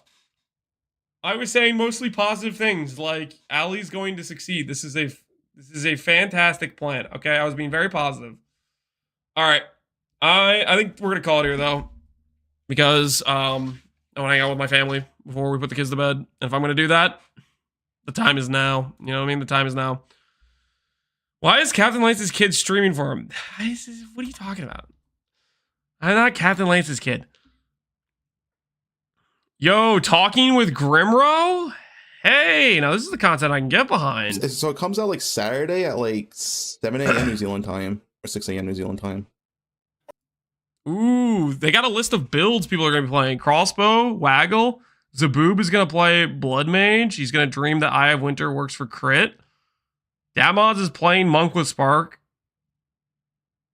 Oh, no, this is the most... Wait. Is this just like a... I think it's going to be the Warrior. It's the well-rounded beast. The Warrior? I think... Oh my word, he's got a whole freaking list of things. I think Warrior's the second most pick. We have like the most are like Warrior, Merc, or Witch. It's answers to a questionnaire he made. And some Rangers. No Witch? one has... Yeah. This is a fun questionnaire. People said Witch because of Minions. Ooh, the Minions. I don't know, when I saw them... How do I get footage, it looked like they on did this DPS, questionnaire? And then the Warrior just like kind of like caught a health something with one attack. I was like, oh, okay. Yeah, the Warriors do the early. I want to. When they're built properly, like I've seen like Alex play through and like Karns, and they do a lot of damage.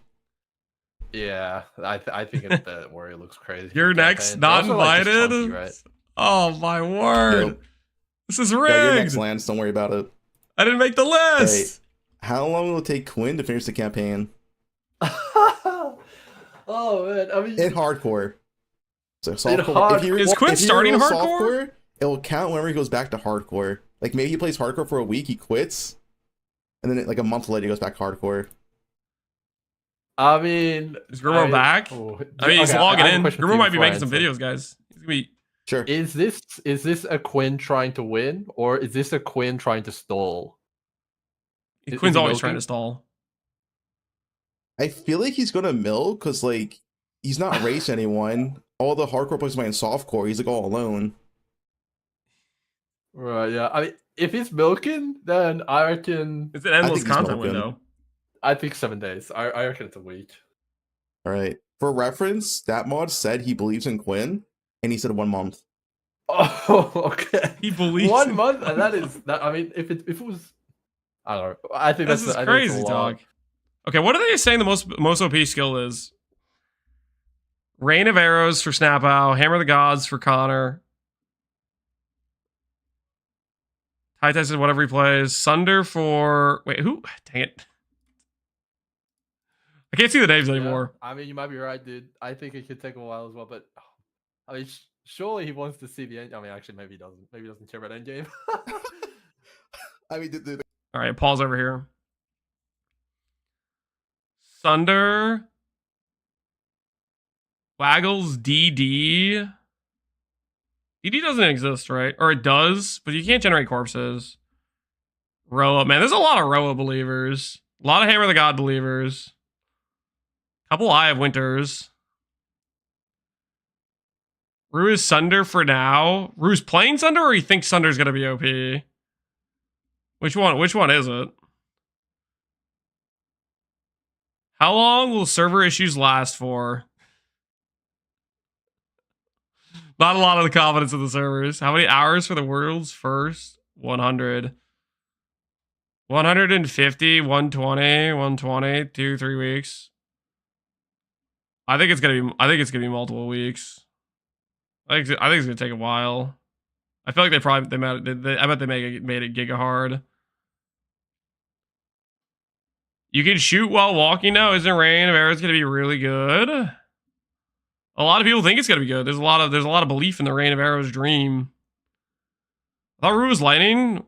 He said he's gonna play Sork. This thing says he's playing Sork Archmage, mana stacking. But he thinks Sunder's OP. First column is playing. Second is what they think is OP. Yeah. These are two separate things.